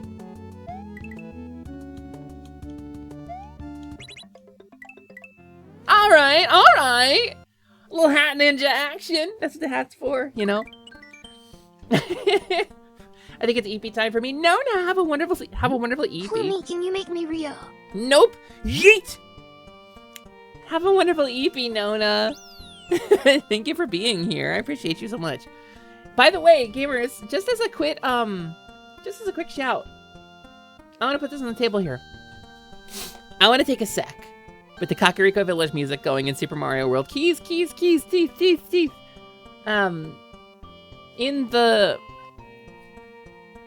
In the wake of the Fixed Fairy fundraiser, it may hit his fair plume. I'm gonna invite the fairy in for a second. So, gamers, I want to talk about something. Hi, my name, of course, is Hesper, Lamina, Lightwing, Deciduous, Temporary, Alexandria, Mimi, Vivian, Moet, Choco, Habit. Now everything is better than expected. First try, perfect time in 10 minutes later. Taco, Fetch, whatever, Gratitoria, Lilyhuff. You can call me Hesper, that's fine. And I'm your companion fairy, here to fill up your hearts and help you lock on to slay your way to a brighter day. You might know me from such works as Hesper's Quest on Twitch.tv, or as the voice behind the Kobold. But I want to say something. I've been streaming a little over 5 years now. I have never been this close to Twitch Partner. There is a thing called Twitch Partner that gives you a little purple check mark next to your name, a better revenue split on bits and subs, and more clout in the VTuber community and the streamer community in general. People take you more seriously as a content creator. Brands will take you more seriously. Other streamers will take you more seriously. It's something I have aspired to, like many affiliate streamers, because that's where I'm at right now. We're Twitch affiliates. Before me, and many will after me. So there's a requirement for applying to the partner program, which is a thing that they will approve or deny on a discretionary basis based on your stream and your content and what your vibe is like and whether they think you're a good partner for the Twitch platform. Partner as in like business partner. So the requirement for Twitch partner has been relaxed somewhat. And so with the requirement from Twitch partner, in order to apply, you need to meet a minimum threshold. That threshold is 75 average viewers for 2 months running. And that means, generally in the old system, that you could never have a stream that dips below that. But now they've changed it a little, they've relaxed it somewhat, and now you need 6 streams with an average of 75 viewers or more in a 30-day period, and then in the next 30-day period following that, you need an average of 75 viewers or more across 6 streams. I'm gonna go for like another hour or 2. This stream qualifies. Like the 5 before it. Which means, for the first time since I started streaming, I have a real, tangible shot at Twitch partner. In order to do this, sometimes people will do what is called a partner push. And a partner push is something that I didn't really want to do. I wanted to blow up and get successful, but I said that if I got 1 qualifying month, I would do a partner push for about a month, and we see where the dice fall. So with this stream, with the raids that we've gotten in, with the consistent viewers I'm seeing, the CCVs, people raiding in, people being kind enough to share their communities and bring them over here and support this channel because of what we do here. We create the space for you to be the best version of you without fear of judgment or reprisal. We make you laugh, we make you smile. I want to push for partner. Your companion fairy wants to push for partner. And she qualifies for a month now. Which means, if over the next 30 days, we have 6 more streams like this one, over 30 days, that means roughly half of the next month's streams, I will be able to apply for partner. So I want to say thank you for rating. If you rated in, if you are a viewer who is hanging out in the chat, if you are just lurking, thank you for your lurk. Thank you for hanging out. Thank you for the raid. Thank you for hanging out. Thank you for being here and helping us push that average up. Because this qualifies and this genuinely puts me in the running. For real. So thank you. So this is official. With this stream, that's 6 in a month. We're 1 out of 2. We're 50% of the way there. So thank you, everybody. I'm gonna do a partner push. We're doing it. I'll announce it, I guess. So thank you for the raids and the support and for lurking so much. I stream Tuesdays, Thursdays, and Saturdays at 3 p.m. Eastern every week. If you want to be around for those streams, it will help me a ton. So thank you, everybody. I now return you to your regularly unscheduled kobold. What? What happened? Hold on. What? I just fugued out for a second. Keys! That's like teeth. Same idea as the block grab. Got it. Easy peasy. That's actually a pretty easy trick. If you use A instead of B, you can grab the key in a spin. Wait, how did it manage that? Wait a sec. Hold on. If you use A instead of B, so... Right, okay. Okay, so I'm just not timing them right. I'm just not timing it right. Whoa, we're halfway there. Whoa, kobold on a chair. Okay, wait. It's frame perfect, but I picked the frame. There it is. Nailed it. To get through this, kick the key onto the lower level, get the key up to the next level by doing a key grab, but drop the key quickly beneath you. I press down the whole time to make it work easier, then press grab again to win. Wait, what do I gotta do? Let me review this. Kick the key onto the lower level, get the key up to the next level by doing a key grab, but drop the key quickly beneath you. Oh, I see, I understand. Wow, thank you for the follow, new friend. Welcome to the glade. Oh, welcome to the workshop, I guess. Help! I was trying to do a time saver and wrong warped into Roland's provisions. Well, hello there. Hello there, Bucket Lamp. It's nice to see a kobold in these parts. I haven't seen a kobold in these parts since, I can't seem to recall. Well, there are a few goods that you placed an order for the last time you were here. I'm fairly certain these belong to you. And it's a big crate just full of like old, ancient, rotting pizzas. Ah, Happer understand now. Yeah, but after all, you knew that already. It's not your first time doing this, is it? What? Bucket Lamp, the DM of our current D&D game. I gotta drop it immediately below me so I can stand on it, I guess?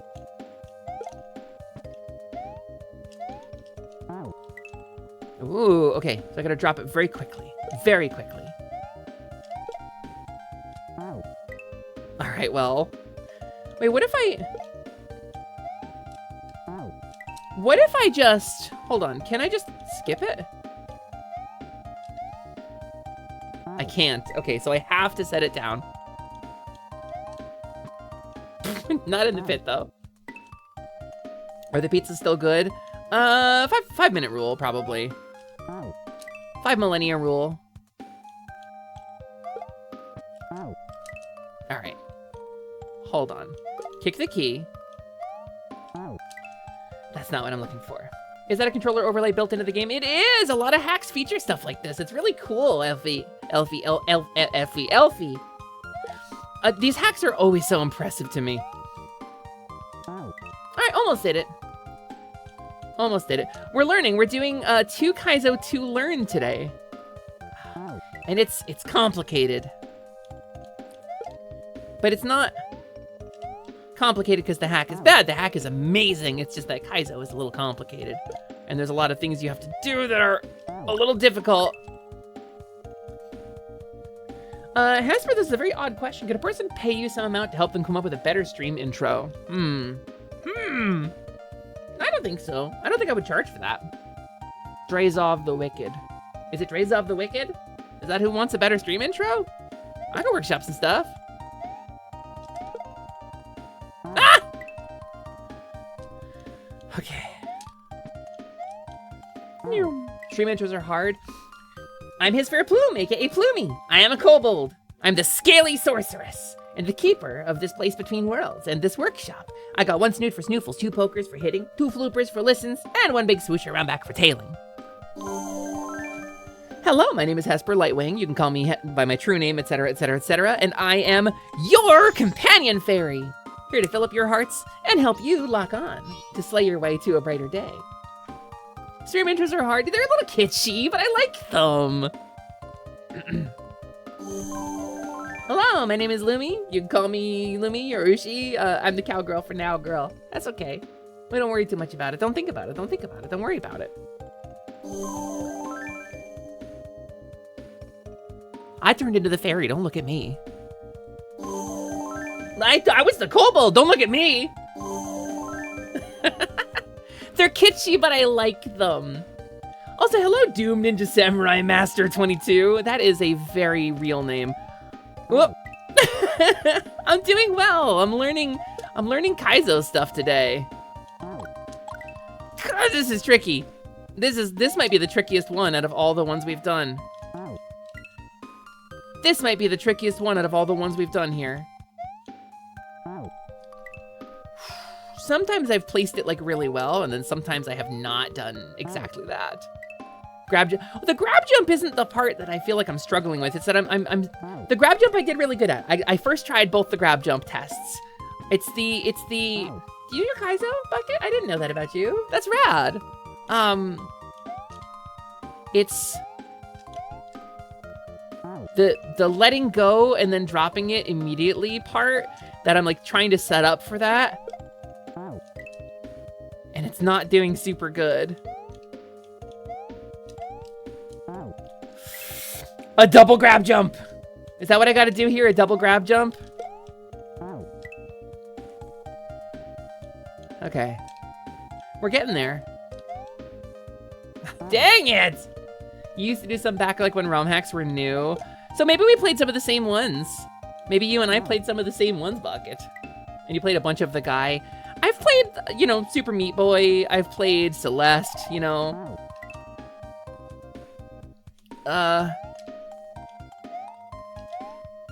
Dang it.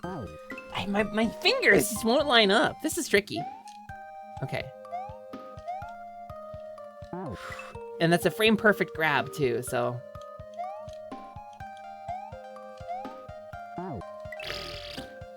Okay, here we go.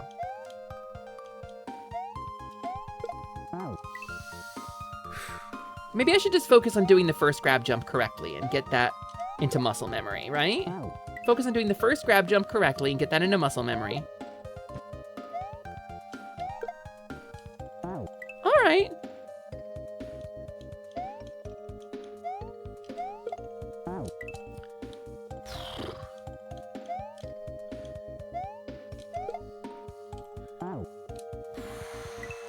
I think the second one has to be a grab jump too, it feels like.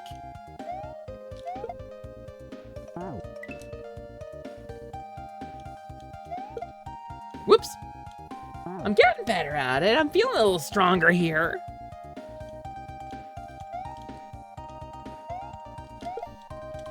Oh, it was so close! All right, it's just a double grab jump. It's not anything more than that. It's not anything more than that. It's a double grab jump. It's not anything more than that. It's nothing more than, hi, Axe! Hello! We're gonna do a super easy, basic intro to Mario technique called a double grab jump, where you grab jump and then you get up to a higher tier and you grab jump it again and then you reach the key to the exit. It's actually super easy to do. It's barely an inconvenience. Good check-in, Axe. Thanks for the good luck. Thanks for hitting level 15 there. Why did that work that time? Key jumps are like an infinite key grab. Oh no. You can start with a key grab on the ground, throw it at the wall, or hold it into the wall. Fall on the key in midair and do a key grab to pluck it out of the air and gain extra height.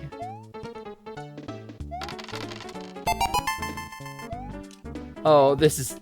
the timing of this is gonna be really something.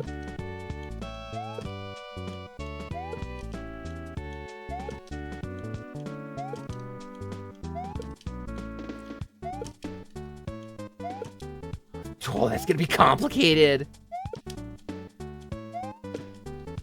So it's gonna be about where in my jump I grab it. Right? It is like a Kaizo trainer. This is called 2 Kaizo to Learn. And it is by, I forgot the name of the person who created it. Blue Ribbon High Life. Blue Ribbon. Who you can find on YouTube. And you can learn about, also thank you for the check-ins, everybody. Red Bean Bitter Cream. Nakashima Ryu, Elfie Faye, thank you for checking in. Thank you for checking in. I believe it's once the key barely passes your feet. It is, it's just hard to execute. You're absolutely right. Also, Zero, thank you very much. Like, I can see it, but I have what Mrs. Mellinger called stupid fingers.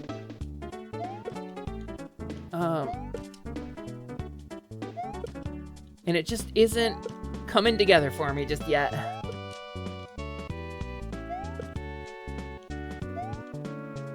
Wait, okay, so let's read it again. You start with a key grab on the ground.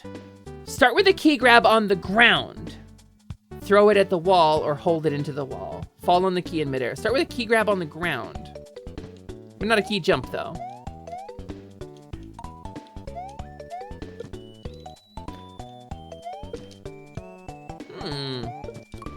Regrabs are hard. This is tricky. You had it before, but this learning experience gives a lot more respect for how easy Ruzo makes it look. I know, right? He's so skilled. Also, Hypocrite Dragon, thank you for being here. I think I'm doing something wrong here. If I'm being so honest, I think I'm doing something wrong here. Kaizo, there's Kaizo Kitsune Tail? That makes sense. The game's basically Mario 3, right?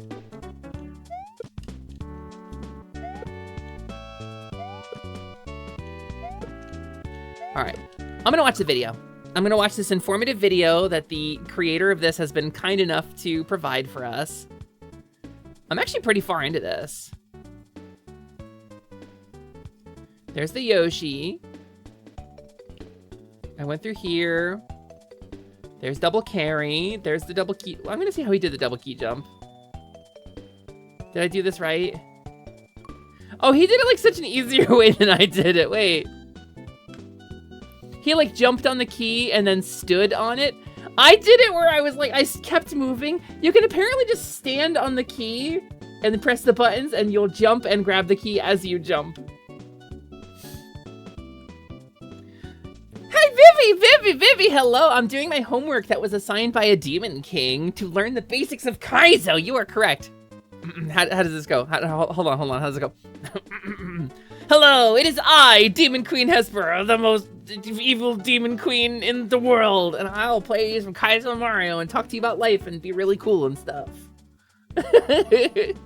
So we're doing the basics of like learning Kaizo. Okay, so.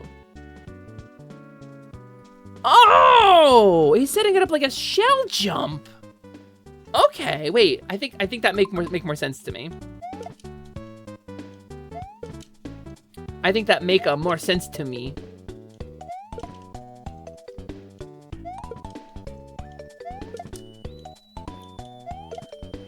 It's just right there. It's just right there. Locking in, Happer. They made it look so easy in the video. It's just right there.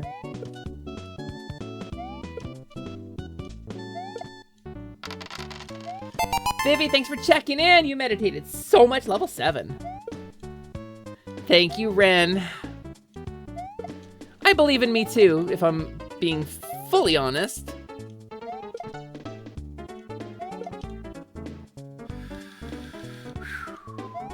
Russo does he makes this stuff look so simple.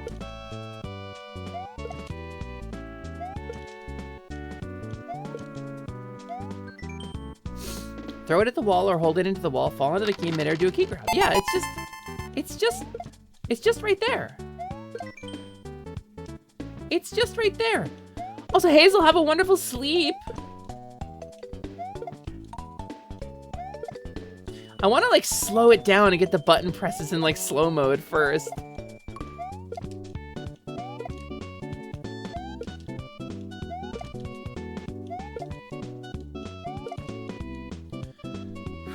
I'm struggling with this one.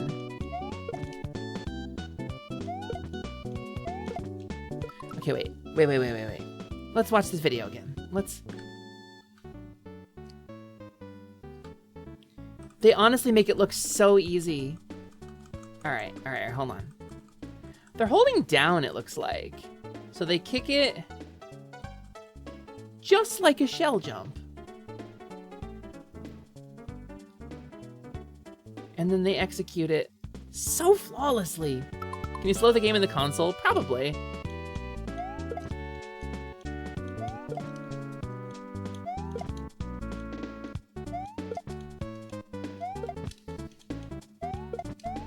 Yes! Yes! Yes! To carry an item on a vine, you need to catch. Oh, this I know. This one's so straightforward. That's base game stuff. Okay. Kaizo hacks love to put vines in the way, so you have to kick an item into the air as you move from vine to vine. The item will move in whatever direction you have X speed in, so press left to kill your momentum first.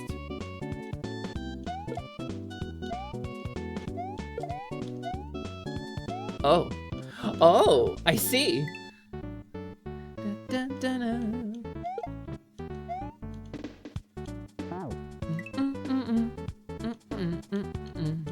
Okay. Forgot to grab. I didn't press up. Okay, hold on. We'll do it. We'll figure it out. It's right there. It's just right there. It's just right there.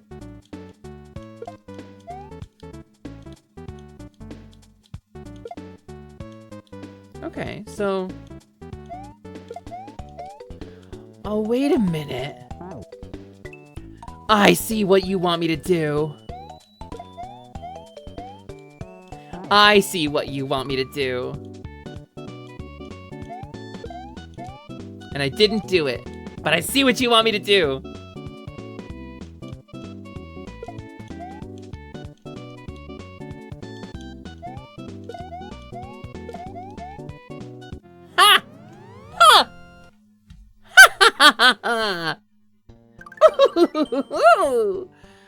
The kobold is strong and she is smart. She is a cunning huntress.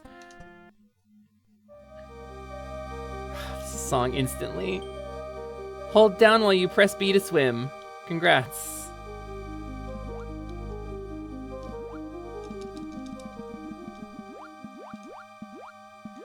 Oh, wait, this is game changing for like the actual Super Mario World. That's actually game changing for Super Mario World. Hold on, that like changes everything. Swimming levels just got so much easier. If you hold down while you swim, you don't go bloop like crazy. Oh, I've learned something valuable today. I've learned something so valuable today. Up and ite them, swim. All right, up and ite them, swim.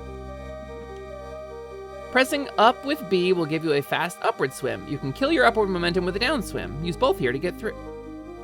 No way. Are you so for real right now?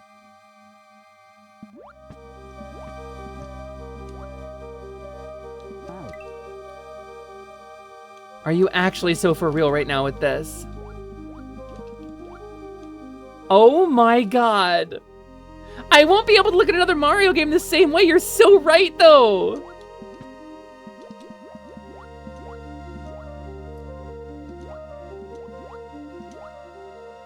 Oh my god. Now, what do you got for me? What do you got for me, Block? Swimming while holding an item will cause you to be pulled up at all times. Press down to counteract this, either with a pump or to stay on the ground. You can also press left and right to control your speed. Right, okay. Easy peasy. Easy peasy. Easy peasy. Easy peasy lemon tragedy.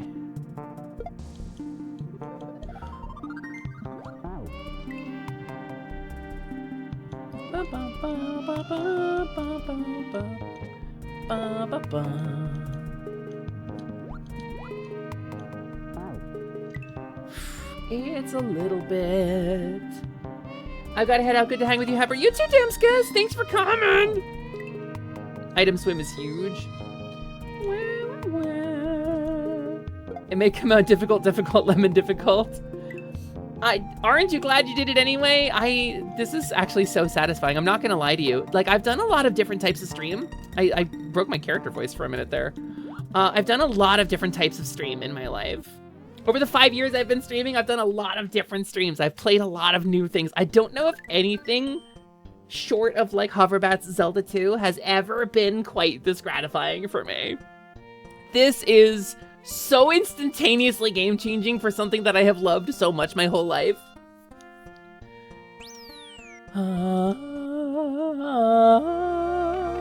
Swim through dolphins. Do a down swim to phase through things moving upwards in water like dolphins and platforms. Really? Wait, I messed up. Oh, I understand. Okay. Do a down swim to phase through them. Ha ha! Ba ba ba ba ba. Ba ba ba ba ba ba ba ba. We've got an ad break for 2 minutes. I'm gonna have a little sippy sip, and then we will continue after the ad break. So the get good section looks pretty scary. P-switch yumps. Oh, good. Disco Inferno and grinder spinning. The grinders are like the saw blades, so I think I know how to do that. Feet the Yosh. Yoshi learns colors. Double eat. Oh, I know about double eating. I know about double eating. All right, it's the test for number 5. It's the number 5 for test. Number 5 will test the thing. Let's have a sippy sip.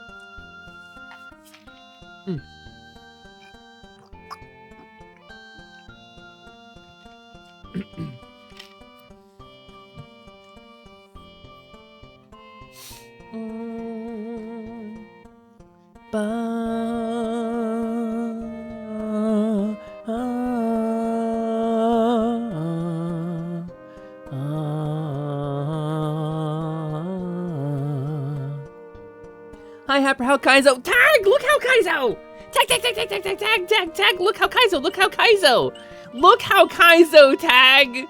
These are all levels I've completed, and all of the tests too. Kaizo good, Kaizo fun. I'm having fun. We're about to do the test for section 5, and see how we're doing. We are about halfway through the hack.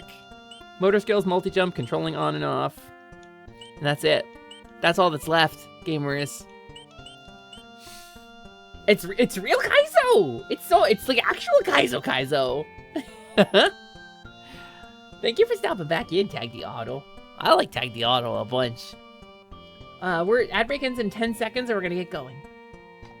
I'm so excited. Also, Tag, I'm doing a partner push. Tag, I'm officially doing a partner push. This stream, provided I push out long enough that the average gets over 75, officially qualifies me for my first month of partner push qualification. I said if I got 6 qualifying streams in a month, I would do a partner push. And here we are. Ooh. I think LMD's cooking something. Somebody's cooking something. It smells good in here. Have fun, going to lurk for a bit, then you're going to game and have a wonderful night. Doom Ninja Samurai Master! Thank you so much for coming in. Have a good lurk. Gunkrats, thank you, Bibby. I said if I did the qualification for the first month, I would push out the second. And officially, because people have been so kind and rated a bunch, and y'all have hung out and stayed here with me for some reason, I guess you're having fun, which means this is a sixth qualifying. This is my sixth qualifying stream in a month, so that means 2 30-day periods in a row. Making crumpets. Nothing is on fire. Nothing is on fire. Thanks, Slyman. Appreciate that. Yeet! That means that if over the next 30 days I do 6 more qualifying streams, I can apply for partner. And that's it. Shaking your hand in partner push. Tag, I'll raid you if you raid me.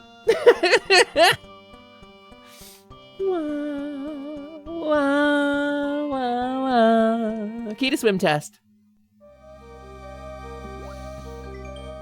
Time to put the tricks from the 5th section together.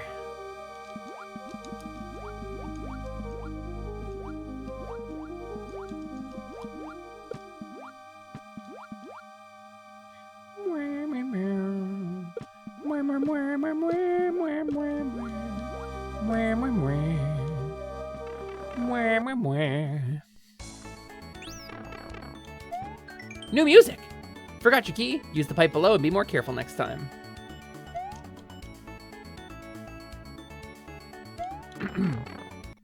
Well, you know, I mean, I just... Thanks for the key. Be more careful next time! Yeah, whatever music you are. Alright. Ready for this? Oh. Wait, wait, I missed! Wait, I missed! I just missed.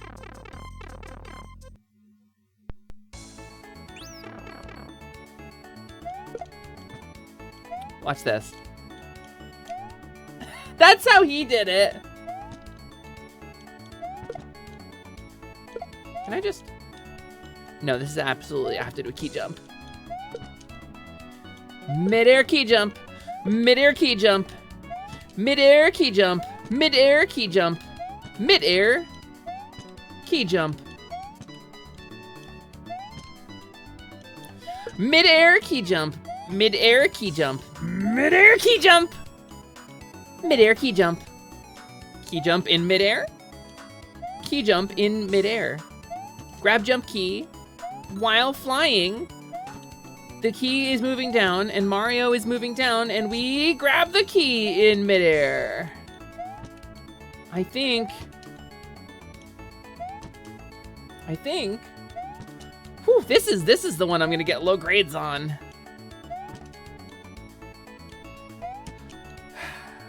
This is the one I'm gonna get a low grade on when Ruzo writes my report card. Midare key jump. Maybe I'm overthinking it. Right? He sets it up like a shell jump in the video. It's just kind of demanding. I feel like kind of had it there for a sec. It doesn't need to be a super high key jump either. It just needs to be.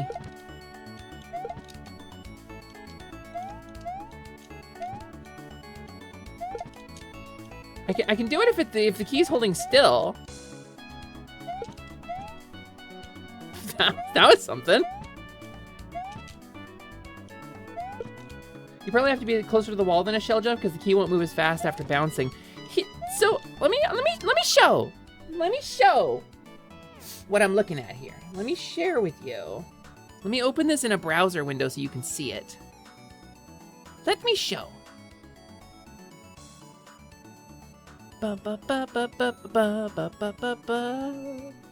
Here's the video. Let me grab this video. Let me put it in a browser. It's browser. Okay, and then I'll seek to the area where we do the key jumps. Let me do a little browser capture here. It's browser. I have like an easier setup for this, and I don't know why I keep forgetting where it is. All right, so here's the creator of the hack, incidentally, doing a little YouTube.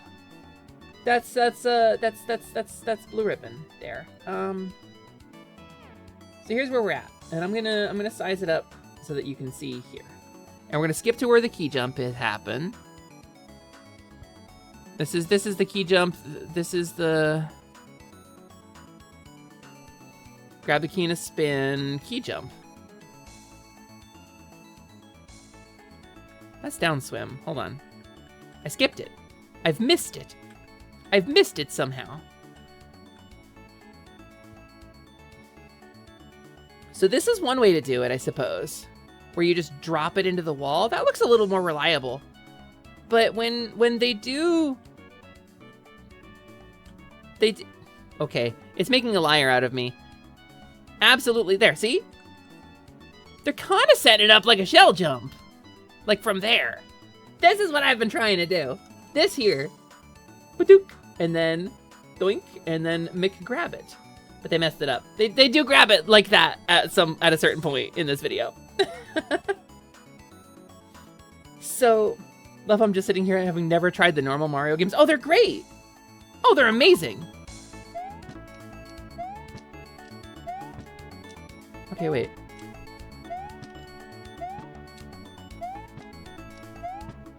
No, I think it's just the issue of like you need to be moving down and you have to like let go of the jump button at the right time. And there's got to be like a muscle memory thing to this, right? Okay, wait. That's actually... Regrabbing the key made me feel really cool there for a second. Because you gotta let go of the hold button, but maintain the jump button.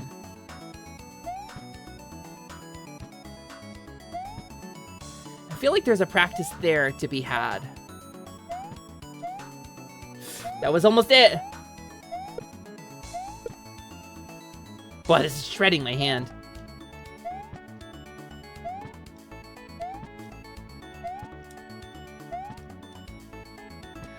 Woo, woo. This one's actually hard on the thumb.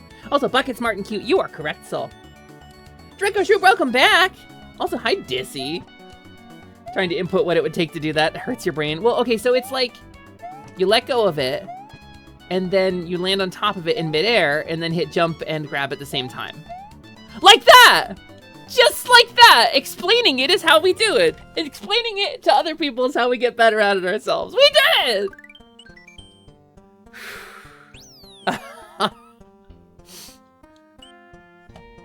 Test number 5 complete.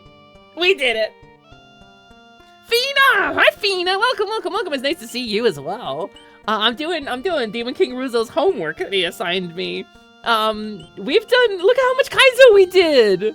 In honor of the Demon King himself. We did a bunch of Kaizo. I feel like I'm picking it up. I feel like I'm really getting somewhere. How you doing, Fina? I can't wait till Heifer gets to the part where she learns motor skills. I will never learn motor skills, and you can't make me. You can't force me to learn motor skills. I refuse. I think I came here from the F&B raid, but hell yeah, Kaizo. Yay! Yeah, it was a cool. We got a bunch of raids today. Diggy, welcome in. It's nice to see you as well. I mean, you've been here, but still welcome in. Thanks for checking in. I'm still a piece of garbage. The get good section. It's time to get good. Y'all ready? Y'all ready for us to get good? Throwing items sideways or up into a turn block to set it spinning. If you throw a shell at a turn block while standing next to it. Thank you, Dinky. Hit me, Hopper. What's up, Prim? What's up? What's up, Frippy? Ruzo's proud of me? Oh, that's amazing. That's amazing. Ruzo's so good. For those who don't know, we did the Fix a Fairy fundraiser last month. to raise money to pay for my medical expenses and my comfort while healing, and to make my home environment more conducive to a good heal, and to fix things like my transportation to and from medical appointments. I have had 3 sessions of electrolysis that have been paid for the Fix Fairy fundraiser now. I'm going weekly now, thanks to you all. And we're making amazing progress, by the way. Not to talk too much about my medical history, but the hair removal is going very well, and I will be ready for surgery in just a couple months. So it's very cool. I can go weekly thanks to you all. So we raised a bunch of money, and one of the milestones that we set for the Fix Fairy fundraiser was if we raised a certain amount, Demon King Ruzo would take me and printers through a Kaizo lesson, through like a Kaizo academy. And so Ruzo wanted to get a sense for how far along we were and how our skills were. Please, I beg you, go follow Demon King Ruzo. He came back to streaming a couple months ago and he's done nothing but play Kaizo Mario hacks. He was like, I want to get good at Kaizo. So he did. Rudo. So he did. He just did. He just got good at Kaizo. And so while I was saying the sentence of, if we hit this point, we will do this thing, we hit this point. So this is the homework that Ruzo gave me to learn the basics of Kaizo before his stream and with me and printers. So it's gonna be really cool and I'm very excited. One of the goals was Ruzo was gonna say he's proud of us. No, do you see that? That's a stretch goal in my heart that I didn't know I would ever hit.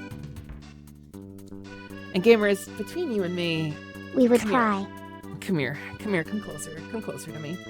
Between you and me, there are 3 streamers in the last 5 years of my life that I have really wanted to do anything with, literally anything.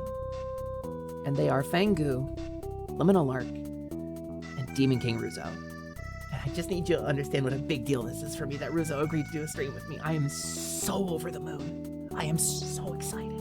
I hold him in such high esteem and it's gonna be amazing. You better behave. Y'all had better behave when we do that stream. You better be on your best behavior. Throw an item sideways or up into a turn block to set it spinning. If you throw a shell at a turn block while standing next to it, the shell will not hurt you until it returns. Your best bet is to get P-speed here. Wow. Oh, I understand. Okay, best bet is to get P-speed here. Doop. Wait. So I need to hit this. Wow. Okay, wait. You want a brand new... Oh, no, I can't read that. I can't read that. That's very bad advice. I can't read that. Wow. Okay, wait. What am I even doing? I think I'm supposed to...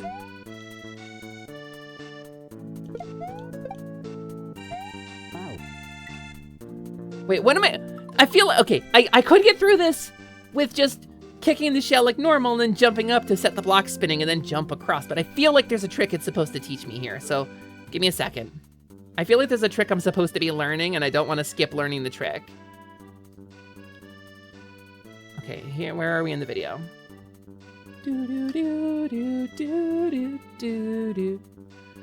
Okay, so what is he doing here? What are they doing here? That's not what I was doing at all. The heck is that?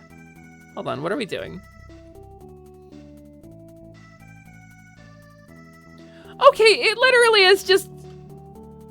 Looks like you've got Kaizo homework. Looks like you've got Kaizo homework. Looks like you've got Kaizo With a long way homework. wait, the closer I get to that scrumptious shell. Gonna take a bite. Closing This in. is literally what I'm Almost supposed to there. do. Whoops. Fell in the pit.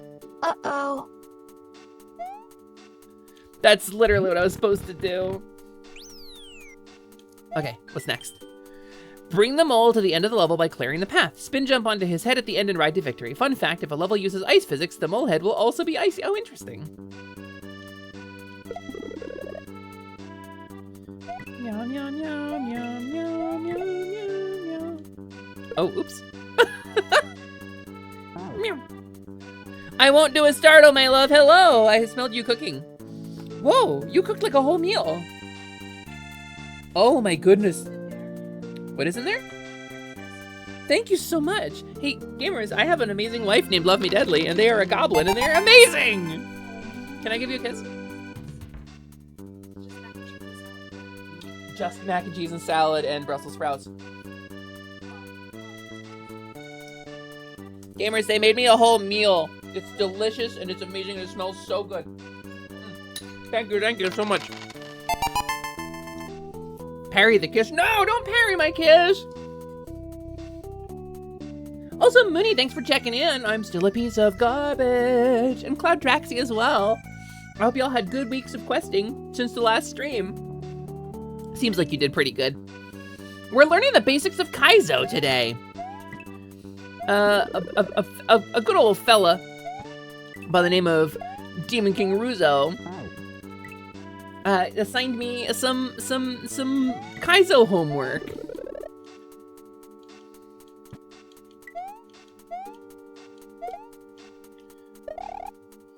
Oh.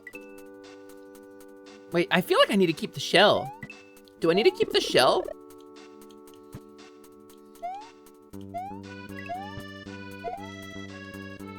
Oh, I outran the mole. I outran the mole! Meow, meow, meow, meow, meow, meow, meow, meow. Looks like you've got Kaizo homework.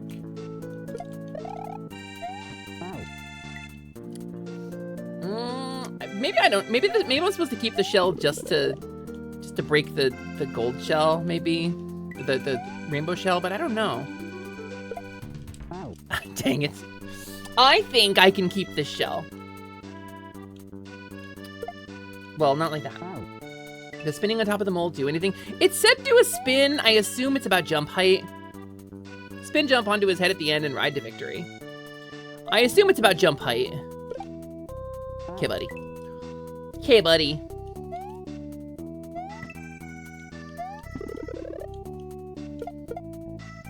Let's find out. Dang it. I wonder if it's not. Well, okay then.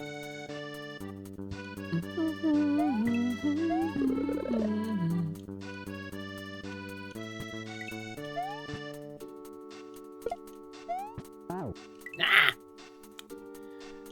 It says spin jump onto his head at the end. So we'll see.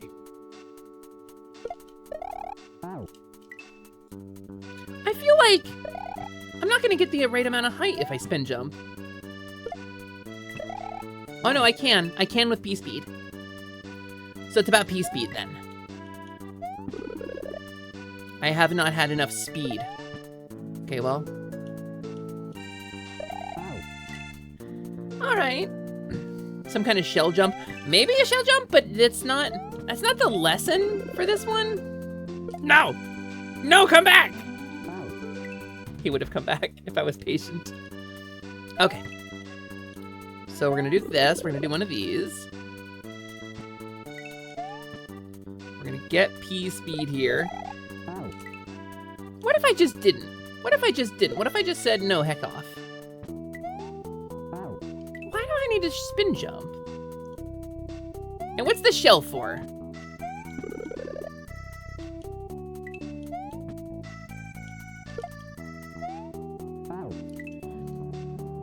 So it's not super tricky to do this with the shell if I don't spin jump. Let's find out. Well, okay, well. You gotta get ready for King's Quest. Prin, King's Quest is gonna be so cool. You playing that over on Moosin's channel, is that right? Please shout yourself out here, Prin. Please give yourself a little build up to what content you're doing tonight. Prin, my beloved printers, is gonna be doing King's Quest 5? The one with King Graham. 6? I've seen a little bit of it. I didn't have a chance. It's a really good time. It is genuinely a really good time over there. Moosin and Prin are two of my favorite people in the world. Why do I have the shell? Why did I have the shell? Let me eat some mac and cheese real quick. Why did I keep the shell? King's Quest 2016. Wait, like the new one? Like the reboot of the series? I thought you were playing one of the classic ones. P-switches. Password's open. Really? What time are you starting? Like 8:30? This is just teaching you about how things change with an active P-switch. To get through the one tile gap, do a small spin jump while standing about one tile away, and then press right to fall into the gap. What? What? Like that? Is that what you wanted from me? You put far too much chili powder in your ramen? Add some butter. Add some butter to cut the spice. A little bit of butter goes a long way. Or some acid. A little bit of lemon juice. I could do it too. Yeah, a little. Lime juice is better. Lime juice is better. Vivi's right.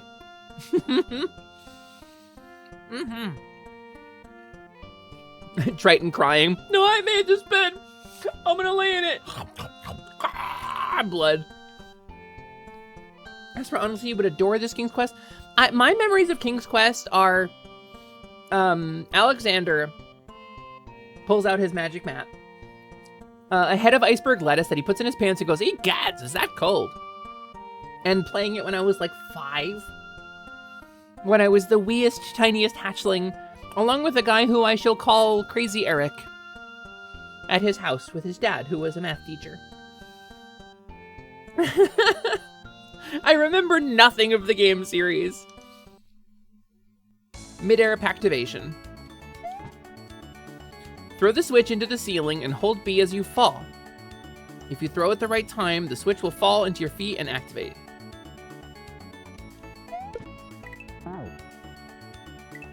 I deleted the switch. If you hold B as you fall,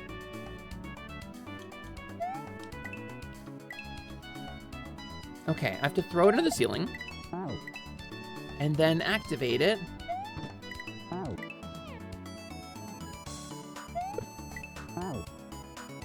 that was kind of a cool regrab.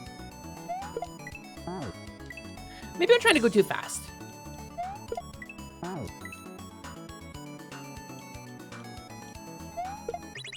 Aha! Happer skill.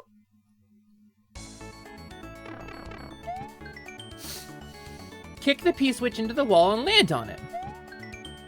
The timing is a bit different from a shell jump, but the idea is similar.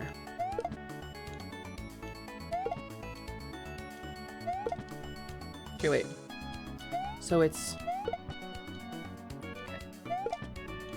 like that. Timing is a bit different from a shell jump, huh? It's up there. It's up there. It's just right here. It's just right there. It's just right there. It's just right there. Okay, wait. I'm struggling with this one. There's another way to do this. There's another way to do this. Okay, but I think it's frame perfect, so. It's just right there.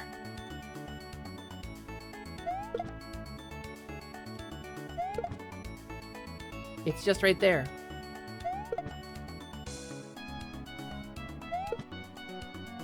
It's just right there.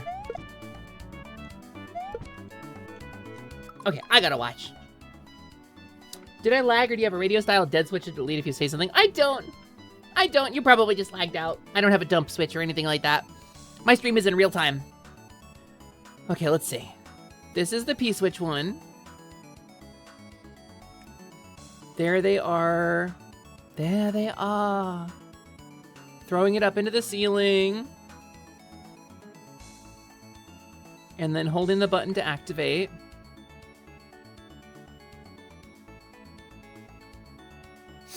I'm gonna watch this video. They make it look so easy.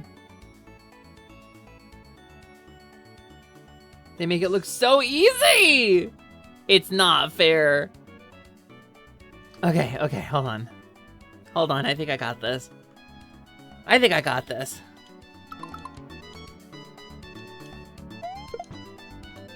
That's it. That's the height. Okay! Okay, we figured it out. Oh, okay. I don't know if these Brussels sprouts might be reheated. I don't know if they're good. LMD, are you in the chat by any chance? I'm wondering if these are the leftover Brussels sprouts or if they're fresh ones that we didn't have. Because I don't know if they're still any good. They taste a little funny. But they might just be roasted. They tasted a little funny because I think they're a different strain than I'm used to. To do a P-switch jump, press jump at the frame you land on the P-switch. This is frame perfect, so don't get discouraged. Rizzo suggests pressing both A and B to increase your chances, and I can't find a reason to disagree. Okay, P-switch jump.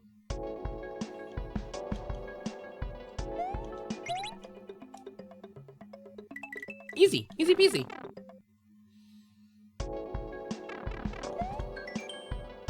There are those who will insist that P-switch jumps are different from a yump, which are done on a switch from a switch palace, but they are functionally identical.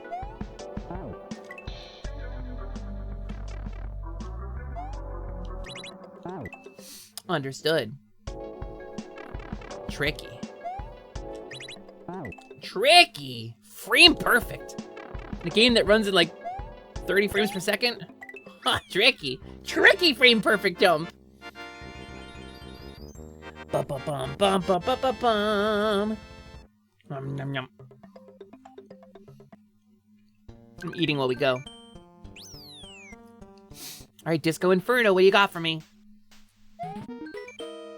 Disco shells take a minute to learn, a lifetime to master. Whichever side you hit will be bounced off in that direction with a unique force. Holding B will give you a bigger bounce rather than not. Right. You're not looking forward to snowing here in Snoqualmie? I lived in Seattle for a while. Snoqualmie got nasty. Snoqualmie got shenasty for a long time. I would see every year Snoqualmie getting fully bodied by snow. I live in the Midwest now, so like snow is a thing. I live on one of the Great Lakes, so lake effect snow is absolutely a thing. Use big jumps to get over those muncher blocks. You can do a number of things to ensure the shell stays where you need it, but I find it easiest to use left or right presses on the deep. Yeah, okay. Just what I'm doing pretty much.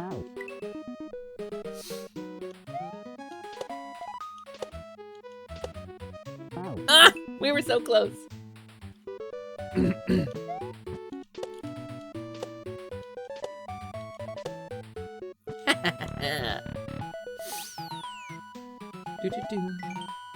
This room is designed to teach you how to surf on a disco shell. Find a spot near the top but still on the right of the shell. Let go of B and hold Y and right, and you can cruise with the shell.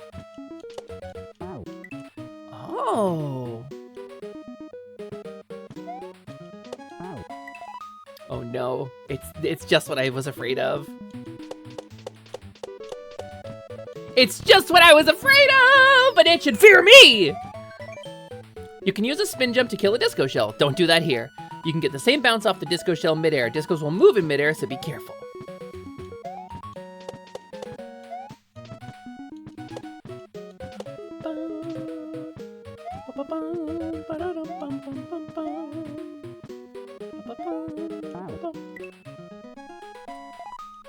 All right, wait. Wait, what am I doing here? Hold on. What am I doing? What am I even doing with my life? I see. I see.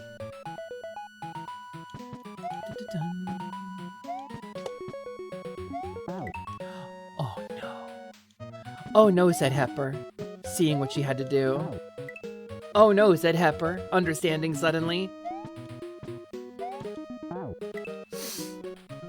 Disco shell is an amazing. I thought there were rainbow shells. Apparently they're disco shells. All right. Sometimes there is a moment in this kind of platformer where you realize what you have to do, but you don't know if you're strong enough to do it. And there's a moment of dread.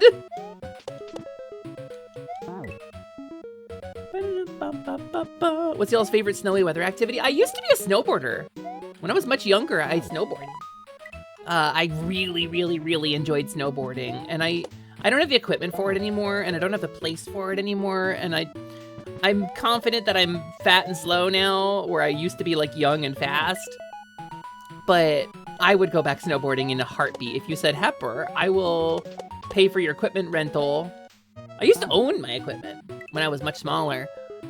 Like, I would go in a heartbeat. There would be no hesitation in my mind. You trying to do the final Celeste update and what it asks of you? I haven't seen it. You are the coolest girl. You never snowboarded? Oh, Noelle, it's great. It's genuinely so great. I had so much fun. That's wild to you as someone who grew up in Ohio, the flattest areas. I've been to Ohio. I've been to Ohio in my life. Really anything in the Midwest, though, has that kind of flatness to it. I grew up on the world's worst mountain. I talk about this sometimes, but like, there are things they call mountains in North New Jersey that aren't really mountains. There's a place, unironically called High Point, that is the highest point in the area of New Jersey where I grew up. And they call it High Point. It's not they can't call it a mountain, because it's legally not. You did a ski one. Jing, why aren't you lying down for a nap? Please get some rest. Please, I'm begging you to get some rest. Okay, I know what I have to do here. I just don't know if I'm strong enough to do it. You skied once and were not good at it? I've never skied. I have only ever snowboarded. You went skiing near Mount Blanc? That's like famous, isn't it? Just walked into my death here. All right, let's see. If I can bounce off of the little shell.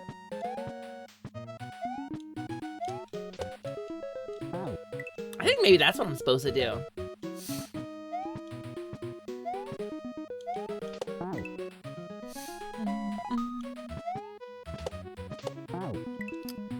All right, all right, all right.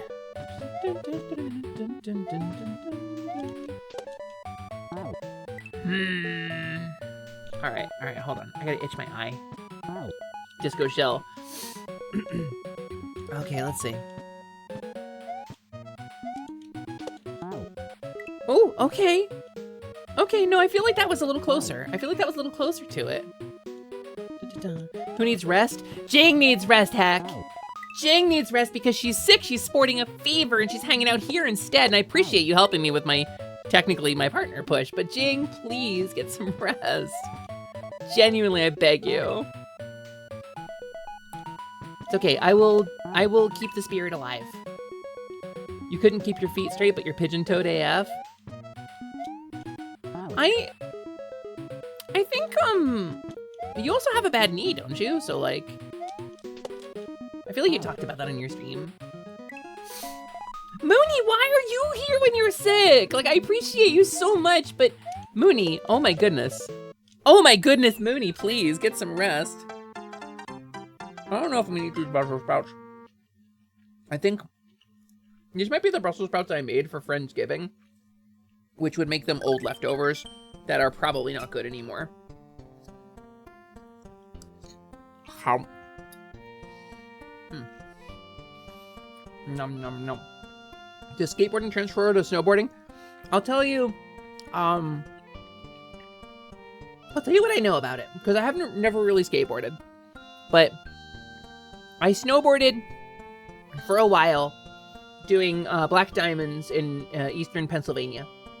When I was snowboarding, I was a black diamond level snowboarder. I was hitting the difficult slopes. The one time I got on a skateboard, I broke my ass. Like, I fell, my feet went out from under me, I cracked my head really hard on the pavement, I never tried it again. But I think probably a good core strength and good control and balance, the ability to shift your weight quickly would probably help with skateboarding, I guess. I couldn't tell you. The secret of grinder spin is to match your speed to the grinder. Doing this before you land is best, but if you're holding X, you can tap left and right on the D-pad to adjust your speed.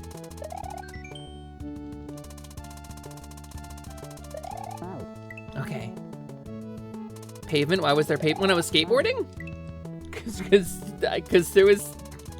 that's what you skateboard on.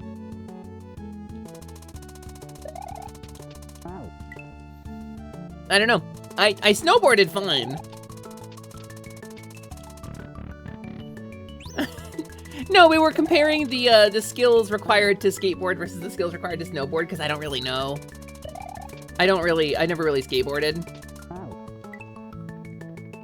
Okay.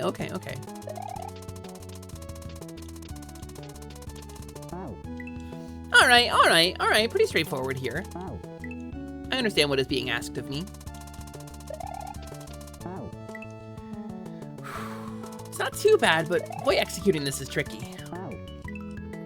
It's because the camera like starts moving when you get a little bit away from the left wall. And so it feels like the speed changes, even though it doesn't. Okay. You want to go downhill skating, but you value your flesh being attached to you? I've had some gnarly road rash in my life. I was a mountain bike kid. I grew up, there was like a dirt bike track, like not far from me. I was a mountain bike kid, I was a rollerblade kid, and I got some gnarly road rash as a kid. I got destroyed a couple times. All right. That's the get good section. Time for the get good test. Time to put the tricks from the 6th section together. Okay.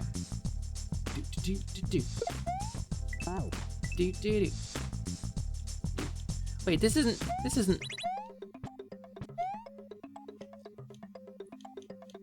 Wait, what am I? Hold on. Hold the phonus. Hold the phonus alonus here.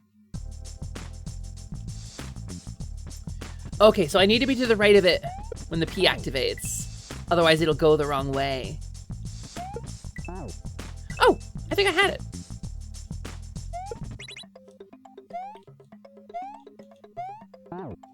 And then I gotta surf on that. Okay. Nah! It fell on my head. I'm getting good at the P throw.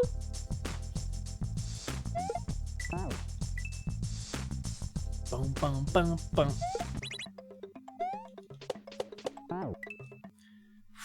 And I gotta surf it.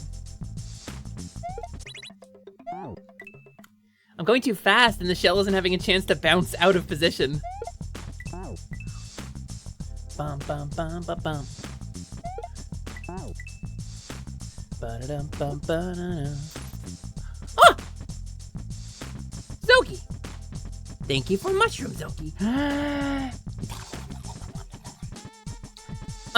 You're getting yelled at by your community, Zoki.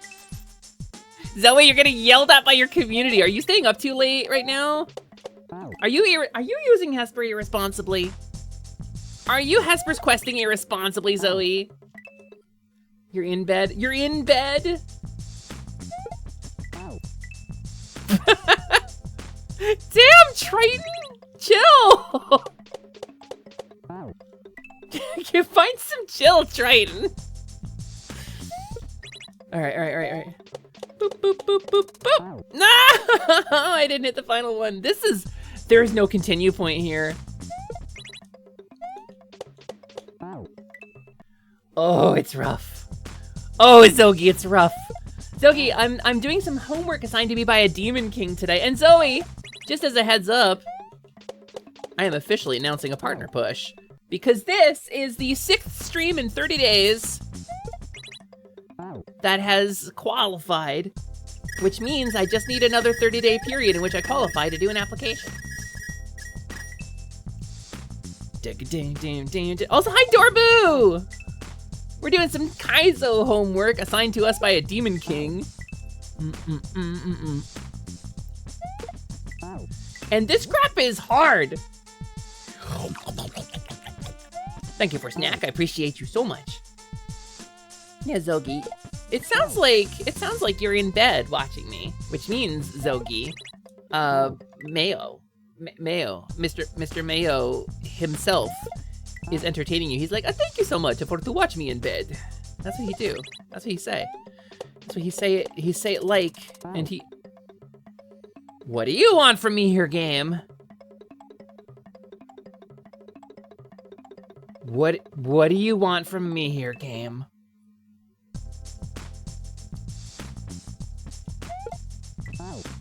What is it you're craving? Do I have to stall on the shell? I think I gotta stall on the shell for a bit. Ba-ba-dub-dub-dub-a-dub. I don't want to stall on the shell. That sucks, actually. That actually sucks. I don't want to stall on the shell.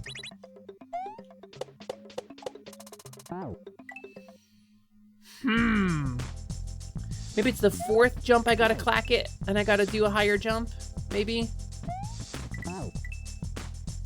Okay, here we go, here we go. Alright, this is the one. So what you have to do is throw the P-switch up, let go of the run button for a minute so you don't grab it, hold the jump button, and then immediately repress the run button or the disco shell will crush you. But holding the jump button when you come down on top of the P-switch triggers it in midair, and then you have to surf on this shell. Trying to explain it with the hopes that that will like make me better at it. Dum dum dum dum dum. There it is, there it is. Okay, hold on. Oh, I only get 1 shot. I missed my chance to blow. Okay.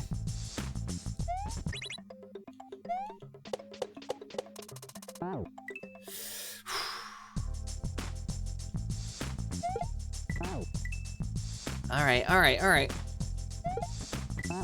This is difficult. This is the get good test, I mean, after all. This is the get good test. It did say this is the get good section. Okay. Kobold skill. Okay, it's gotta be the 4th hit I jump on. Almost. I feel like I'm getting better at that at the P jump though.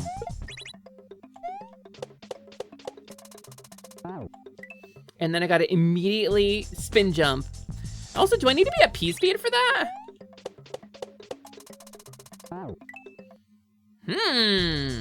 Hold the phone here. Hold the sausages and peppers. What do I gotta do here? How do I make this more reliable? How do I make this more consistent?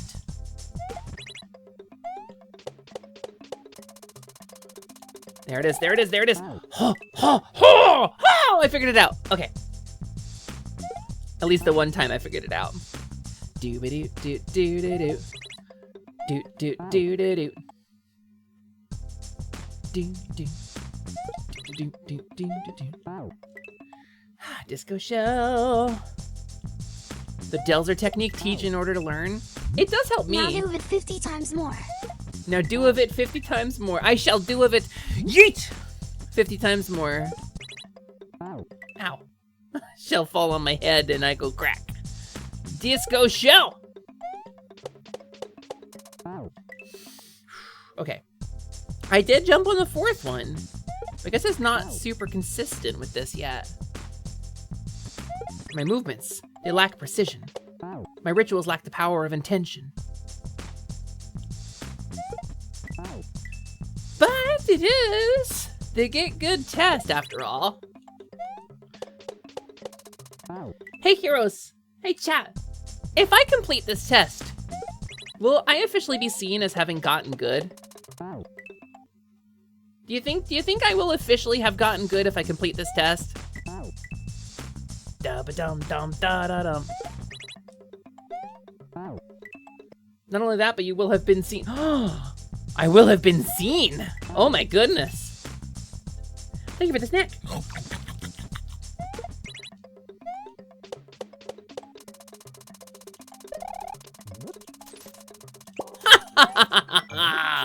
You don't need to yump. If you can hold B through the crush. Wait, I don't need to yump. Hold B through the crush and press Y again after you've hit the switch. You will get enough horizontal distance to avoid the muncher and get out in front of the disco. You don't need to yump if you hold B through the crush and press Y again after you hit the switch.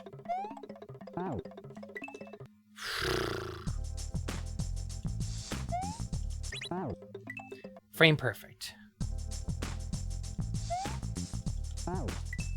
Okay. Press Y again after you hit the switch. Doot.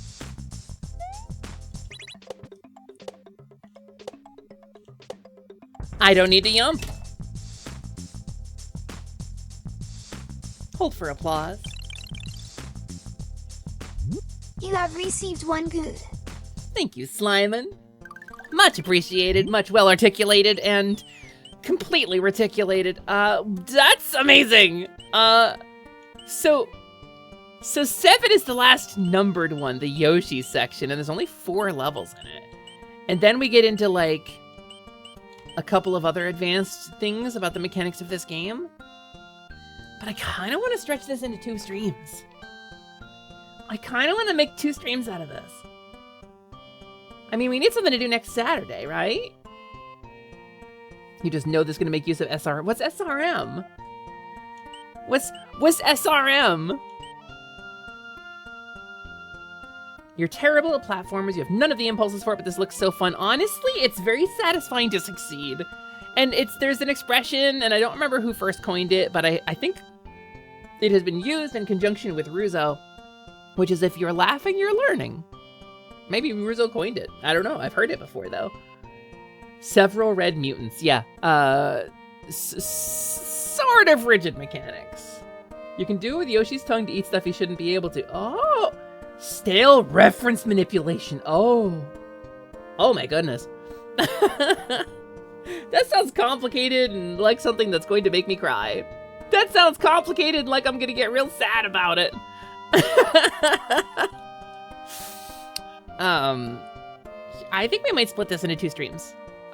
Because I would like to eat my dinder. I think I would like to eat a dinder at some point, but I don't know. Do we want to go a little longer? Maybe we go a little longer. Maybe we go a little longer. Maybe we run just a little while longer. What if I took a minute? What if I ran some clips? And we took a minute and I ate some dinner and then we kept playing. Would y'all be down for that? I'm gonna run a couple clips. I'm gonna trot off to the Kobold realm. I'll be right back, gamers. Also, I'm gonna take this time to go to the bathroom, do a stretch. It's a good time for you to do it as well. I'm gonna run some clips. We're gonna do a little ad break, and then I will continue the Kaizo practice. Thank you for the hydrate, Wolf Wings. I will do that as well. He's hit. Cottage, cottage, quick. You got it, cottage, buddy. Get cottage, on. cottage, cottage,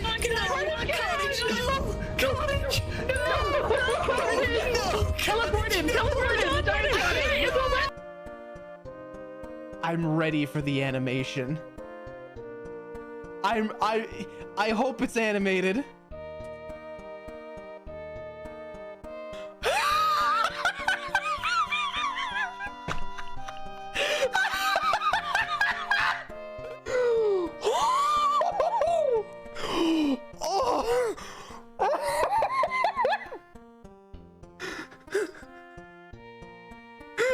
Like she fell out of that window like a plank of wood.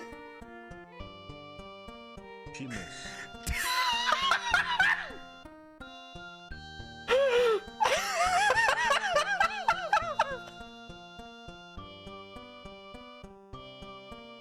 Yeah, she didn't even jump.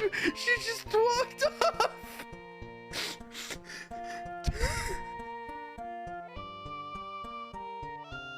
There's an owl sound, by the way. That's what we keep hearing. I don't think owls go. Why are you in the left lane if you're going slow? You should be in the right lane. Everybody knows this. Every good driver knows this. Just saying. Left lane are for fast cars and bitches who love to drive over the speed limit. And fucking die. I'm always drawing those dangamoguses. What If you can look I back say? on the VOD at very specific moments, you'll see a very tiny crewmate in every single drawing. Yep. Go check it out. It's You like have to watch it. subliminal messaging. You just see it's like sus. Sus. Amogus. Are you trying to use my own tech against me? I'll shit my pants. See how you like that? That's not my tech. All right. How's that my tech? How is me shitting How about I my just shit my pants? How about I just shit my pants right now? How about that? I don't even know what's happening anymore. I said you were using my tech against me. Why is my tech shitting my pants? No. What about to shit my pants right now? How about that? If I have my quickly gun right now. The real tech is shitting someone else's pants. Real shit.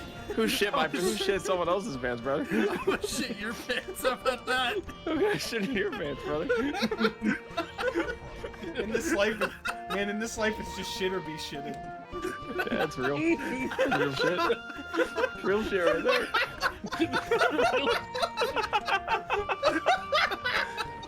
Oh my god, I'm gonna fucking pass out. Oh god. My best not to make jokes about train. Doing my best here, it's hard. It's okay. Just do a barrel roll. I like trains. You won't break your knees. I like trains as well. Oh, Eagle knows a lot about trains. trains. Like trains, huh? Listen, I just am so happy that for once I'm on the train rather than train being on me, okay? Normally the train's on me. Okay. Do you want to talk about that, Bagel? I would like You to talk about okay? that, Bagel. Sus. Do you want...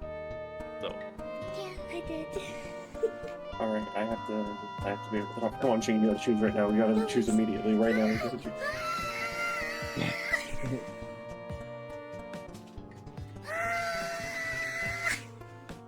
choose. Choose goose.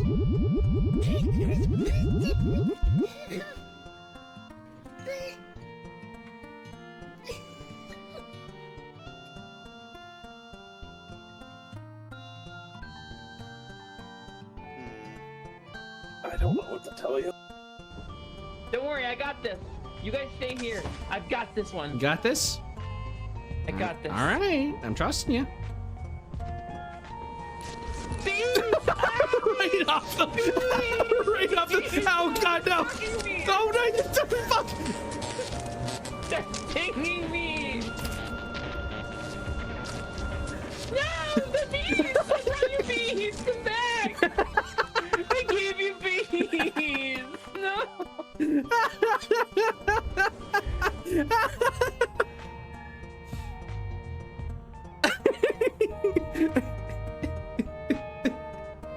Holy shit! Bees!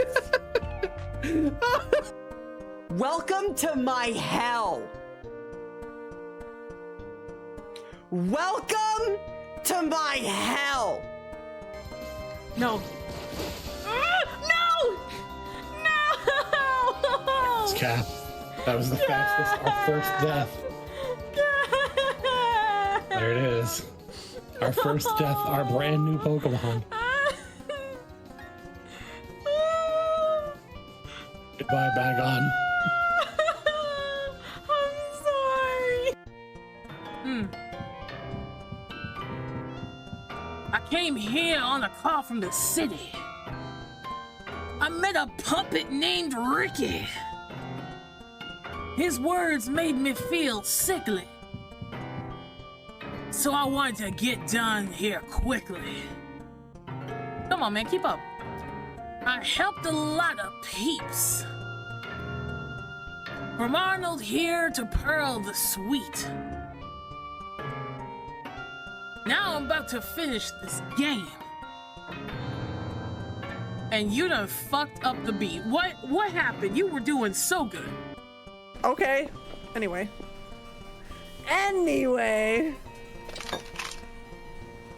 One Molotov, two Molotov, three Molotov.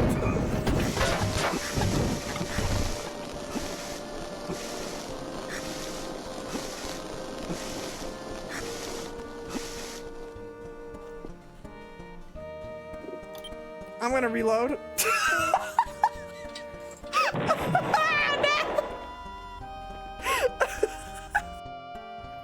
I need Dragon Lord's Great Lightning Lens. No, you don't. You need holy weapons in every slot. Don't get distracted. Don't get distracted. Tsukuyomi, we just beat the new boss that dropped 2 hours ago. Yeah, literally. We fucking slapped ham on him and he went down. Bro's allergic to nitrates. We fucking bro's allergic to nitrates. Slapped my big fucking astral dick on him. He respected that. He tried to kill us. We came back full health. We poked him. Oh, I in the don't know where balls this and one he went is. to hell. No, this is the one I don't. Makes me so mad because VR Troopers is so ass and those shows are so good. What? You weren't a big fan of, like, Space Librarian Morpheus that would hang out in the computer screen?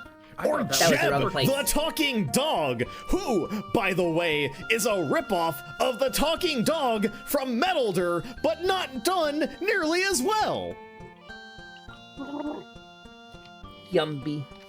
You know, that just made me realize we haven't talked about the true horror of Tokusatsu yet. How passionate a man Ryusei is. Furbus. That is an incredible cut. That might be my favorite cut in a clip.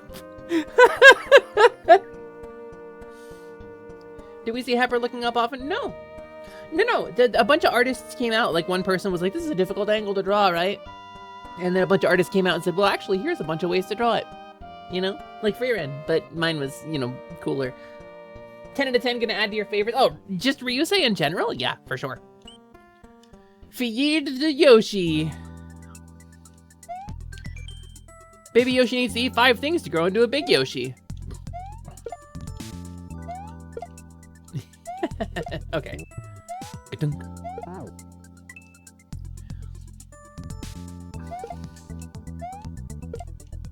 It's actually kind of hard to do that throw.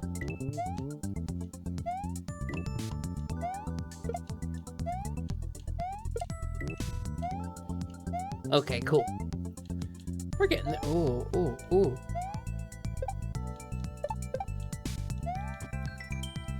Now you know what you have to do. Jump and press A to let your new friend help you reach impossible heights.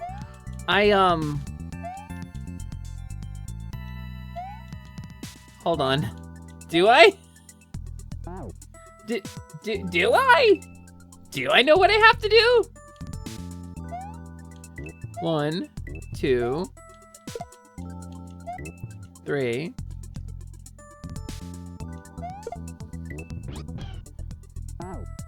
Wait a minute. Oh, I know what to do. I figured it out. Ready for this? That wasn't what I needed to do. I need to set him down rather than kicking him, which I think I can do if I hold down.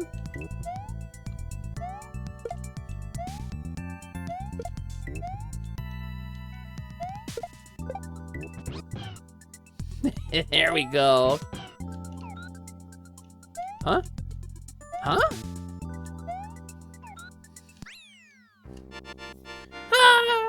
It's nice that Mario gets his comeuppance too. Da da da da da. I don't think I did that right. Yoshi learns colors. Green shell, spit out. Blue shell, fly. Red shell, spit fire. Yellow shell, stomp power.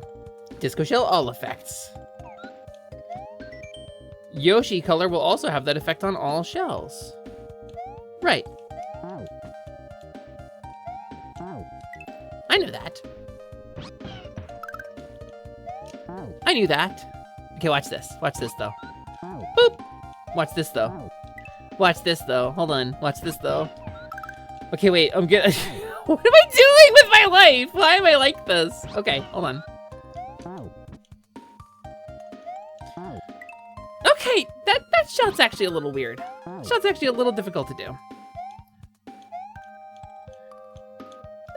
Sorry, Yoshi. Sorry, Yoshi. I don't think I can go through this door with you, buddy. First try!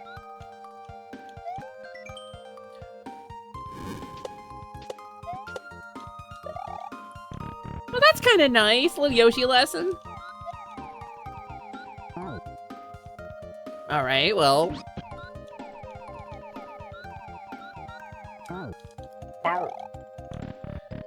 Boom, boom, boom, boom, boom, boom.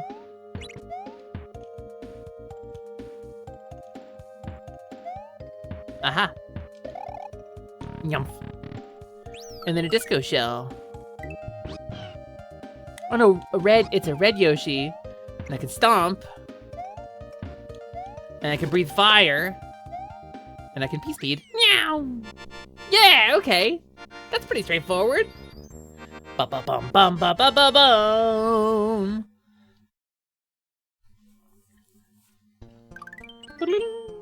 Time for a double eat. If Yoshi eats 2 things in quick successions, it will sometimes count as 3. Do a quick left to right here and then run through and it should work.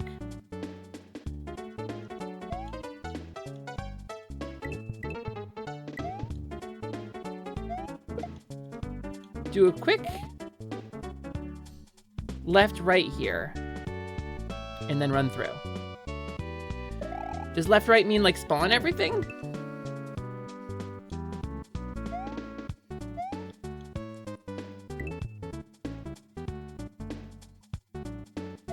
I don't know what that means.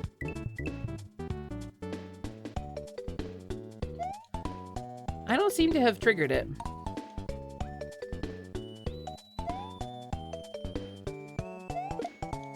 Okay, hold on. Oh, you think it means jump over the first Goomba, then left, right to eat both immediately. Ah! That was 3!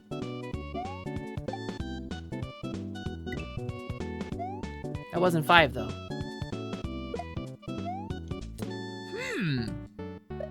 Bum-ba-dum.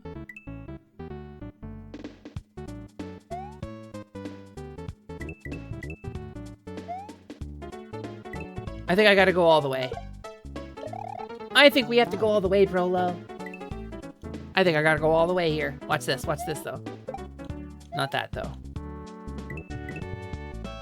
That was only 2. That was only 2!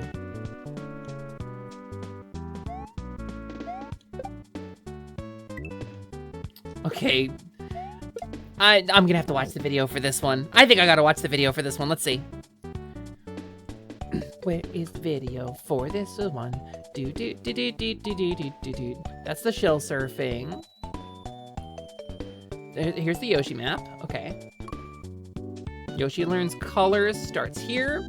Oh, double E starts here.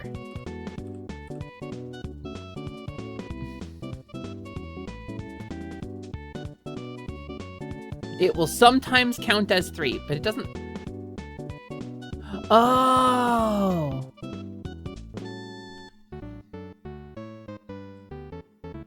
I think I see.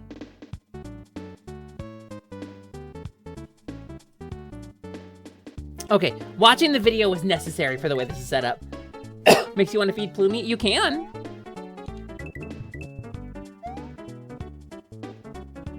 The way this is set up, watching the video is necessary. Retry. Dun, dun, dun, dun. There it is.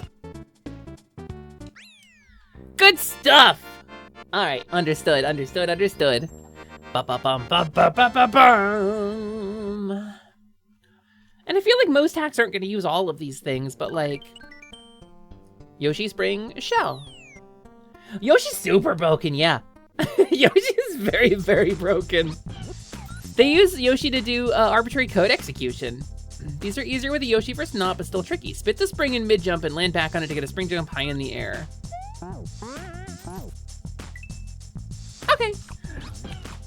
Thank you for this, Knack Knocka.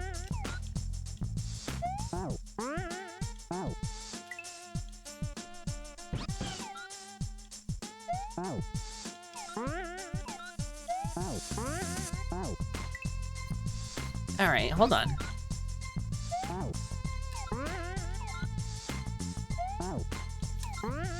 These are tricky.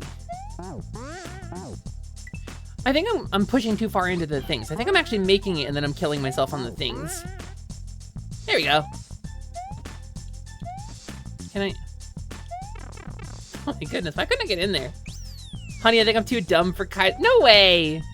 Timing for Yoshi shell jump is different than a normal shell jump. Eat the shell and spit as you reach the peak of your jump. A quick left-right might help you with the timing.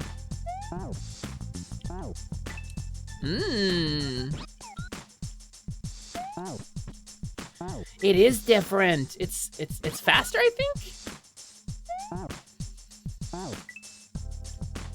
Do I have to do it while I'm coming down?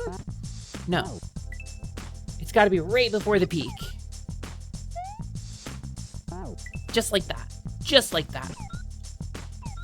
This is a tricky shell jump.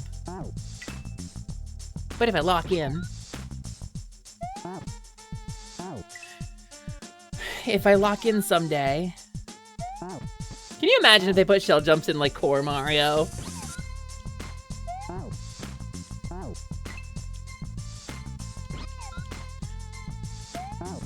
feel like I'm doing it way too early.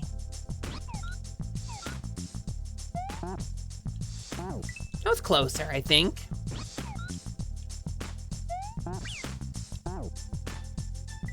That was unexpected. I think I did it though.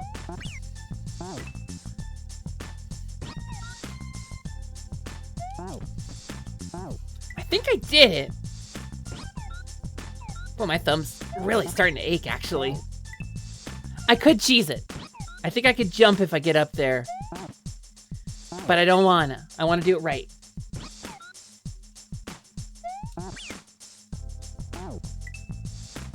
Ba-ba-dum-dum-bum-bum. I could cheese it. I could just cheese it. But I'm gonna go back and do it right. I'm gonna watch how the creator does it real quick. That's the spring jump. That's the Yoshi shell jump. How many times does it take you to... That's where the quick left right is. Okay, I understand now. I understand now. Whoops. That was amazing. I'm smashing myself on the chompers, but 3 times on the shell, the spring jump in a row. They do the left right after spitting the shell. All right. They do the left right after the spit.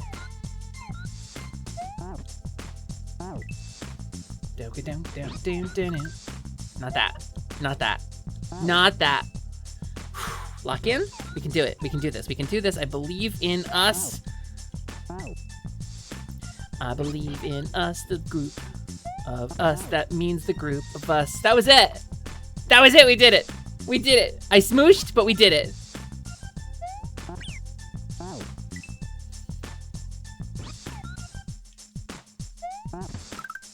Ha-ha! There it is. Heifer did the thing. She did not take the easy path. I'm always more proud of myself when I do it like the good way. That feels good to do it real. Yoshi test. Let's do the Yoshi test. I'm sorry, ma'am. Your daughter has tested positive for Yoshi. Time to put the tricks from the Yoshi section together.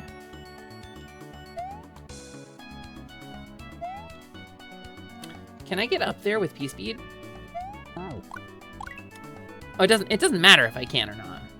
Because that's only one guy and I can't. What? Oh my god. Oh my god, are you so for real right now? Are you so for real with me right now? Okay. Okay, okay, hold on.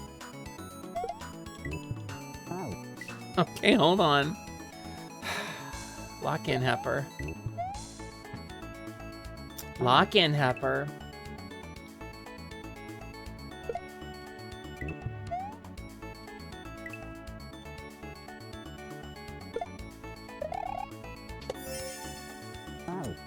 That's what I'm gonna have to do here.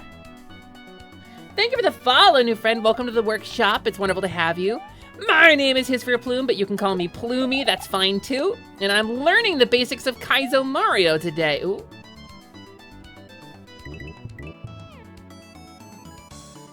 for the first time ever, I have been instructed in some Kaizo stuff. Or rather, instructed to learn the basics of Kaizo Mario. By a Demon King. Basically, it involves deloading NPCs. I've seen some of it when they do arbitrary code execution with it. It's like way impressive. I feel like there's a better way to get this piranha plant, but I think I'm not gonna do it. I think I'm just gonna... Come on, Yoshi, come back to me. No, he didn't come back to me! Yoshi, please! Yoshi, please! Okay. We're gonna have to do it the normal way. We have to figure out what they mean.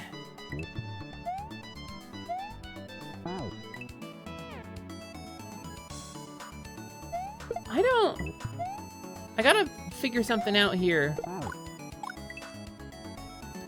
I'm confident I need to spin jump off of that. Because I don't think there's any other way across that pit.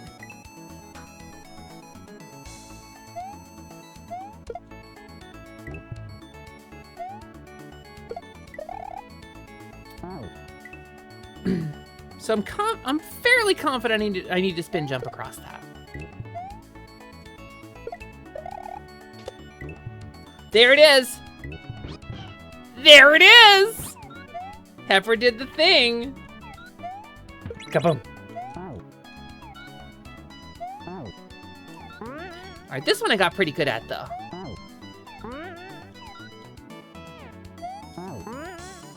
There it is. Ah, dang it. Can't see down here.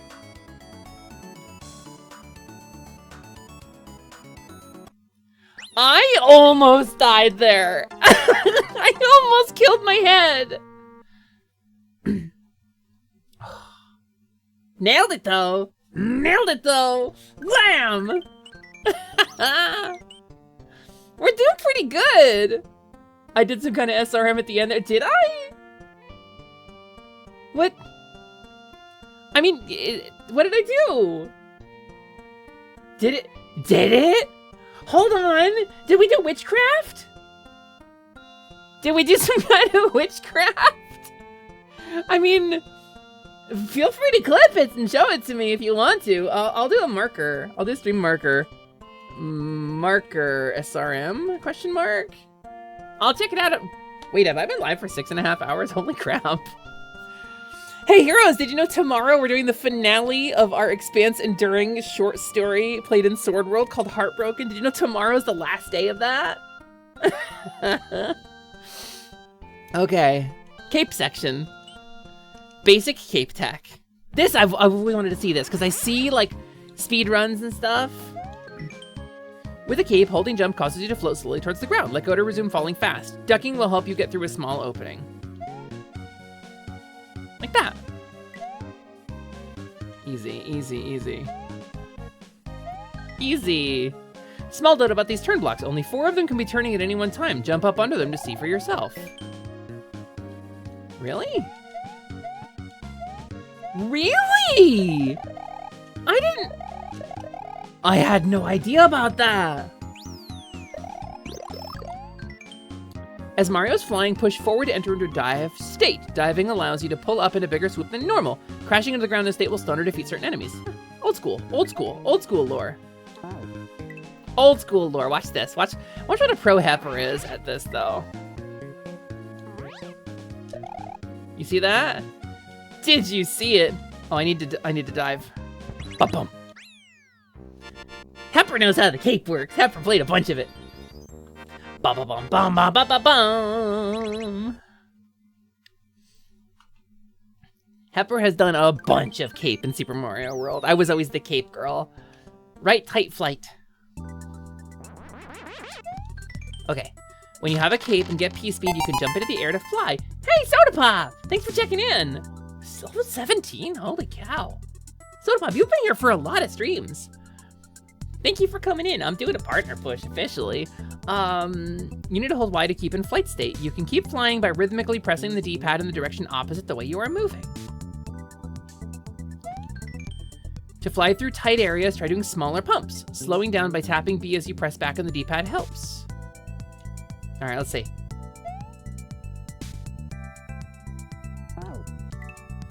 too fast. Way too fast. Wow, I went under it. Okay. That's kind of the game we're playing here. That's the game of this. We just gotta get in the tunnel. We just gotta lock in. Short jump. Not quite.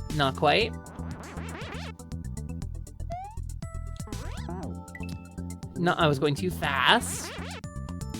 I managed to speed a little bit. Okay, there it is. It's a little Flappy Bird. Yeah, there's a reason Flappy Bird was made with like Mario sprites originally. Bum, bum, bum, bum, bum, bum, bum, bum.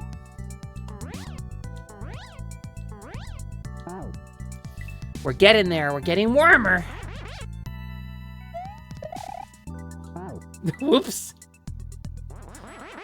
That was a bit of an advanced attack there.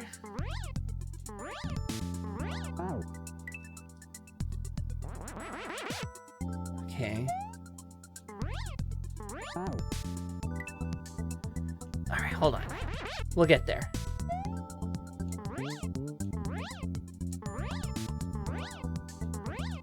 There it is. There she is. To fly through tight areas, try doing smaller pumps. Slowing down by tapping B as you press back on the D-pad helps. Tapping B? Really?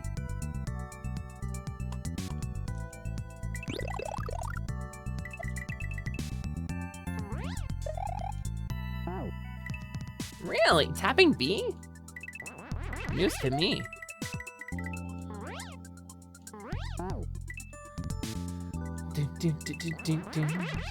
Well, I wonder if it was just because there were so many baby Yoshis on the screen. Some kind of like weird memory thing with like the sprite renderer in the SNES.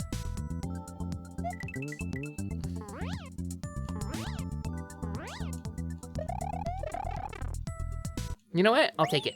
You know what? We take those. It's because I was loading and unloading sprites by moving back and forth. Oh, Prolo, you know a lot about this stuff, huh? I think we've talked about it before, but you definitely know a lot about this. Learn to spin fly. Use A to take off instead of B. You don't get to fly for long with the spin fly, but it's useful for tight vertical spaces. You can regain your flight by tapping the A button again or by a short run.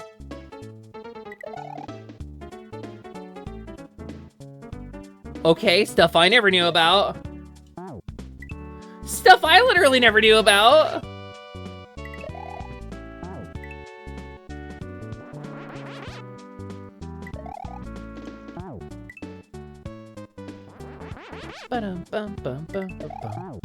Okay. Dun, dun, dun, dun, dun, dun.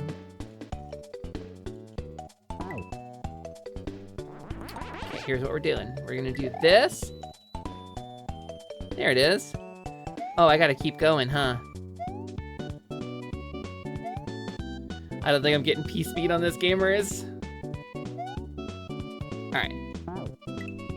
Looks like we gotta keep going.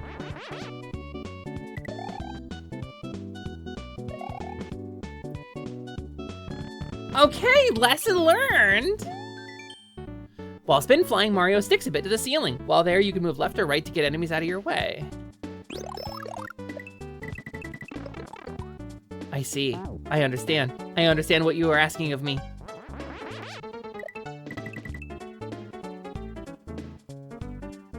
I understand what you are asking of me, game. I do not know if I'm strong enough to do it.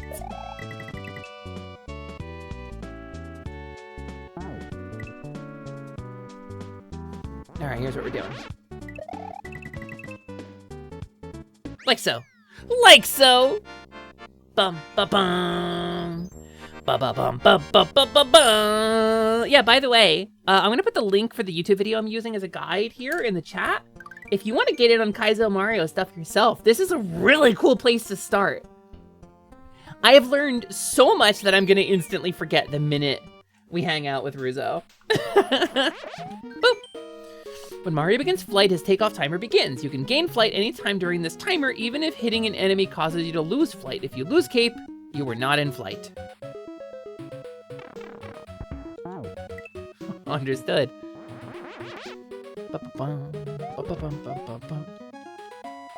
Oh, I see. Oh my god, this is like a really, really specific mechanic. You saw it though. You saw the cape happen again. So if I do a regular jump followed by a spin flight here, I should be able to do a spin flight up that.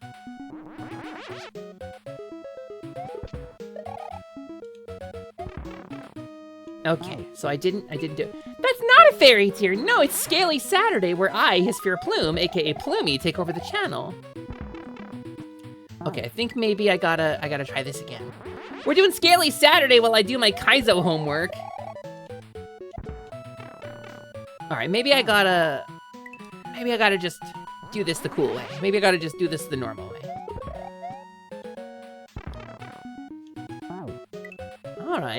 All right. Bum, bum, bum, bum, bum, bum, bum. I gained flight, and I feel like the spin jump was the way I was supposed to do it. Bum, bum, bum, bum, bum, bum, bum, bum. But the spin flight doesn't appear to be working here. Oh, I could have tried again. Bum, ba-da-bum. Aha! Okay. If you get hit while in normal flight, Mario will enter spin state and gain a short moment of invincibility. I knew that part. Wait. Wait, how did that happen? How did that one happen? Hi, dear, welcome in. My name is His Fear Plume, aka Plumey. I am the Scaly Sorceress and the proprietor of the Workshop Between Worlds. I am a kobold keeper of all things secret. I got 1 snoot for snoovels, 2 pokers for hitting, 2 floopers for listens, and 1 big swoosher around back for tailing, as kobolds do. And I'm currently doing my Kaizo homework assigned to me by Demon King Ruzo. Go into a dive by pressing forward, then right when you get under the Kaizo blocks, pull up into them by pressing back. Hold back and love the stick. Right when you get under the Kaizo blocks, pull up into them by pressing back. You can get sticky without Kaizo blocks, but you need more precise timing. Go into a dive.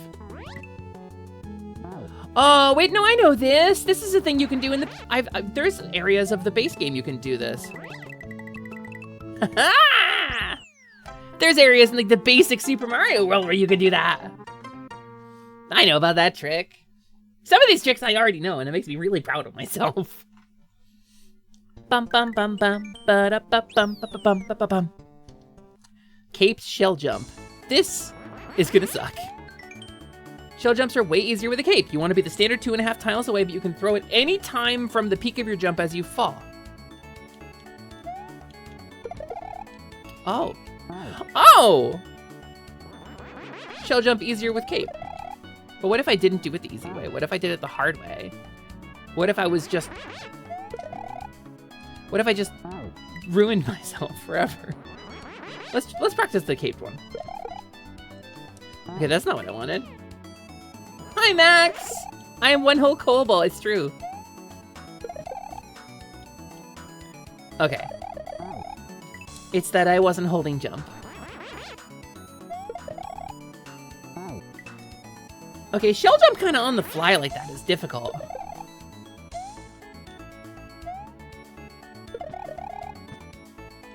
Well, that's what I gotta do, so let's do it.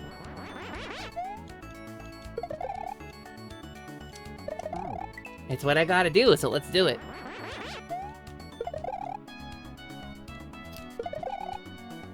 Let's start over. Wait, I can't! The second shell isn't gonna show up.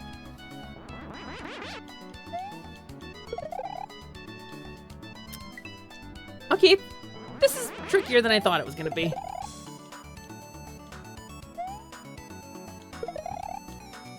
I wasn't close enough. I wasn't close enough to the wall. Ah, okay. No, Shell saved me! Shelby didn't save me.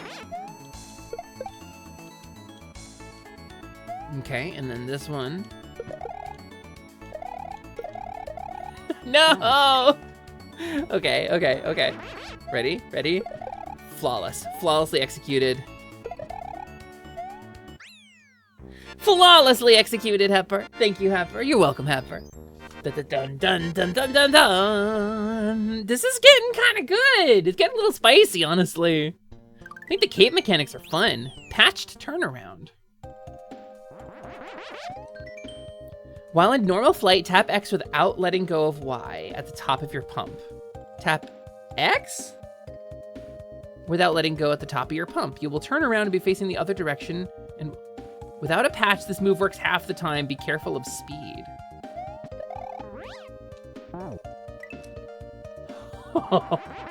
Oh no! Oh no! Okay.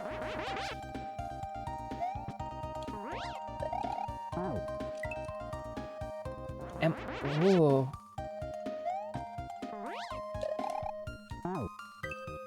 Wait a minute, I'm...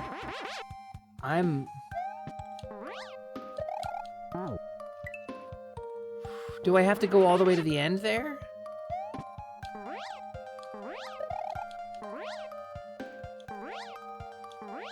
All right, hold on.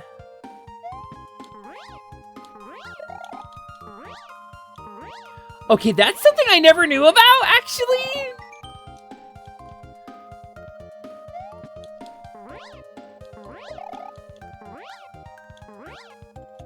But I don't think it's gonna help me here. How do I, oh, okay.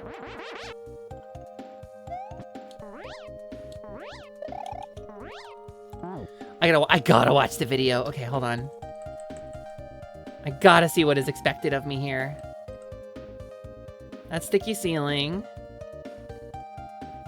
That's caped shell jump. Okay, even the creator's having trouble with it.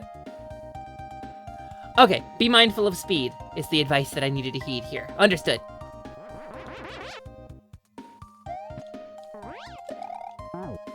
Whoops. Tap B and back to slow down.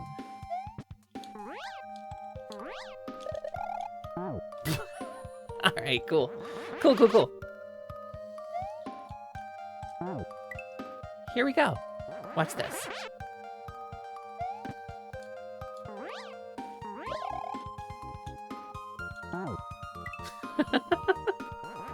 Alright, cool.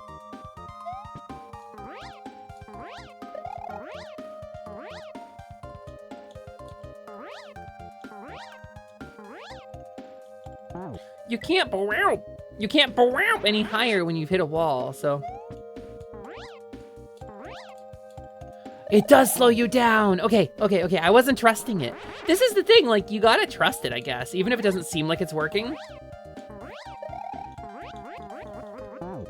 Hey, I was doing awesome. Why would you not turn me around there?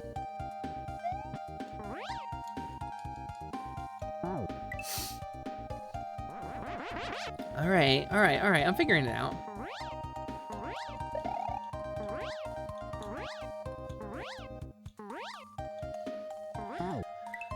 Watch this though.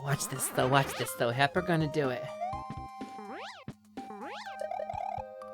Hepper let go of the Ugh! I just want to clear this one. All you have to do is push forward and get a little speed after you come to a complete stop. Yeah, I know. I like, it's one of those things where it's like I watched the guy do it a second ago, but it's just executing it because I have stupid fingers. I have stupid little kobold fingers. So sometimes the thing that I see in my brain isn't what's actually happening in my hands. You know what I mean? Some of this is like muscle memory and stuff. Some of this is stuff that I gotta like, it'd take a little bit of practice to figure out, you know? To kind of get a feel for it.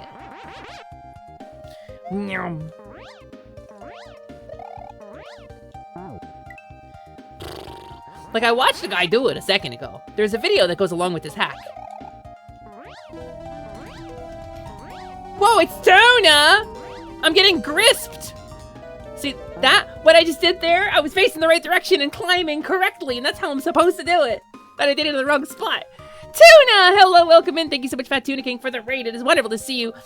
Hi, Raiders! Welcome, welcome, welcome. It's nice to see you. How was your stream? What did you get up to? And Tuna, if any of your Raiders want to tell me what the worst or most embarrassing part of your stream was, tell me the secrets, please. Also, hi, Tweak. Hello, welcome in. Here, have a tuna. Thank you.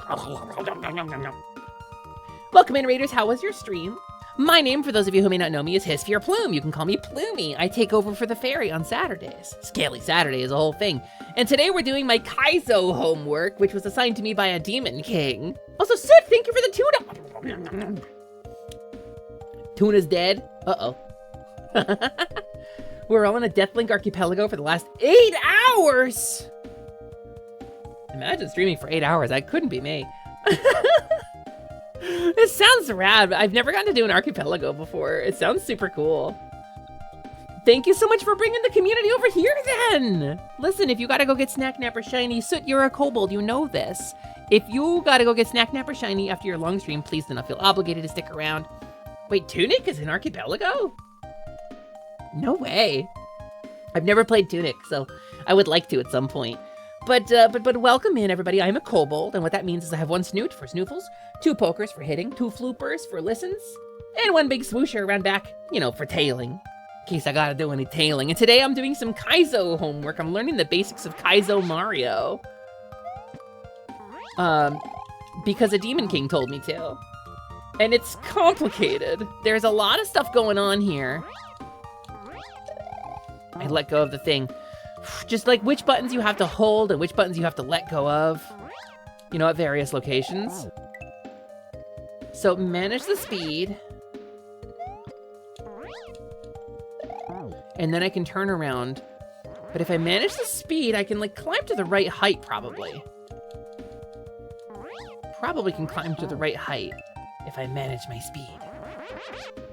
So I'm learning a little bit.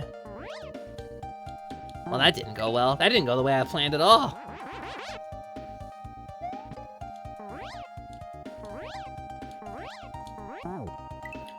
Once you hit the wall, you're done for. You can't gain any more height.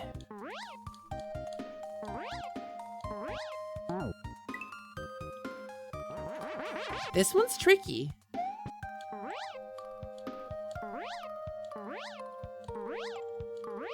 And I'm certain there's something that I'm not doing that I'm supposed to be doing. I'm certain this Cape Tech is tricky for sure. It seems to be, Fina. Uh-oh. Okay, okay. Okay, hold on. I might have to watch the video again and see how they do it.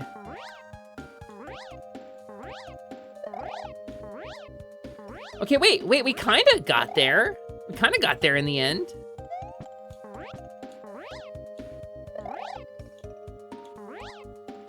We did the turnaround, so that's something.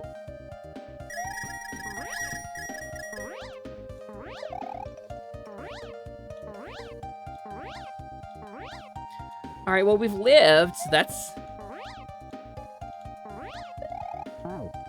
Okay. I'm gonna watch the video again. I'm gonna watch this friendo do it again. Their successful run starts like so. Because they fail a lot too. Even the creator fails a lot in this video. So they're running, and they slow down. Okay, that's a failed run, actually. That's actually a... Wait, that's the failed run, right? That's the failed run, right? Okay, the run where the creator succeeds at this, they start their climb fully off the bottom of the screen and start climbing from there.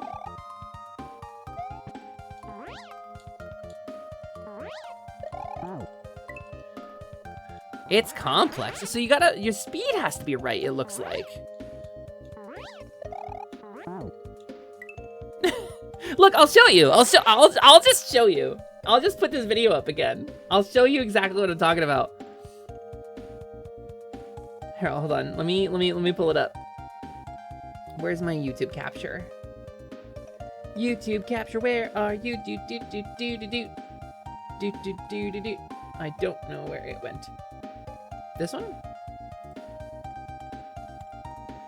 Here, watch those. Here's the creator doing it. So, this one. See this? This is how they start the climb for the run that they succeeded at. Watch, look. This person is running between the raindrops right now. Look at this. That is like frame perfect, incredible nonsense.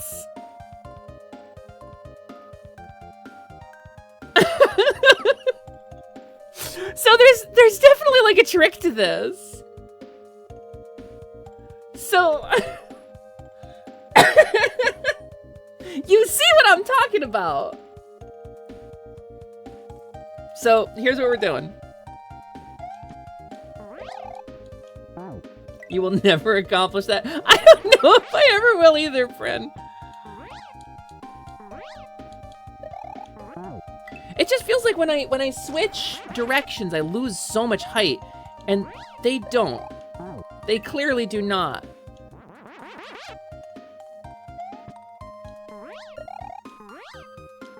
Wait, you have to hold the opposite direction. You have to hold the opposite direction when you switch directions.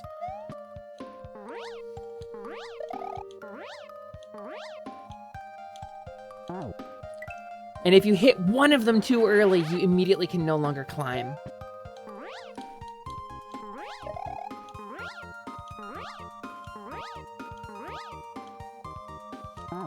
All right, hold on.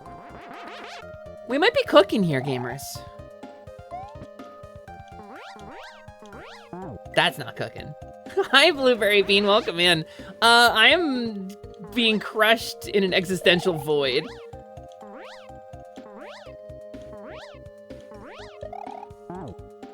I'm being crushed in an existential void of Mario, of learning that the game I loved so much as a child actually hates me personally. Okay, I just gotta get better at the turning around mechanic. I think the turning around mechanic is what I'm really missing here. Cause like the ramp I can do. The ramp, my timing is good. But the turning around mechanic.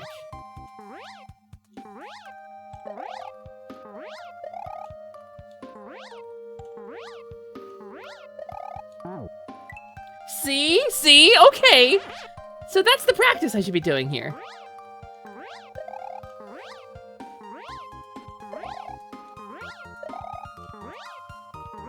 God, that's fun. Hold on. Wait, that's fun though. Hold on. When you get it going, it's really fun.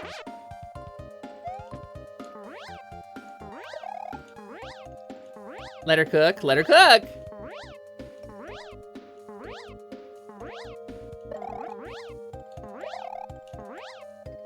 Let her cook though. It's a little nonsensey, honestly. I lost some height there. You've got to immediately switch it around. You've got to immediately press the opposite direction when you change direction. Otherwise, you gain too much speed. So, heroes, as a kobold, you might not know that I'm like, you know, a Mario player. My dad works at Nintendo. Well, okay, look. You remember that time Carnage was playing Super Mario 64 and I was like, give Kobold a controller! This is why. Hasper Lightwing, Hasper Lumina, etc. Lightwing, the fairy, is okay at video games, but I, Plumie, I'm the one who is good at video games!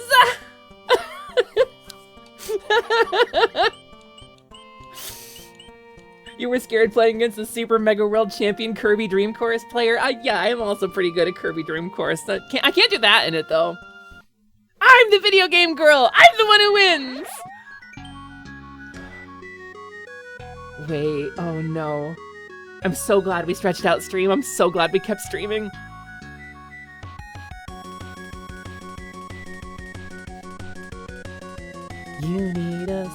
there? How are you alive? You need heat, also air. That's gotta be one expensive cane. You are up on the moon, looking for treasure. You've gone insane.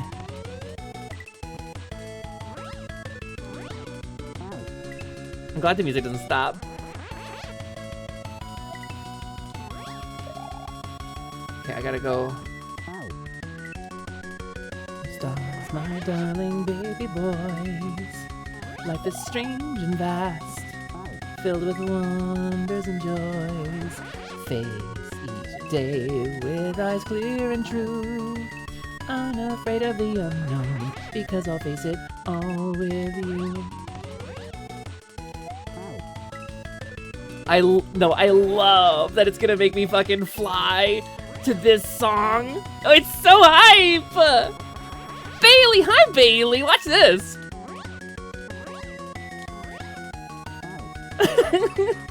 Bailey, it's crazy. I need to skip on that, and I think I need to hit the ground there and do a. I think I need to do like a refly there. I think I need to briefly land there. Bailey, we're doing Kaizo Mario today. Also, hi Funky.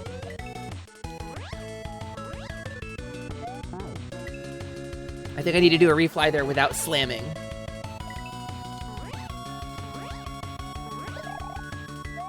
Not like that.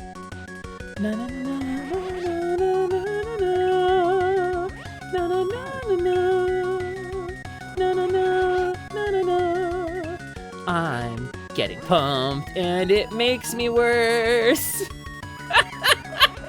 We're so far into this hack now.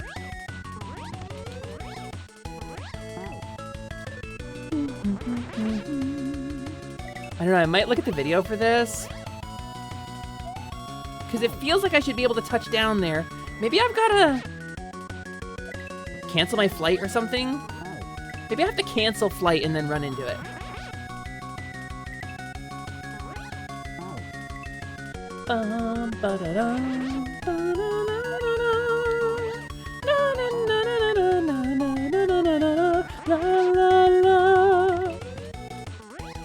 Okay, not this one, not this one. And setting up sounds like a new map, but also means you need to listen to Worthy's theme and Alita's theme on repeat to make sure the sounds are working. I honestly, Bucket, you cooked with that idea.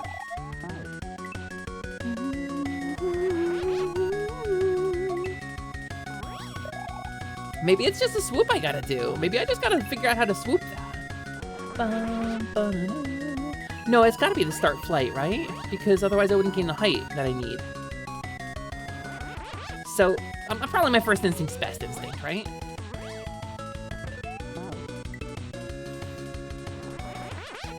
Definitely need P-speed there. Definitely needs P-speed. It's one of my favorite songs in all of video gaming. Alright, how does the video do it? Okay, this is them still climbing the thingy.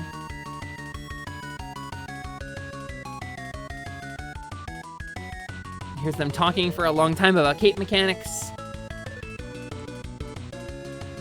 Oh, I'm dummy. I'm a dummy. I'm dummy. Did you know me? I'm dummy. Watch this though.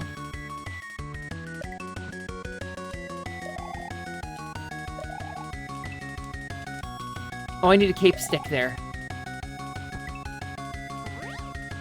Okay, okay, okay.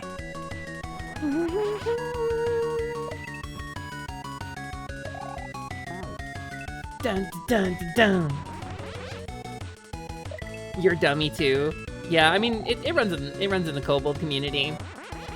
Bum, bum, bum, bum, bum, bum, bum, bum. I messed up. My hands are getting a little crampy. Do do do do do do do do do do do do do do do do do.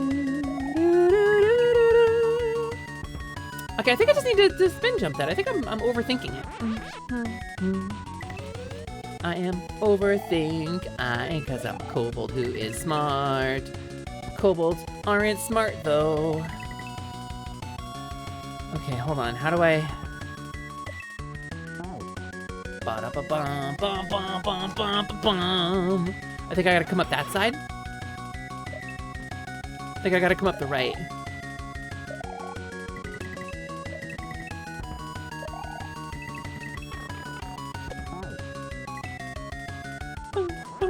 And so I have to do that thing where it's like buy yourself a little time by wiggling left and right.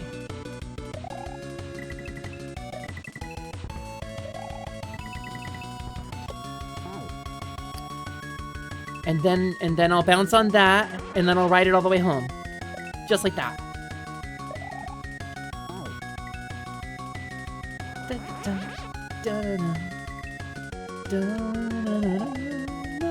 I don't want this song to end. I don't want to beat this level.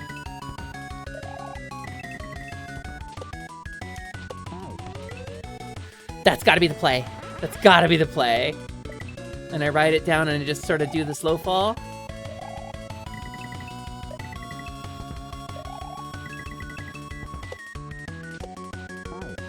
That's the one. That's the one for sure.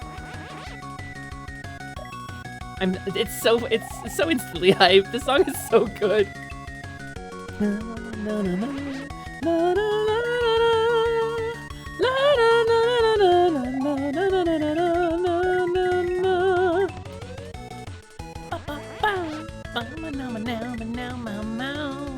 I should play Kaizo Mario streams. Like, truthfully, and I don't want to ape Ruzo's shit, but this is just fun. And the music is so hype. And this is, I know this is like easy level Kaizo stuff, right? Compared to Kaizo stuff that people do. Like, Ruzo does stuff that is so mental compared to this. I want to see Ruzo play this one, actually, because I'm assuming he must have played it on stream, right? Because this is like the intro level one that everybody's supposed to start with. But like, I didn't see it, so kind of want to see it. It's what Ruzo would want. Big shouts to the reason for this season, by the way, Demon King Ruzo. Okay, I'm sticking to the ceiling here. I'm just dying on purpose so I can hear the music longer.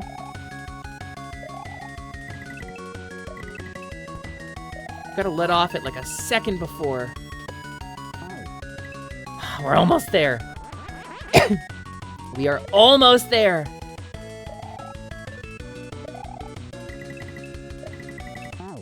I'm gonna be so cracked at regular Mario World when I'm done with this. This is like a reward. This level is like a reward for my hard work today. It feels genuinely so good. Okay.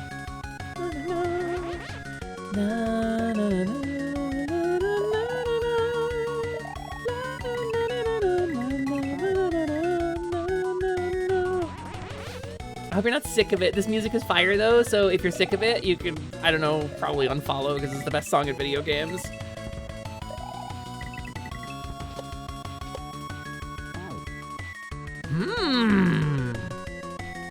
Maybe I need to not lose my flight state for that, because I'm losing speed when that thwomp, when I hit that thwomp.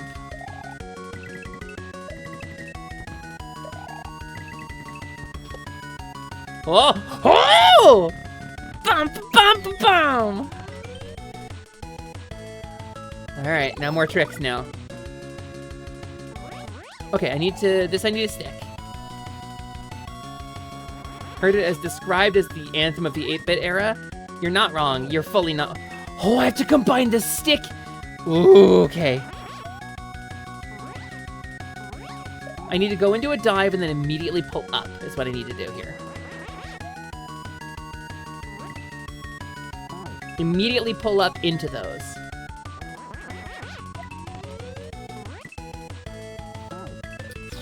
Tricky. That's tricky. To rock a rhyme, that's right on time, it's tricky! Whew. Dun, dun, dun. That's the exit though, that's the end of it. That's the end of it right there. It was full dive and then immediately drop in, right? There it is, there it is, there it is. I need to slow down for that. I need to not be going so fast, so I can actually climb. Dun, dun, dun, dun. This is the moon theme from DuckTales, the NES game from a billion years ago. the moon level in DuckTales had one of the best songs in all of video gaming for just no reason at all. It's tricky. It's tricky. It's tricky to drop speed there. It's also in the DuckTales animated series, the reboot. Oh, I just realized something. I'm on the wrong screen here. I just realized I'm on the wrong screen. Also, that was rad. I didn't do any of the sticking at all.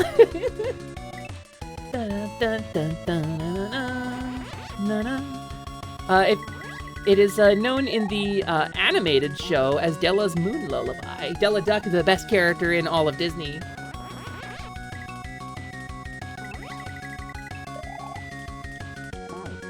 Okay. No, that's it.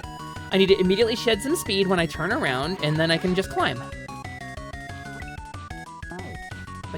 Yes, you do, Noelle. It's an extraordinarily good cartoon. The reboot of DuckTales is just extra good. It's just really very good. Get through the first season. You can even skip the first season. I did. Like, it's alright. There's some of that show that is kind of fillery. And you can really skip a lot of the show and not lose the gist of it. But there are, like, little good references. Like, even the filler episodes are fun, you know? Bum, bum, bum.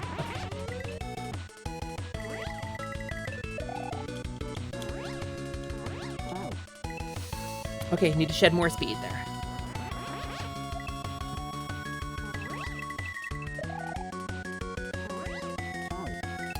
That was cool! That wasn't what I meant to do, but that was cool as heck.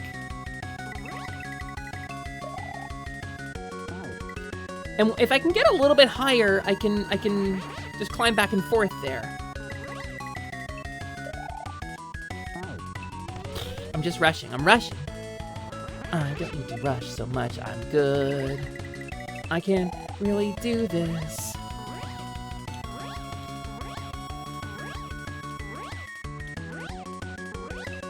Try again. We're just gonna try again. Okay.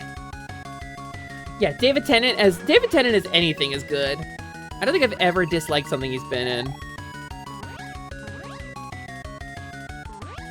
All right, we're close. We're close.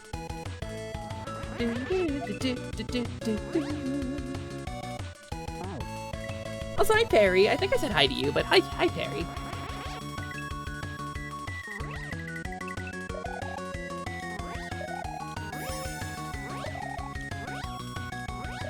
Let her cook. No! Thank you for the follow, new friend. Welcome to the workshop. Heifer learning Kaizo today. Okay. I messed up, but I'm getting it. I messed up, but I'm getting it.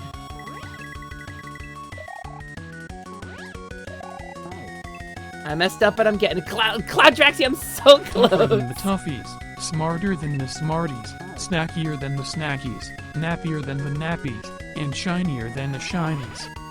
Hey, Diggy, do you want to write some promo copy for me? It's really good.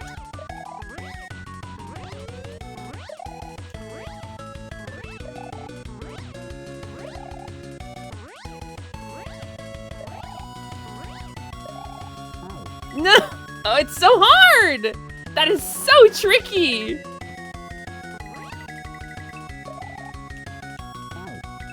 That's so tricky!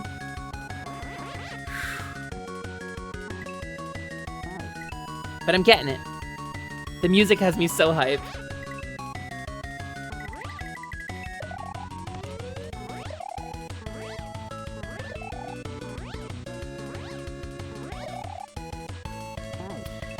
So there's a third frame.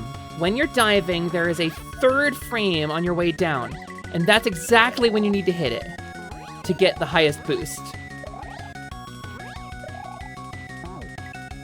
If you hit it on the first frame or the second frame, you won't get a wow.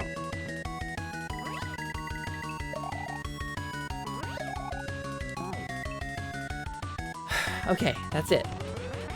We've really made so much progress. I really feel like I've made so much progress, and I'm getting stuck in this one little, like, very specific arc here.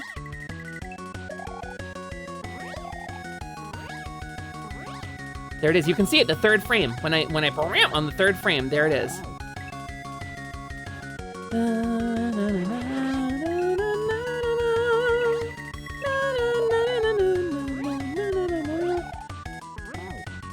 Oh, I got fully backwards. Oh, stupid hand tracker. Glomgold is taking your inputs. Glomgold! That Scottish, not quite. I think he's not actually Scottish in the reboot. I think he's like putting on an airs. I don't know. Glomgold. He gloms your gold. All right, hold on. Flexi fingers, little fingy stretch. We're getting an ad break coming up in 8 seconds, gamers. We do 3 minutes of ads every hour to defeat pre-rolls so that people new coming to the stream don't get trapped in ads forever. And then we'll do 3 minutes of ad break. I'll probably still be doing this. I'll try not to succeed during the ad break. But I'm gonna keep trying. Because I'm getting so close. Bum, ba-bum, ba-bum.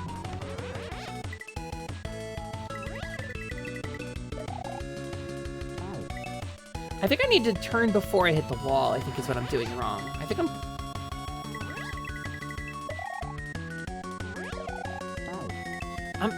I'm forgetting to shed speed. I'm not doing the speed shed thing. That's what I'm doing wrong. I have to shed speed after turning. I was forgetting to hit those buttons.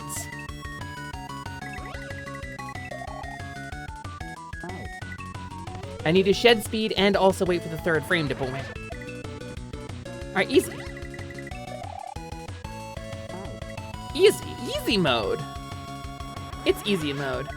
Lily, thank you for the gift subs. What the heck?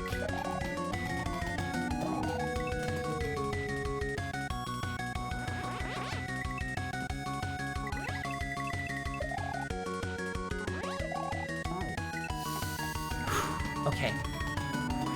I'm getting stuck in this pattern here.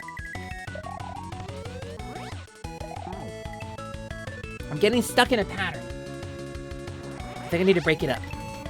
Lily, thank you for the gifted. It really means a lot to me.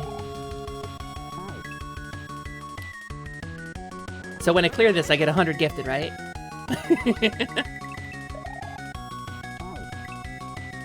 Okay, so I can shed a little speed while I'm hitting the ceiling, I think. While I'm sticking, I think I can shed a little speed. I didn't hit it fast enough. You're not that well off. Not from you. From Jeff Bezos. Alright, though. Watch this.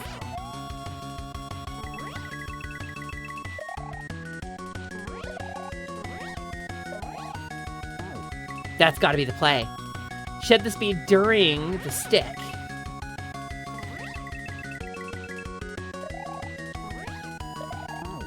I'm gaining so much back, though. There's like a little trick to this. That's it. That's it. That's it. That's the one. That's the one. We're locking in. We're locking in. 43 seconds. The ad break is over, and we'll finish this.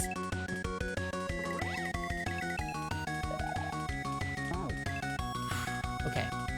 Shed speed. Immediately slow climb when you turn around. There it is, there it is, there it is. That's beautiful. That's beautiful. That's the one. Third frame, press right. Every third frame.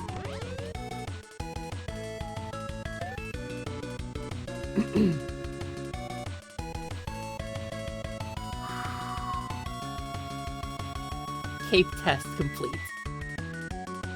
Da da da da da da da da da da da. Welcome back from the ads. I just did the Cape test. I figured it all out. I did the thingy. I did the thing.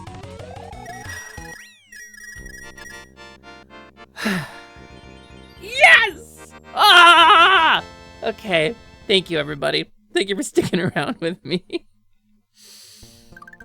All right, well. Next up is what?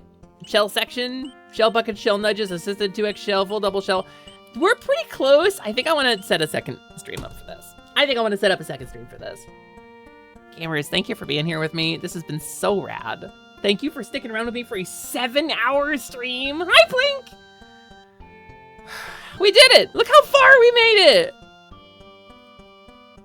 Let's just do one of them there, and then maybe one of these too, just in case. We made it so far. We've cleared how many stages?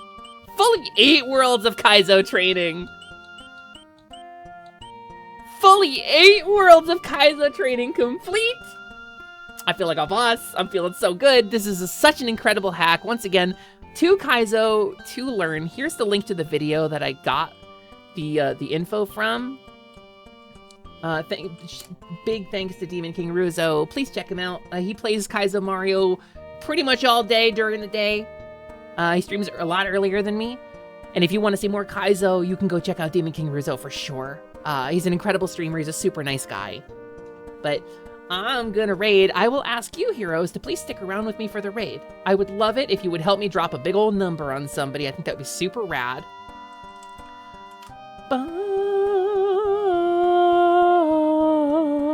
You want to hear something funny too? Remember how I said this stream qualified for a partner qualification stream? It doesn't. We have 74 average viewers. So who are we gonna raid? Let's raid Moosin. Let's raid Moosin and Printers. They're playing a King's Quest game. It's gonna be so good. It's the King's Quest reboot from 2016. Raid Moosin Monk. Heroes, big shouts to Moosin, one of the quieter, smaller voices in our community. Absolutely worth your time. 1000% a man who is worth your time. And Printers, my love, my delight. What can I say about Printers? She's amazing. The Hodmidad, Modmidad, one of my favorite people in the world. Raid message. It's just right there. I feel like this is a good raid message, gamers. If you have my emotes, you can decorate it with them. And if not, that's okay. You can decorate it with whatever you want. You got a mushroom emote, that's a good one. A cape emote, that's a good one. Any Mario emotes, whatever. It don't matter. It don't matter.